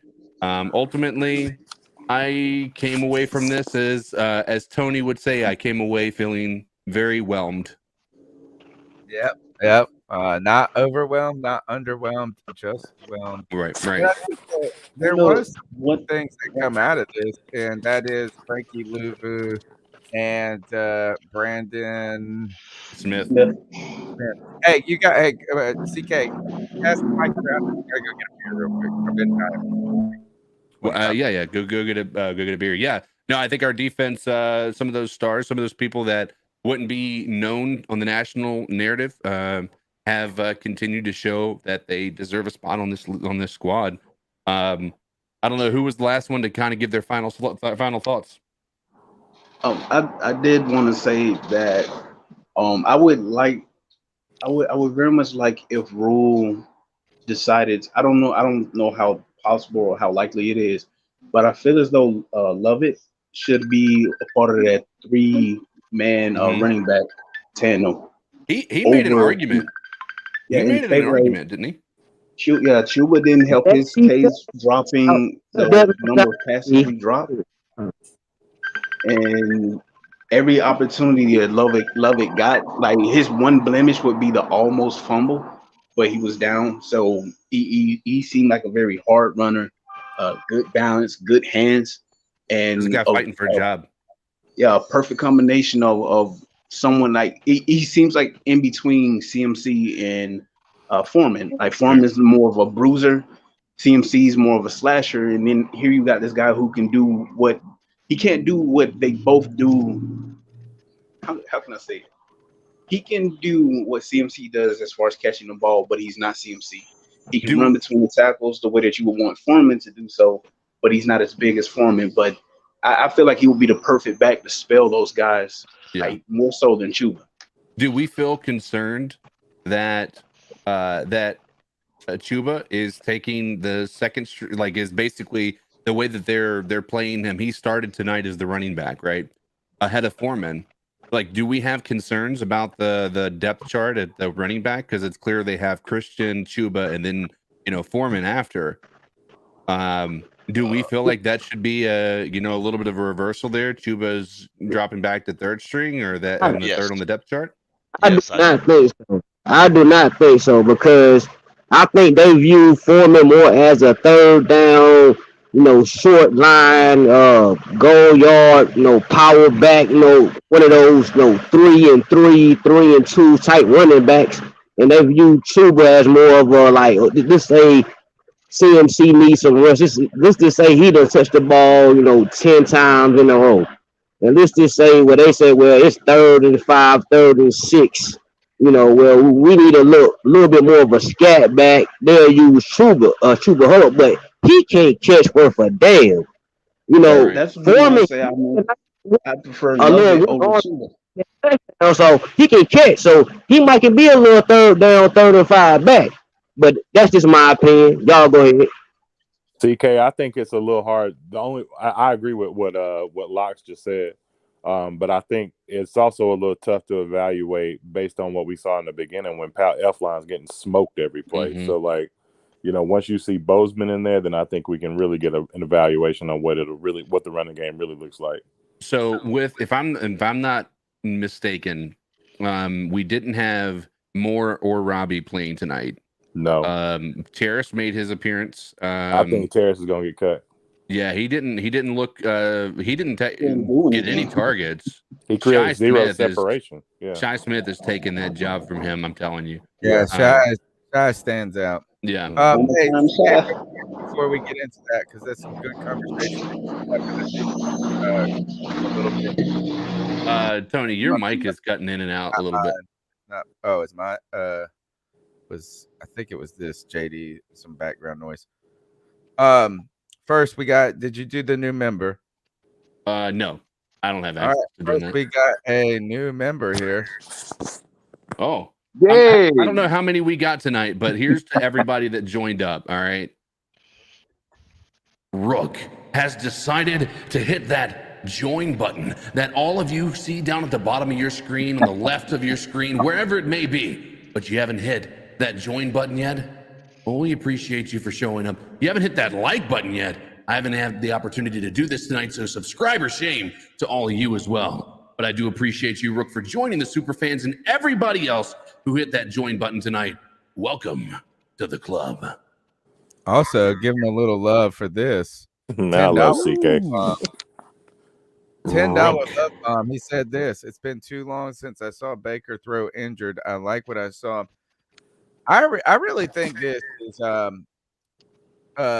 John brought up this. He asked me about Christian McCaffrey and what this would have done to change the narrative. One of the things that I don't know what Christian McCaffrey would do to change the narrative of the Panthers, but now we're starting to wonder what the narrative of Christian McCaffrey is. Mm-hmm. And he was exceptionally durable for his first 3 seasons. And then these last 2 seasons have been marred by injury. And I think, I don't know if I'm in the minority. It certainly feels like this. But I have been pounding the desk or pounding whatever you pound, saying I've been keep pounding that this potential narrative that Christian McCaffrey is injury prone is overblown. That these 2 seasons have been soft, like kind of more minor lingering issues. Mm-hmm. Right. I mean, I don't know. It's like, first of all, they've been less serious than even what Curtis Samuel had when I was here. I think also that because we paid him so much and we also knew what the real aspects of our kind of like prospects of our season were, that we were exceptionally cautious with Christian McCaffrey in a way to protect our future investment in what we believed was really the centerpiece of our team. I think that if we were in a playoff run and we were the Kansas City Chiefs last year and Christian McCaffrey was on that team, that Christian McCaffrey would not have been placed on IR. They would allow that hamstring to kind of nurse it and to get closer to the playoffs. So what I think is this is now the narrative of Christian McCaffrey this year can be completely reversed, right? And I think it's like it's a either or. We're at the crossroads when it comes to Christian McCaffrey. If there's another year of injury, then the narrative of injury prone gains steam and likely has to be acknowledged as maybe the right one. Mm-hmm. I think with Baker too, you got 2 good seasons with Baker, 2 less than good seasons Baker, 1 with injury, 4 different offensive coordinators. I don't know if his entire career hinges on this year, but I almost feel like this. If you are developing a negative conclusion about Baker, maybe you've done it prematurely. And this year, so I don't know. I mean, I always feel like those narratives, like you said, John, they take such root. They gain a life of their own to a certain degree. They absolutely do. We learned this than anything with Cam, right? Yeah. It's like people said this, like, oh, Cam. You're like, you didn't even watch the game, homie. You didn't even watch. You didn't watch anything. You just already made your decision about what Cam is. So, Rook, thank you for the $10 love bomb. It's been too long since I saw Baker throw uninjured. This is a year right now for him to capture his own narrative. Yeah. And to seize that moment. Well, I So tell you what, you want to know what it's going to be like? You're going to wake up Monday morning. You're going to go outside. It's going to be a nice, crisp morning. The sun's going to be out. There's going to be a blue sky. Baker just gave you another win. It's going to make the ride to work so much better. Your food is going to taste better. Your woman's going to love you better. You're going to love that neighbor that keeps on parking his Harley halfway on your driveway. You're just going to, it's unmanageable what I can tell you what happened to us up here the last 4 years. Trust me, we had Cam. We know. I mean, you've had sir, and your fans have suffered from generations of shell shock and CTE. But you know why that is? Hey, Big Mike, let me ask you. Big Mike, a lot of that hinges on a couple of things. And this is what frustrates me about franchises like Cleveland and why I've voiced this before, Tony. I have been so afraid because of a lot of the moves that have happened here lately, and it just smells so much like ownership. Because a lot of the reason that they've been so horrible is because of Jimmy Haslam and his and just how impatient he is. Man, they hired Chud and fired him after what Chud did with Cam Newton in one season and fired him after a season. Mike Pettin and they wanted Johnny Manziel to play so bad that Mike Pettin was in the middle of a playoff hunt when y'all were like at 7-5 or something like that, like a few years back. And Brian Hoyer was like steadying the team, and they just kept pushing this narrative to get Johnny Manziel to play. And it's just like, and he wasn't ready. Obviously mentally or physically he wasn't ready at that time. But it's like ownership gets in the way at a high level. And I'm telling you, Tony, man, like when we talk about all this rule stuff that you just brought up, like in the back of all this, man, in the back of my mind, Tepper, it just feels so much like Haslam, bro. It's crazy. And it's like, it scares me because if he makes these kind of irrational moves, we become Cleveland South. Well, isn't that what Skip Bayless called you guys? Cleveland Part 2? Pretty much. Yeah. Now, Jimmy Haslam used to be minority owner of the Pittsburgh Steelers, right? As did Tepper. Now, this would make a good movie, but let's say he wants to guarantee the Steelers have a good position in the division. So he goes up to Cleveland and buys that team. And for the next 10 years, puts in 17 coaches and 35 quarterbacks, right? I mean, the Pittsburgh Steelers, I was born in 64, right? The Pittsburgh Steelers have been owned by one family. They've had four coaches since 1964. Two of them were former Cleveland Browns players in Chuck Noll and Bill Cowher, right? So, I mean, how can you, you're right. Haslam is running this like an oil company. If you have a manager that's not bringing in the money, then you go ahead and fire him and bring in another manager. You can't do that with football. Football, you develop relationships, you develop strategy, you develop respect, and believe me, there is absolutely zero respect for what they did when they brought in Watson amongst the fans, and I can tell the players too are going, my God, this guy got $230 million. He hasn't even touched a football in almost 2 years now. There's a double standard, I think, that those players are going to feel the heat from because, any of those guys do that exact same thing because they're not a star player in the NFL. They would be removed and cut by any team. And I think that to have there be a sense that so the reality I think these people face is that they realize that there is a double standard because of the position that they play and potentially because they're not considered good enough, right?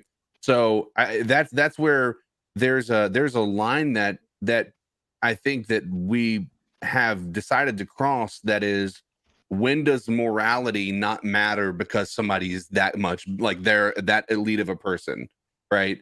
And like something that I think our entire society has kind of drifted towards. It's something that the elite of our country probably all experience the benefit of, but you know, when you have a team and you're supposed to be a leader and those guys are supposed to go to battle for you, I think you're gonna see an impact moral, you know, from you know, player rallying around you as a leader. I think there's going to be an issue, but if he starts bringing the wins, all that doesn't matter anymore, I think. Well, exactly. I mean, we can't by law go down to Pittsburgh and start shooting people in that city, but what we do is we raise a football team to take them. They're like gladiators. They represent the fans, they represent the city, and they should represent the team.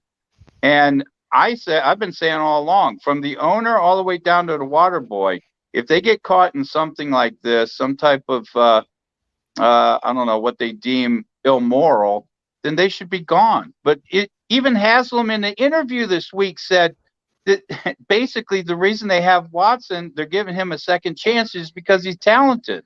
He said he was Joe Smith off the street. We know it. We all know it. And they gave him a raise. They gave him a raise, dude. They gave him a raise. Look, first of all, in Carolina, I do want to mention just to your last circle back to your question about Tepper and the analogy to Haslam. Well, first is Big Mike has been a conspiracy theory after conspiracy theory that the Pittsburgh Steelers have put in a rogue owner into the Cleveland Browns, planted an agent to destroy them so they can win the AFC. What is it? North, whatever it is. Well, wait a minute. This goes all the way back to 1962 because the NFL was going to come up with the Super Bowl, but they wanted to get rid of Paul Brown, so they sold the team to Art Modell. Now we were coming real close to having a Super Bowl team, but what'd they do? They moved it to Baltimore and fired Belichick. Just think if we had Belichick, how many Super Bowls we'd have right now, right? What I've learned from this is that Haslam is the Karl Rove of the NFL.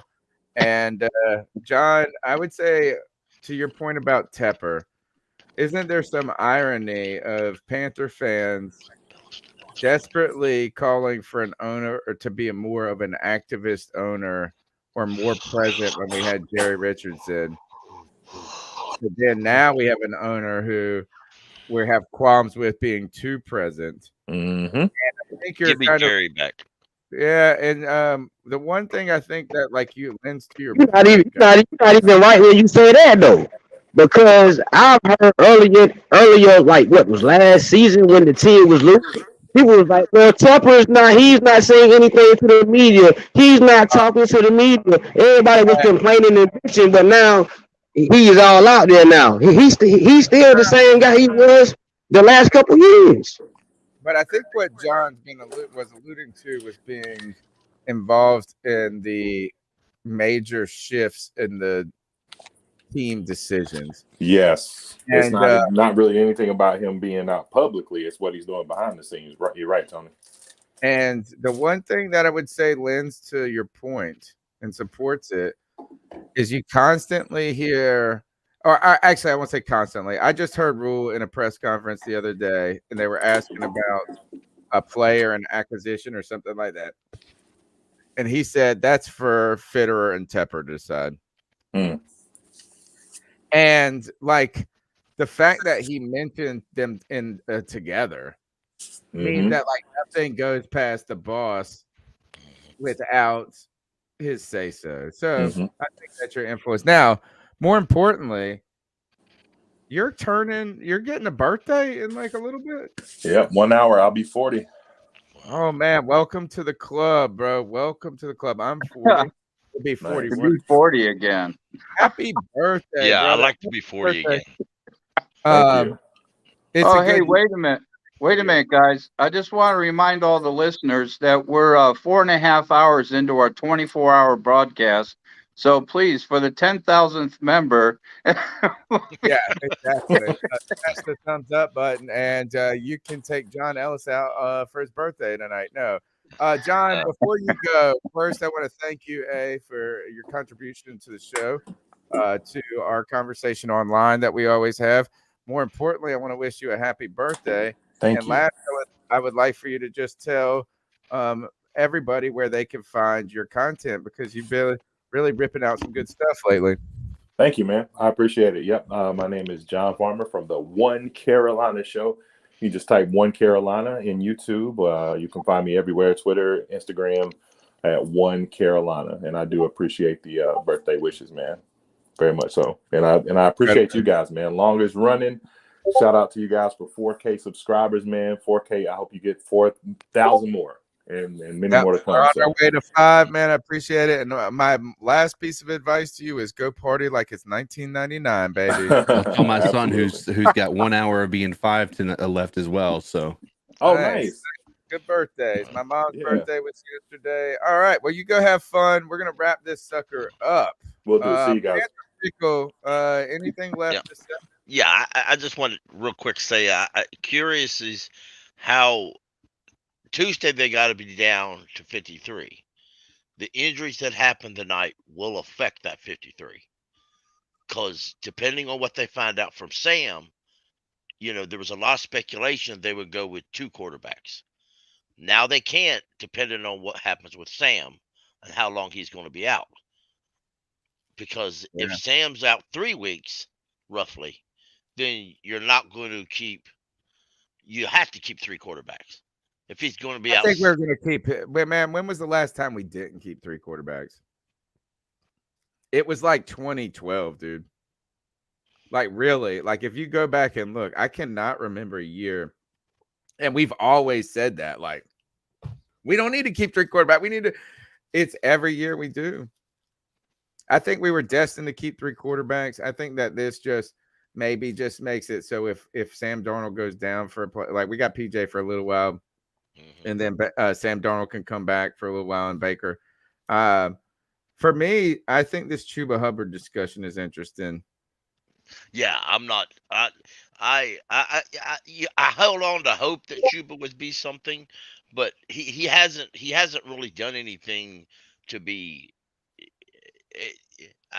I don't want to say roster spot, but right. I think it's there. Moving down the depth chart then. Exactly.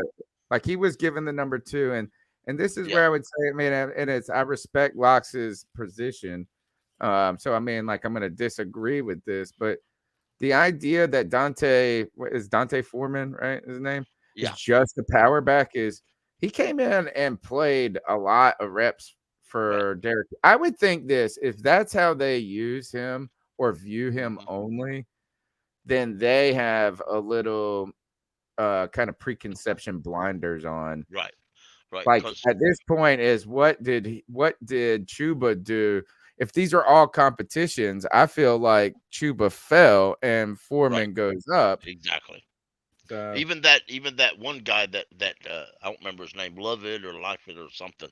He I mean, granted, he was playing a different set of talent, but he looked better than Chuba did. He just did. Look at this. I got to give a big shout out to Chad Howell. I'm G Vegas, baby. Tony Dunn. I'm in Greenville as well, man. And wait, as long as you're talking about North Carolina. If you're talking about South Carolina, raise up. North Carolina. All right. So how about this? It's Panther Pickle. Tell them how they can get after you on the interwebs and and we got to go over and support Greg's show. That's what we got to go over. We got to go over and watch the Geeks Chasing Squirrels through the Multiverse. I'm going to pull up the link while you tell them how they can follow your work. You can hit me up on YouTube at Panther Pickle or on Twitter at Panther Pickle. I'm going to start doing a lot more videos. Got to get some kinks worked out, but I'm going to start working on it and getting a lot more videos out. But anytime you want to chat, hit me up on Twitter. I'm always going to be there, and I love to argue sometimes.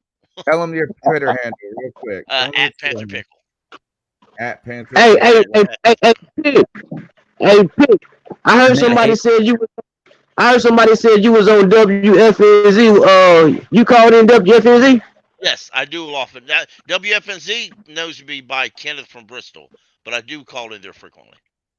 So when did you call in? Cause I want to go listen to it. What day?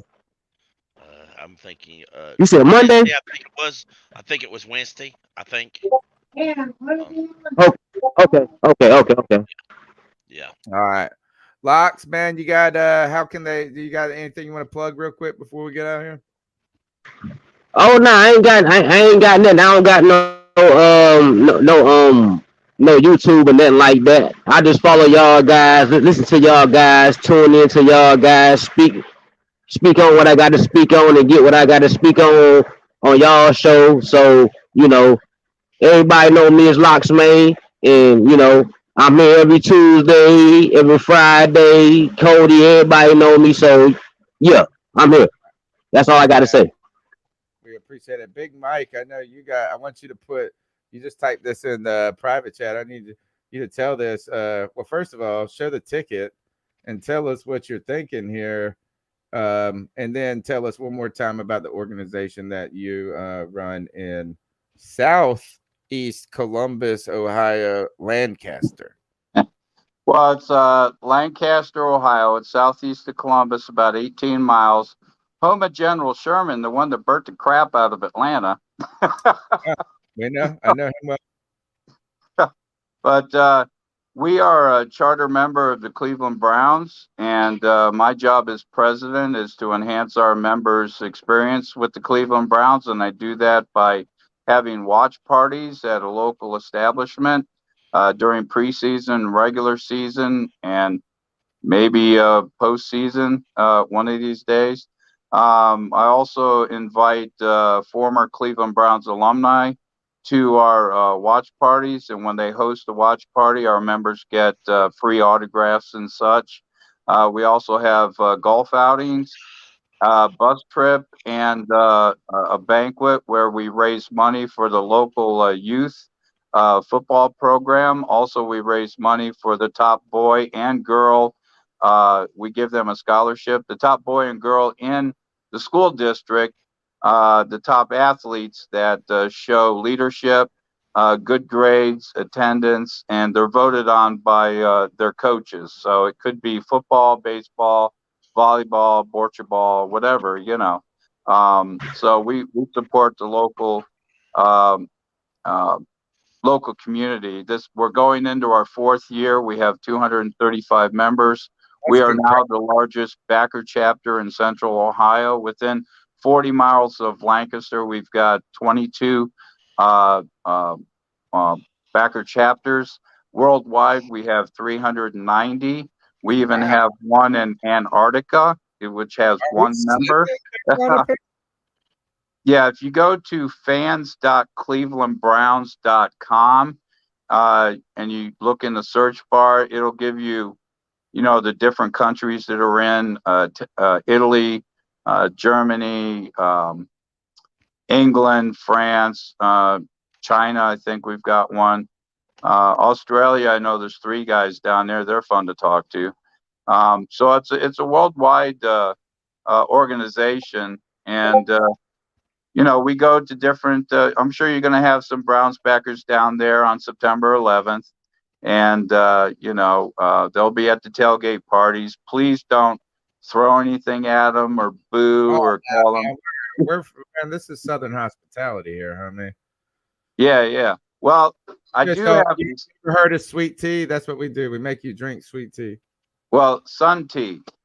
I spent 7 years in Memphis. You got to have sun tea. Tony making it seem like it's sweet down here. It ain't all sweet down in the South now. Down in the South, they get dirty too now. They get dirty now. I would say Panther fans are among the most cordial fans. Well, that's good. It's just that, when Watson came out for his first game, there was a lot of booing, name calling, and stuff like that. I'm glad as one that he got at least 11-game suspension. So hopefully he'll be out of everyone's mind until till he comes back for that 12th game. I take it you're not naming your scholarship award after Deshaun Watson, since you talked about leadership.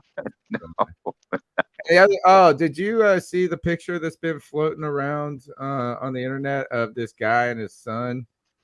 And the guy is holding up he's holding a sign that says "fuck them hoes," and then his 12-year-old son is holding a sign that says "free Watson." Have you seen this? Yeah.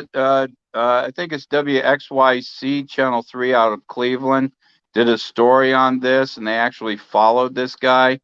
He's a Bengals fan. Dressed up. Nice. He's Bengals fan dressed up as a Browns fan, and the thing is, was that his real kid?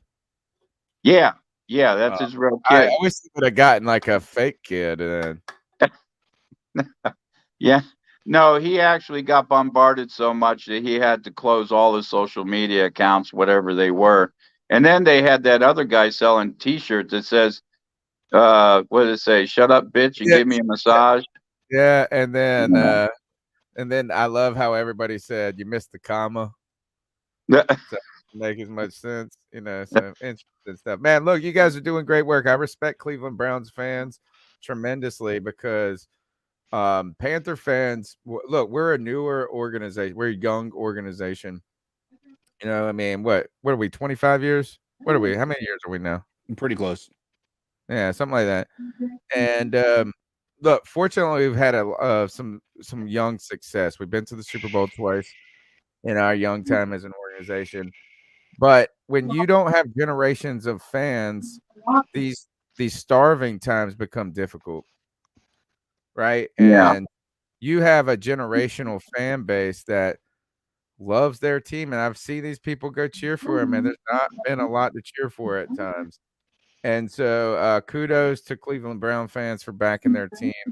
It's kind of the irony is Deshaun Watson, right? I mean, there's some irony there is that you really probably put a nuclear bomb into the fan base in some ways. We appreciate you hanging out tonight, dude. We appreciate you hanging out. Go ahead. Real quick, when Baker Mayfield left Cleveland, he did that progressive commercial. He's saying goodbye to all his neighbors. But when Deshaun Watson came in, he had to notify all the neighbors that he was a sexual predator. Oh, zing. He had to knock on all the doors. They should have him knocking on all the entrances to the Cleveland Brown Stadium and introducing himself. Yeah. I'm Deshaun Watson, and I might jizz on your back. There was a rumor on Twitter today this evening that Browns have already offered the Bills picks for that punter, and get ready to give that rookie punter a 5-year, $230 million contract too. They want all the sexual perverts up there. That was a good joke. I like that one. All right, CK. Yes, sir. My computer's on the way. I'm so excited. Dude, it's gonna be fun, man. It's gonna be fun. I think we're gonna I get looked up that card, the video card, and the video card, if you buy it, was like $800. Right. That's why I said that's not a bad deal at all. I could just strip the computer down, take the video card. But man, you can find me on Twitter. You're gonna find me here on the C3 Panthers podcast Tuesday nights. We're gonna start discussing some things that we can do with the Madden simulations. I might just do like a little highlight reel for our Tuesday night shows. But we'll see. We got some big things coming. I think next week sometime. I think Tony in September. Once it's officially September, we'll be able to say some things officially. But just be on the lookout for that stuff. Some grooming sponsors. Watch your balls, baby. Yeah. They're about to be clean and shaved. Hopefully, if you support the show. So fantastic. Yes. Everybody go and check out Geeks Chasing Squirrels Across the Multiverse. They're talking about all the cool nerd shows that we watch when we're not watching the C3 Panthers podcast. Smash the thumbs up button. We'll be here on Tuesday night. Call in at 252-228-5098. The longest running Panthers podcast, and clearly the longest running literal podcast in the history of the world at 4 hours and 44 minutes right now. Oh, come on, we can do 5. Come on, we can do 5. We could go all night. My wife will be like, my wife's already been to bed, so it's okay. Like we really could. Like we could just go. We should just do a watch along for Greg's podcast. What if we all just my wife went to bed. My wife went to bed an hour or two ago.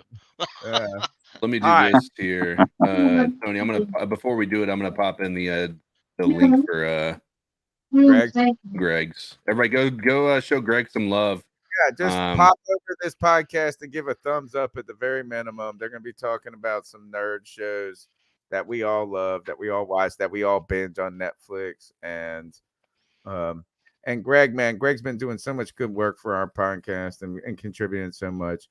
And you know what? His podcast is grow just like ours did, one viewer at a time, one sub at a time. It was slow rolling for us for a long time. And not in a bad way. Like we didn't do this for views. We didn't do it for subscriptions. We didn't do it. We just did it for the camaraderie and the conversation. But man, it is nice when you start to see the feedback that comes about, you know, getting 250 people watching on a Tuesday night. It's incredible.